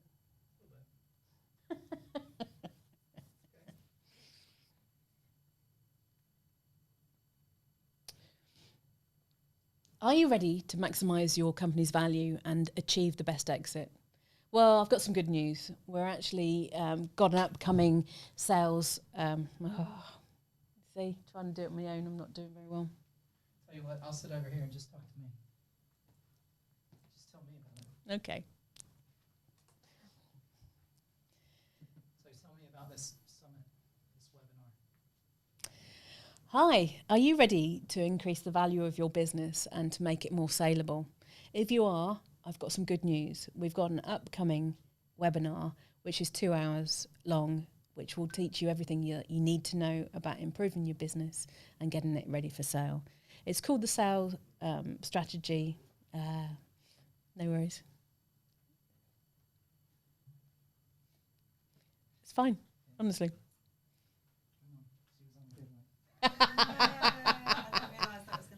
No, it's absolutely fine. It always happens. Yeah.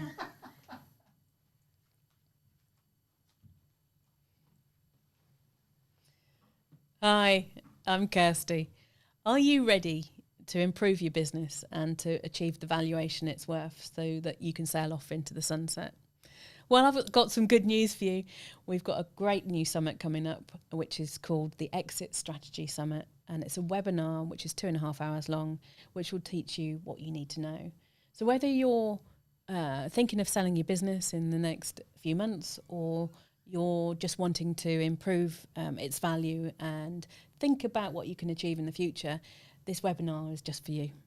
You've got one shot at this, and we really want it to be a success when you go to sell your business. So please join us on the Exit Strategy Summit. I thought that was good, but I think you need to say, well, like who, like, hi, I'm Kirsty, yeah, but who are you? Like, and who's in the, you know, there's a panel of experts, so Okay. just a little bit of authority. Okay. Yeah. So you could, go into what you said to me, like you've got 30 years of experience of helping businesses. I know, I just feel so old when I say that. Hello, I'm Kirsty, and I'm here to tell you about an amazing... Hi, I'm Kirsty, and I'm here to tell you about an amazing summit that we've got coming up. It's called the Exit Strategy Summit, and it's for you if you're an entrepreneur who is thinking about increasing the value of their business or selling it in the future. So why is it so important to you? Well, we've got a great panel of experts that are coming to this to present to you, and one of them is me. I've got over 30 years' experience of running businesses, and most particularly turning them around to be successful and achieve great sales. I've also bought over 70 businesses. So you're talking to an expert, and I really know what buyers want when they come to sell, come to buy them. Yeah. Say it again. Go again. Yeah. So I bring over 30 years of experience turning around businesses from failure into success. And not only that, I've also bought over 70 businesses. And so I really know what buyers are looking for when businesses are up for sale.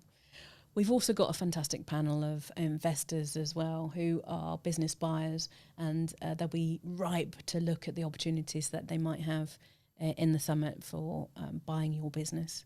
So whether you're ready to sell your business, right now, or perhaps you're thinking about doing it in the next few years, there's no better time to start learning them right now. So hopefully we'll see you all at the Exit Summit Strategy. Really good. I would just replace hopefully. Yeah. Yeah. So I look forward to seeing you at the Exit Strategy Summit on the 20th of September. Yeah, that was awesome. Yeah, if provided you're a good editor, that'll be all right. You can just be a bit like J-Lo's music, like one frame at a time. Brilliant. Okay, good. Sorry, it's like an extra thing I've just thrown at you. Great. Yeah, that was good. That last thing with the bits chopped will be cool. Really good. Okay. And Wonderful. Sorry, I threw it at you as well. But No, it's absolutely fine. But it is. It's really tempting. I've been doing these weekly LinkedIn sessions, and I've scripted it all. So it's like you're trying to be okay, and then you keep on going back to what you scripted. Mm-hmm. And this week, this guy I'm working on with LinkedIn strategy, last week he said you've got to go LinkedIn, the actual live thing you could do with with StreamYard. Yeah.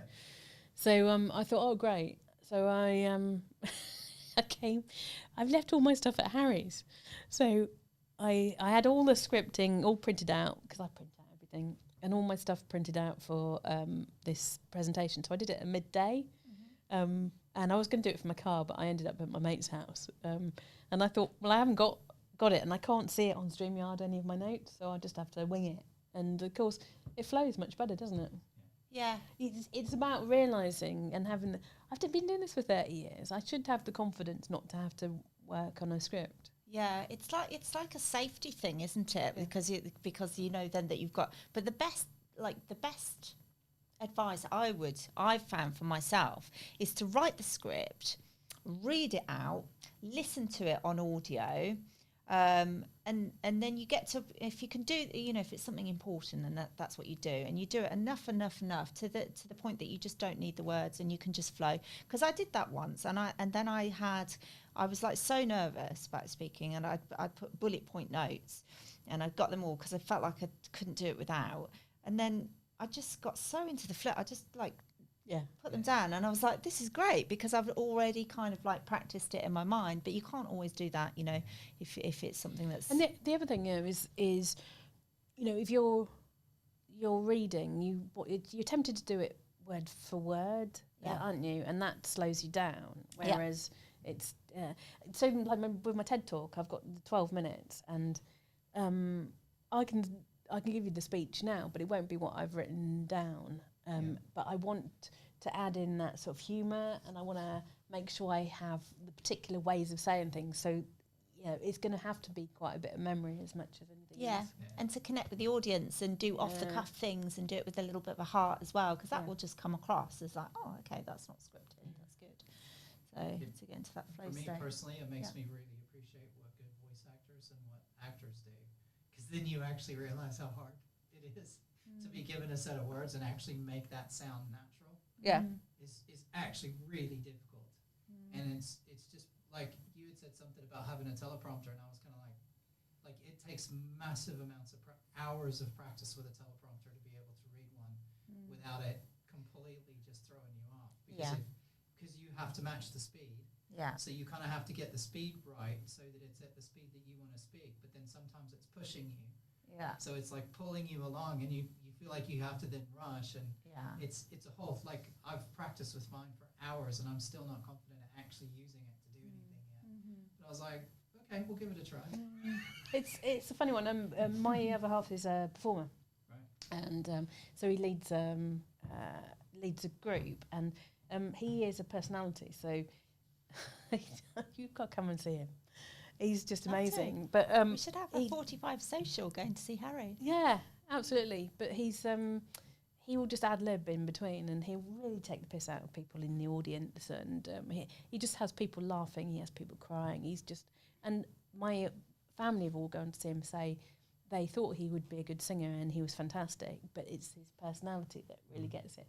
But like that, his band all work on a click track, so his MD has got to be really on the ball to sort of stop it at the right times, because of how he suddenly stops the music, and they're right on it, because he just wants to he'll stop in the middle of a song and he'll see somebody walking in with a drink and follow them, and then it throws the click track off terribly. It's like stopping on a teleprompter, isn't it? Love it. Yeah.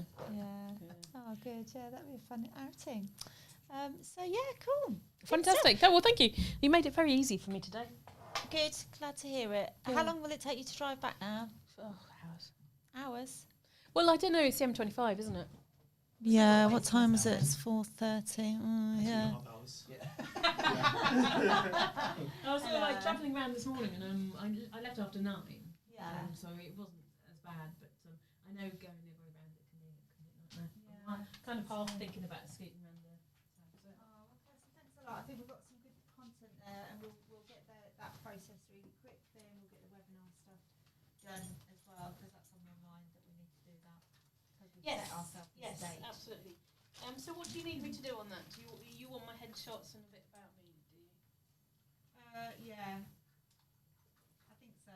Yeah, like for the Zoom. If we've got the blurb, but once you cut it into 200 bits and put it together. Yeah. Exactly. Yeah, but I've created the webinar, and there's a bit in there where I need to do a bio for each and every speaker. So, maybe a short bio and a long bio. But we've got some bio there. We've got your bio anyway. You sent it to me. I've sent you Emailed it to me. But yeah, I've got a few. I wasn't sure whether like a video introduction, but you.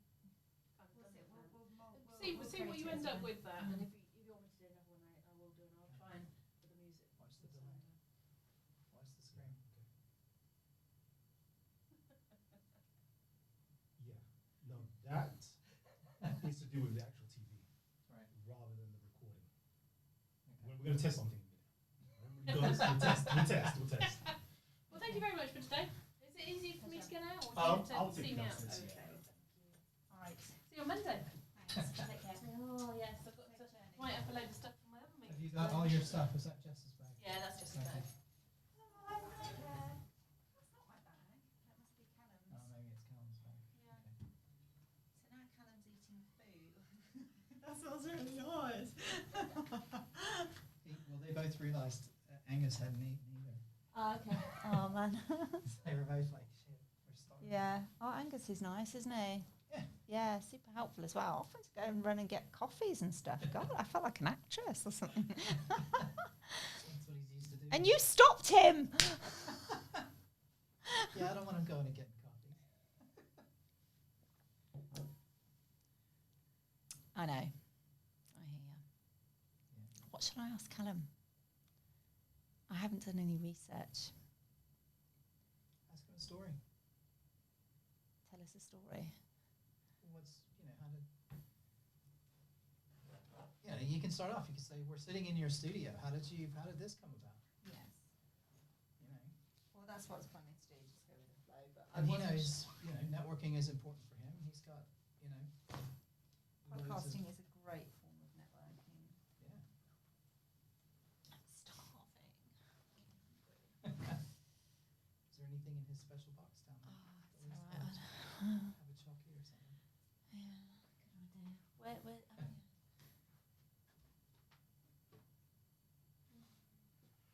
No, it's just coffees and.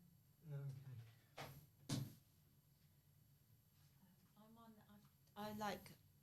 I suddenly realised I've just been eating whatever I want for quite a while, Right. and then I was like, oh no, I'm doing a yoga retreat, and I'm like, I can't fit into my jeans and stuff. So like the last few, not long, just a few days, I've just been eating protein basically. Yep. But I find out I get hungry again quite quickly. I only do the first couple of days when I do no carb, and then I'm fine. Mm-hmm.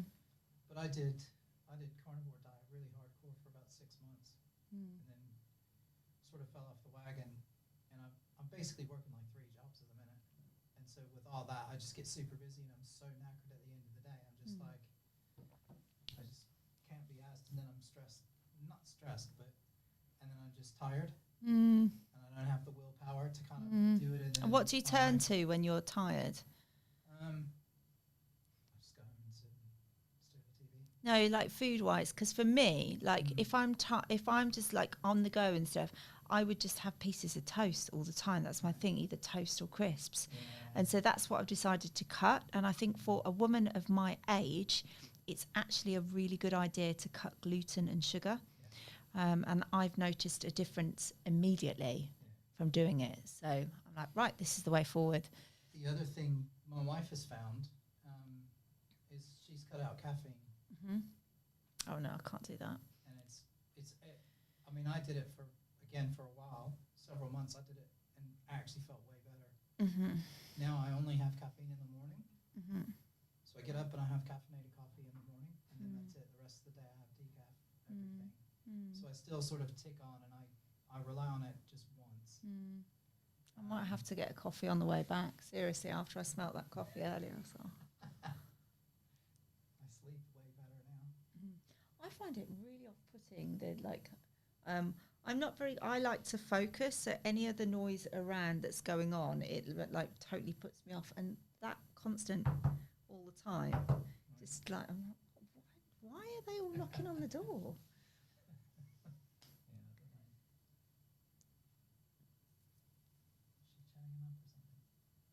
Huh? Is she chatting to him? Her Harry's a big black man. Right.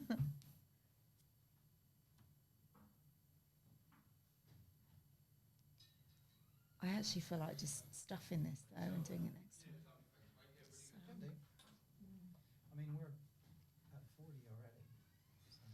Yeah, but we've wasted a lot of time. I might just do a quick one because I just want to make the most of the time. What was interesting? It could be like a short. Neil. What was interesting about what Neil was saying, and this gets back to a lot of the stuff that we've been looking at, is particularly on YouTube, consistency is the best thing. Yeah. So just be consistent. Well, that'll be easy, won't it? You know, It's once a week. Yeah. But then if you Did even I if you say find that? shorts or stuff in between, but do you know what I mean? That's what will get you in the algorithm, and then what it'll start to do is if you're posting regularly, Yeah. what YouTube will do, and you'll notice this, and if we set up a new channel, that's fine, it doesn't matter, but it'll posting, and then it'll go, okay, and it'll test you. Yeah. So you'll get like... David, you've just reminded me of something. I'm sorry to interrupt. That I did not say we'll be posting a new one every Thursday. Is it okay to do that on the camera now, just while we wait for... So, because I put together like a list from AI, things I need to say for the trailer ad, and that was one of the things for the trailer ad. Is like we'll be posting a podcast every Thursday morning, every week on a Thursday morning. Hello. Yay. She basically dropped her keys upstairs. A car key. Oh. Had to get it. So, Oh, wondered what you were doing. went up and down. Oh, we're going to have a bit of a short interview, if that's all right. Cool. We'll do a short one. I'm good with that. Great. Or we can just hold it for another day. Could do. Up to you. What would you prefer? Yeah, another day we could do Another that. day? next That's time. fine with me. Yeah. Because I'm like, since you had that coffee, and then when you've had that food, I'm like, I want coffee, I want food. So Okay, yeah, go on. we're just going to do one little thing that I forgot to say, and then we're done.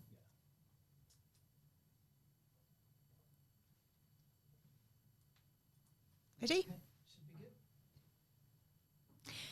So join us every Thursday. We'll be posting a new podcast once a week, every Thursday morning, and hope to see you there. Do it again. So join us once a week. We'll be posting a podcast every Thursday, interviewing inspiring entrepreneurs. Don't forget to subscribe and hope to see you there. I just told myself that in my head. Yeah.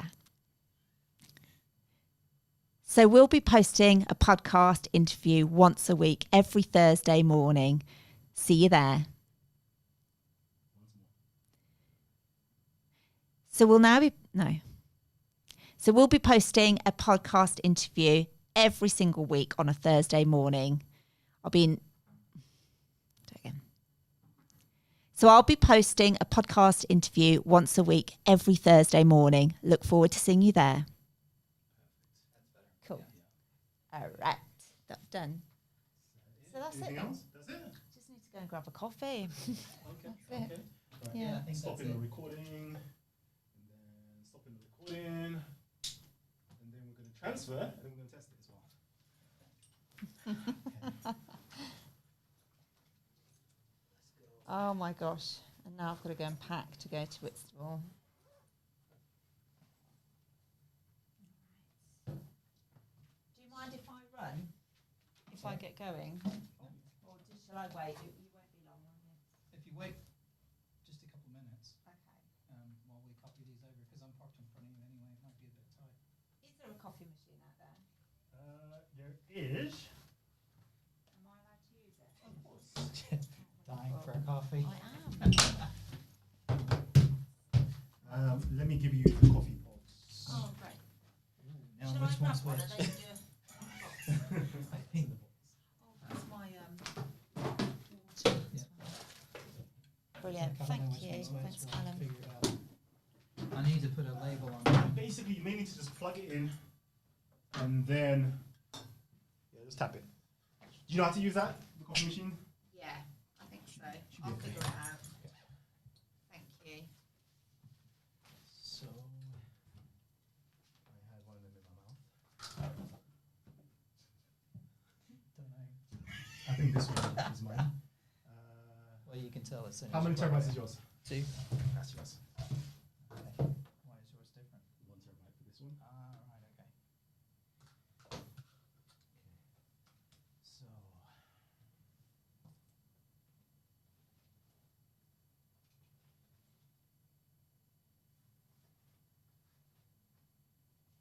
don't scare me. Whoa, what's going on here?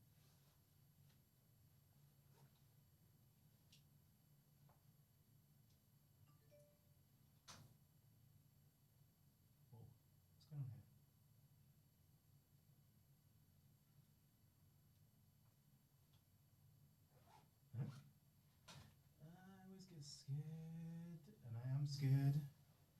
Get info. Hopefully, I've just taken the wrong one. Huh? Huh? What the hell? No, it must be somewhere.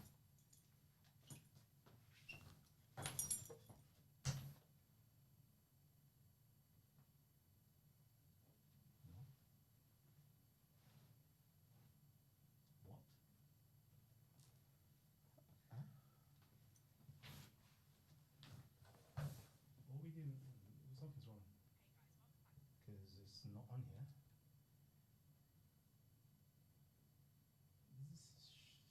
I might just be stressing for no reason. I hope. Because it should be saved on the Jess anyway. But I don't see. Is this there? Is there another?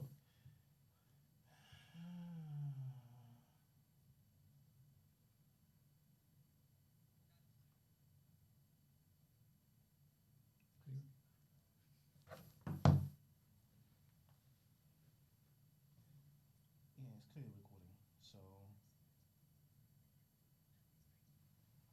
is there another one there?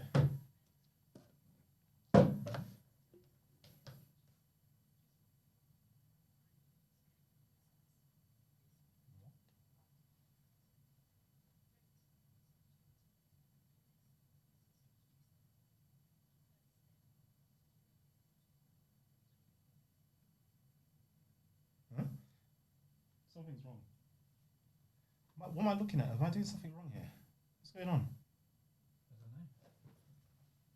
Okay, taking that. That's fine. No, that's the only hard drive I've got. Yeah.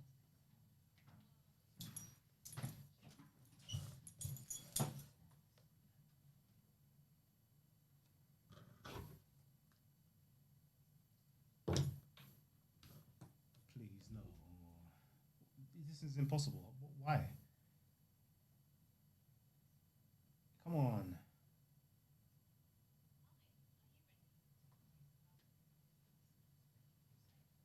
What?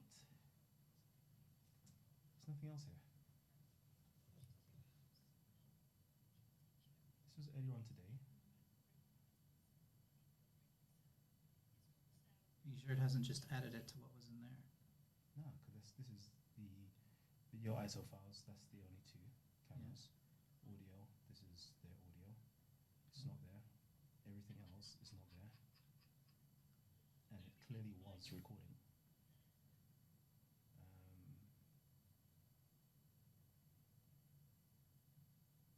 is going on? And obviously we know that the broadcaster has recorded this as list. Everything has been recorded. So where is the video files? Oh, the video. It's the video that you're not seeing. It's All right. clearly, look, as we can see here, Yeah. it's recording. Yeah. Multiple recordings. So, Yeah. what's going on?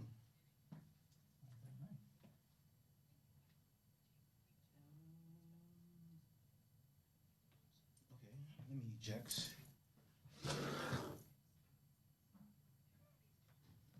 Right. So we have the audio. We have the audio. Right. But now the actual video.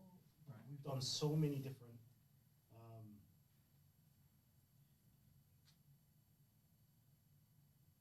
Yeah, there should be loads. 2 hours and 44 minutes left. Yeah. When we initially started, it was like 3 hours on something. So where is the video files? Okay, let me take this out. We've hit stop recording various times on that. We have. Yeah. So There should be several files here. maybe let's see if your computer. You got your computer with you? Yeah.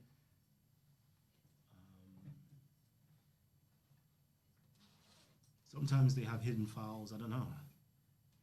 That is weird.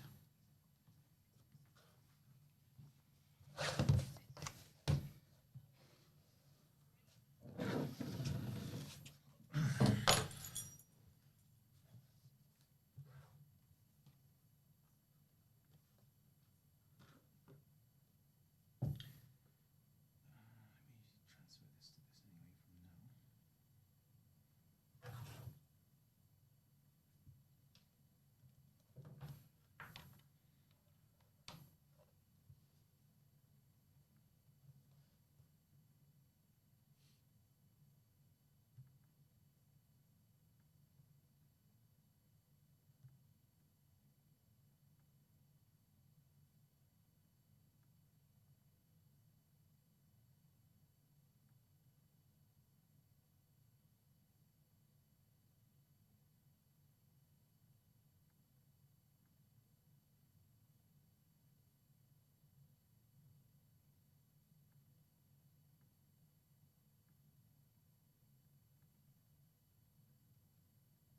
Do you see it?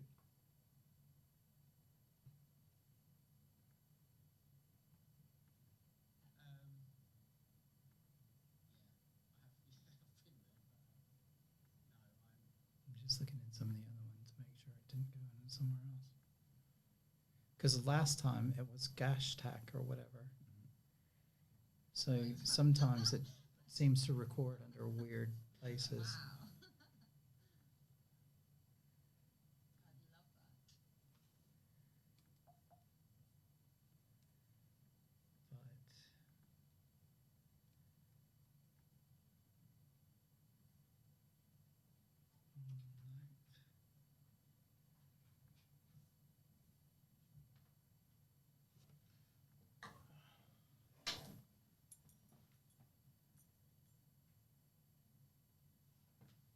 Let's see, what is it? Oh, it's not plugged up. Doesn't matter. It's plugged in or not.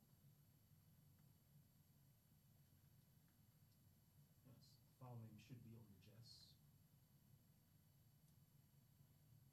there's definitely no Jess on here.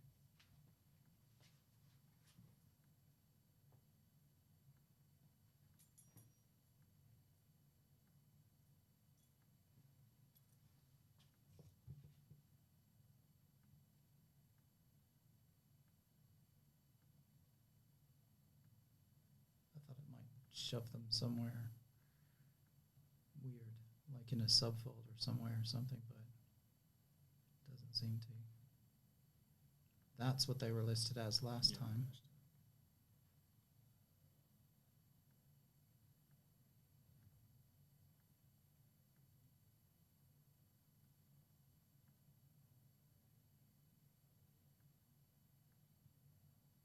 Don't see them.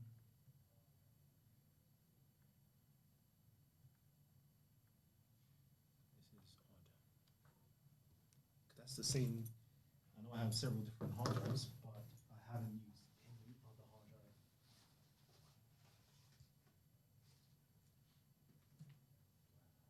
Why would I have taken it out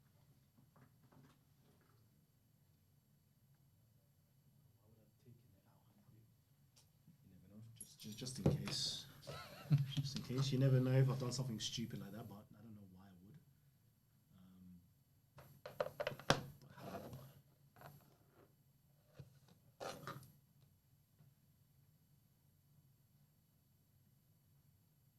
No, clearly I haven't done that. So what is going on?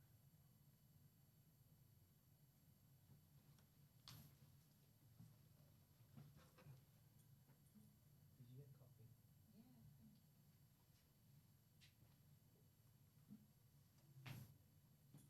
There's not an internal card, is there? Or like an SSD or something plugged into it? Like this is it. So it's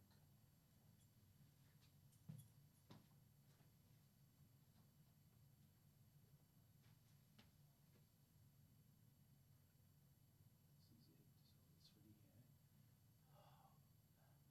Extra SSD, we know you're there. Okay, cool. Let's just hit record button again. It's recording, as we can see here. Let's just double test that clapping thing. Okay.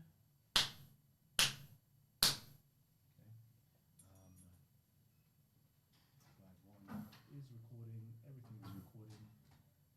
We are good. Oh, sorry. Doesn't matter. It doesn't matter. Yep, stopping recording.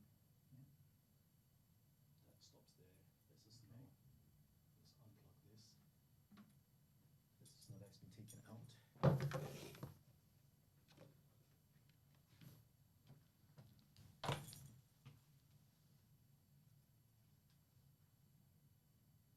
Just two.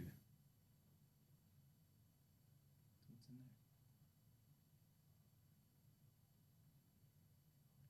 Everything is there that we've just done now. Let me go to So Camera where's three. Jess? the hell. Yeah, that's now. That's just now.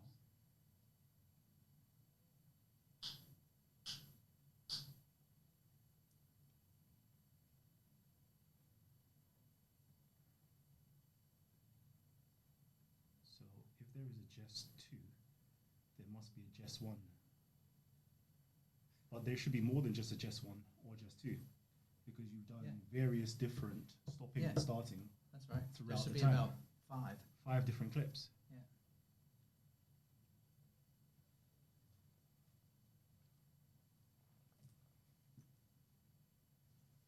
see.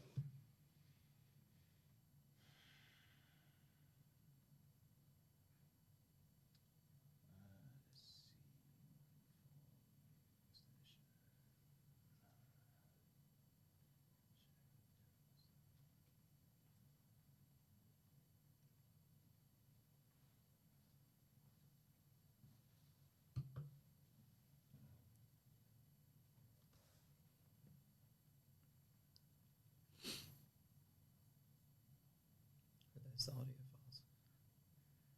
Yeah, the audio files has been transferred to you already. Let me give it to you now. Cool. This is it here.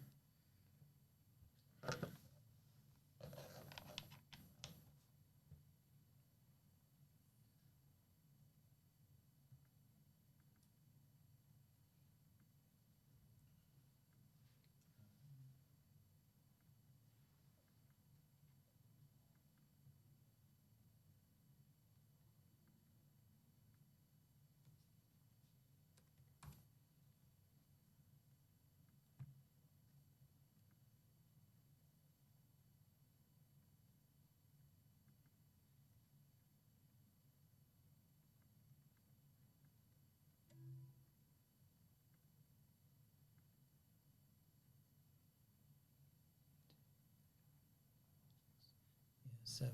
There should be 7 of them.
So what has happened?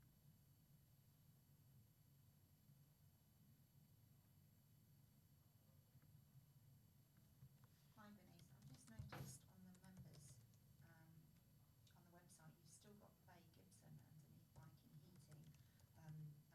That was something I sort of asked if we could replace that a little while ago, and I've just posted the link on the group now. So if you can do that ASAP, underneath Viking Heating, take out Faye's name and put in Matt and Amber.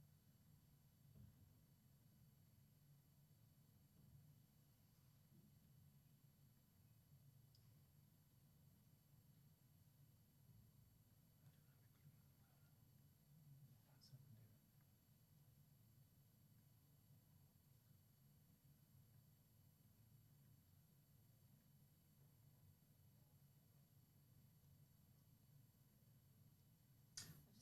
call, so I'm going to do that outside. All right. Yeah, Thank that's you so fine. much Yeah. for today. No problem.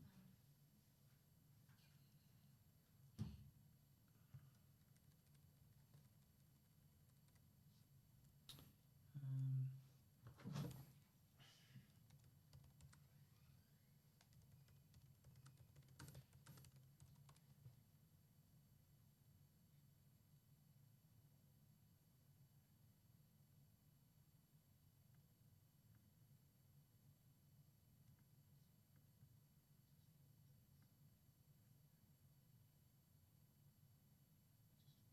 started on 4 hours worth of recording, 461 gigabytes on there. The next one is finished at 245 gigabytes. Sorry, so 313 gigabytes, or roughly, should be left on the memory card according to this. Get info, 320 gigabytes is left. Just rewind.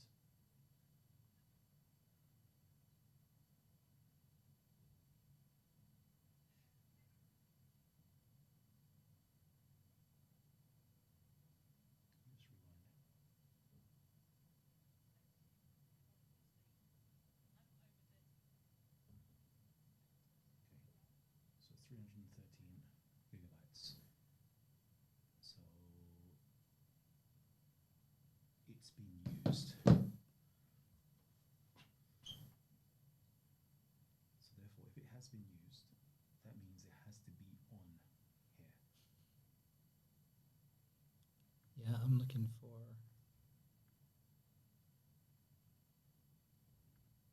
Because we can clearly see that it has been recording. It has been taking away the memory. We've done various stopping and starting, so there should be no long delay corruptions. But why am I only seeing this particular Jest 2?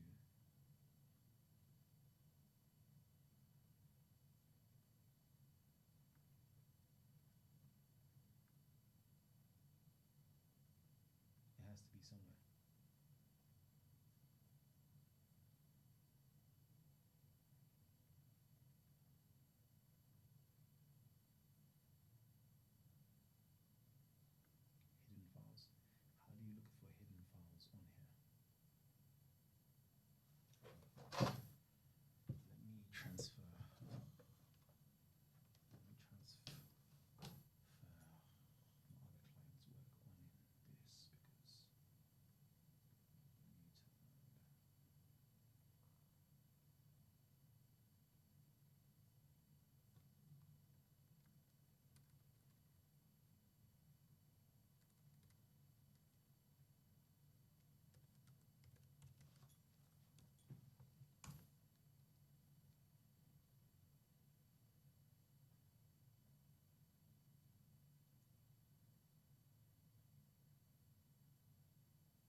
This is, well, I agree with you. It looks like it should be working.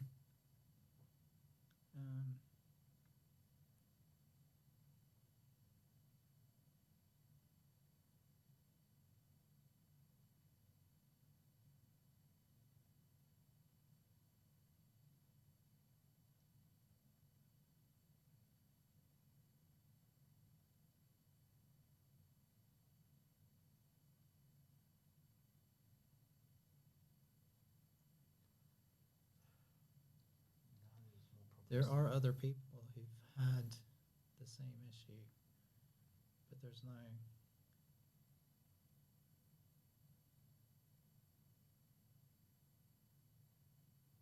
Because you've used that before. That's what you've always used, always right? used, Like yeah, you've yeah. used it for all our other ones as well. Yep.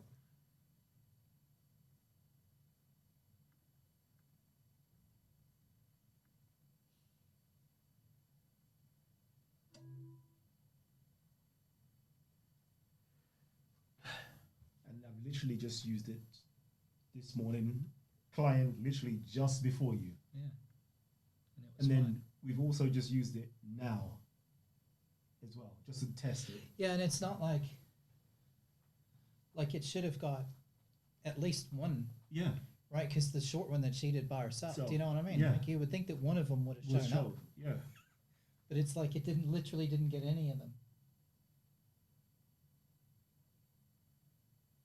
But the memory space on there is suggesting that it has recorded something though. That's another thing. Okay, cool. So what if I do this? If I highlight all of these, get info. Can I not get info? Yes, I can. Okay, so technically it will be a calculation game. Damian 56, Nikita 2.1, Spade 6.5, 6.5, 6.9, 416 gigabytes.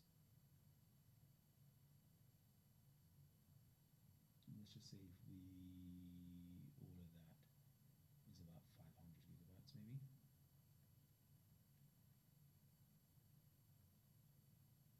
Yeah, let's do the calculation. Let me do it properly. So.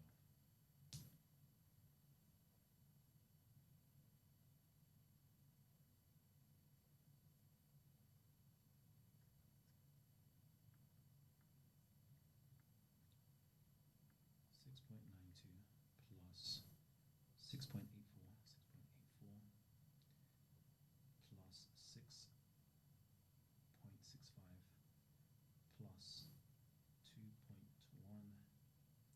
plus 6.92 plus 56.78 plus 0.418. Shit, what did I just do? I got 6.5 minutes. What have I got? 56 equals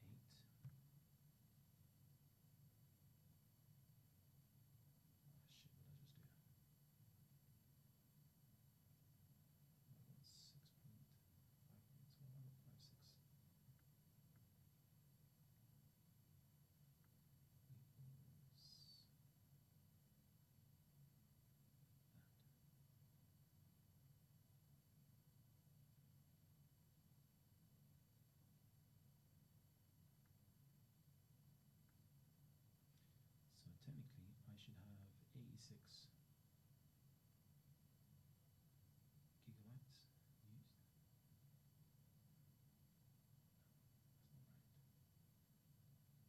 Plus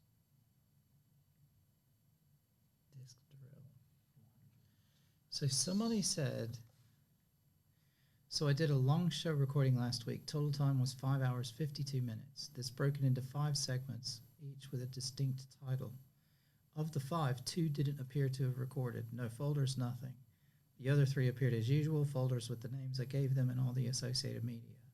I did a search and found that I'm not the only one to have this happen, and they used disk drill to find the missing files. The app works, however, the files they found showed a size of 57 gigs. for SACAM1, but when I recover the file, it's only 5.6 gigs at about 6 minutes recovered.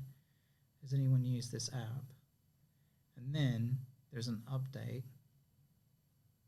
the next day that says, so it turns out I didn't download Disk Drill from Clever Files. I downloaded a product called iMyFone, blah, blah, blah. I used the proper disk drill and it worked perfectly. Problem getting files back solved, but I still don't understand why the file folder didn't appear on the drive. So I wonder if that's just for, I wonder if they did it on a phone though. Because we have about 500 gigabytes. So it's an SD recovery tool. 500 gigabytes on the hard drive that's viewable, right? But where are we? But on here, get info for just this.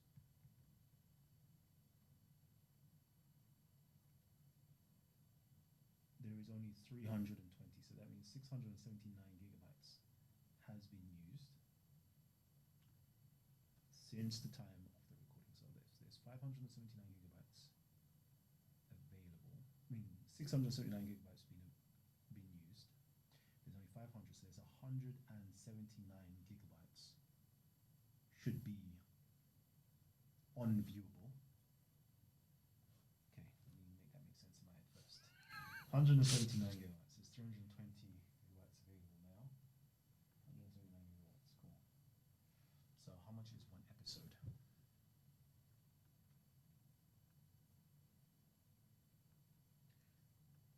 Well, we could probably look at one of the old ones. Let's say there's 320 gigabytes, but from the beginning of our recording when we started, from when we started, let's go back. There was roughly 400. Let me give the accurate. There was 463 gigabytes. They're about 13 gigs each. No, 44. Oh, that's about it. Sorry, let me get the right one. Jess. Yeah, they're about 13 gigs each. Camera. Take the picture.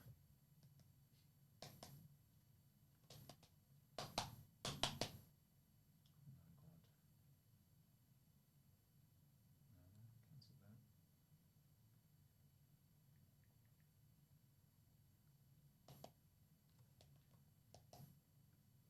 See, this is crazy. When you don't want it to work and it does it by accident, but when you do want it to work. Of course. All right. That's Cool. always the way. So at least we know 463 gigabytes was available. Okay, cool.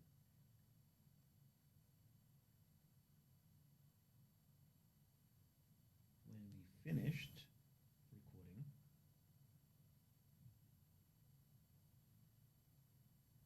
320 gigabytes.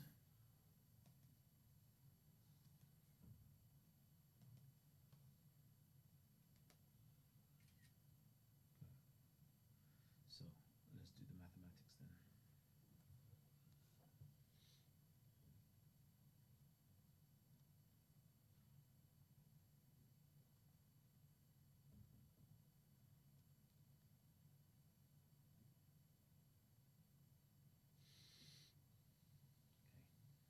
So 463. Do this for me, please. 46, just in your calculator. 463 463. minus 320, 143. 143 Yeah. is the technical amount that should have been recorded or taken up space. Right. Cool. And I'm saying that there is. I'm saying there is 329 gigabytes available on this. Sorry, 679 gigabytes has been used. Right. But only 500 or so gigabytes is accounted for on the hard drive. I'm going to plug this in for a second. Yep. This one's mine. Yep. And I'm going to turn it on Yep. and let it run for a minute while we're just chatting shit Yeah. and see what happens. Yeah. And it will record on the chest as well. Okay. Fine, whatever. Is it plugged in? I don't think it's plugged in. It's not plugged. It's not plugged all the way in.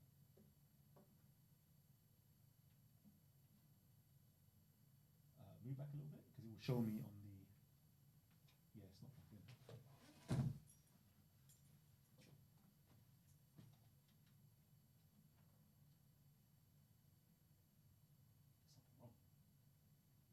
Because that's coming up yellow. Yeah. Do you know what? Maybe reset it. Turn it off, turn it back on.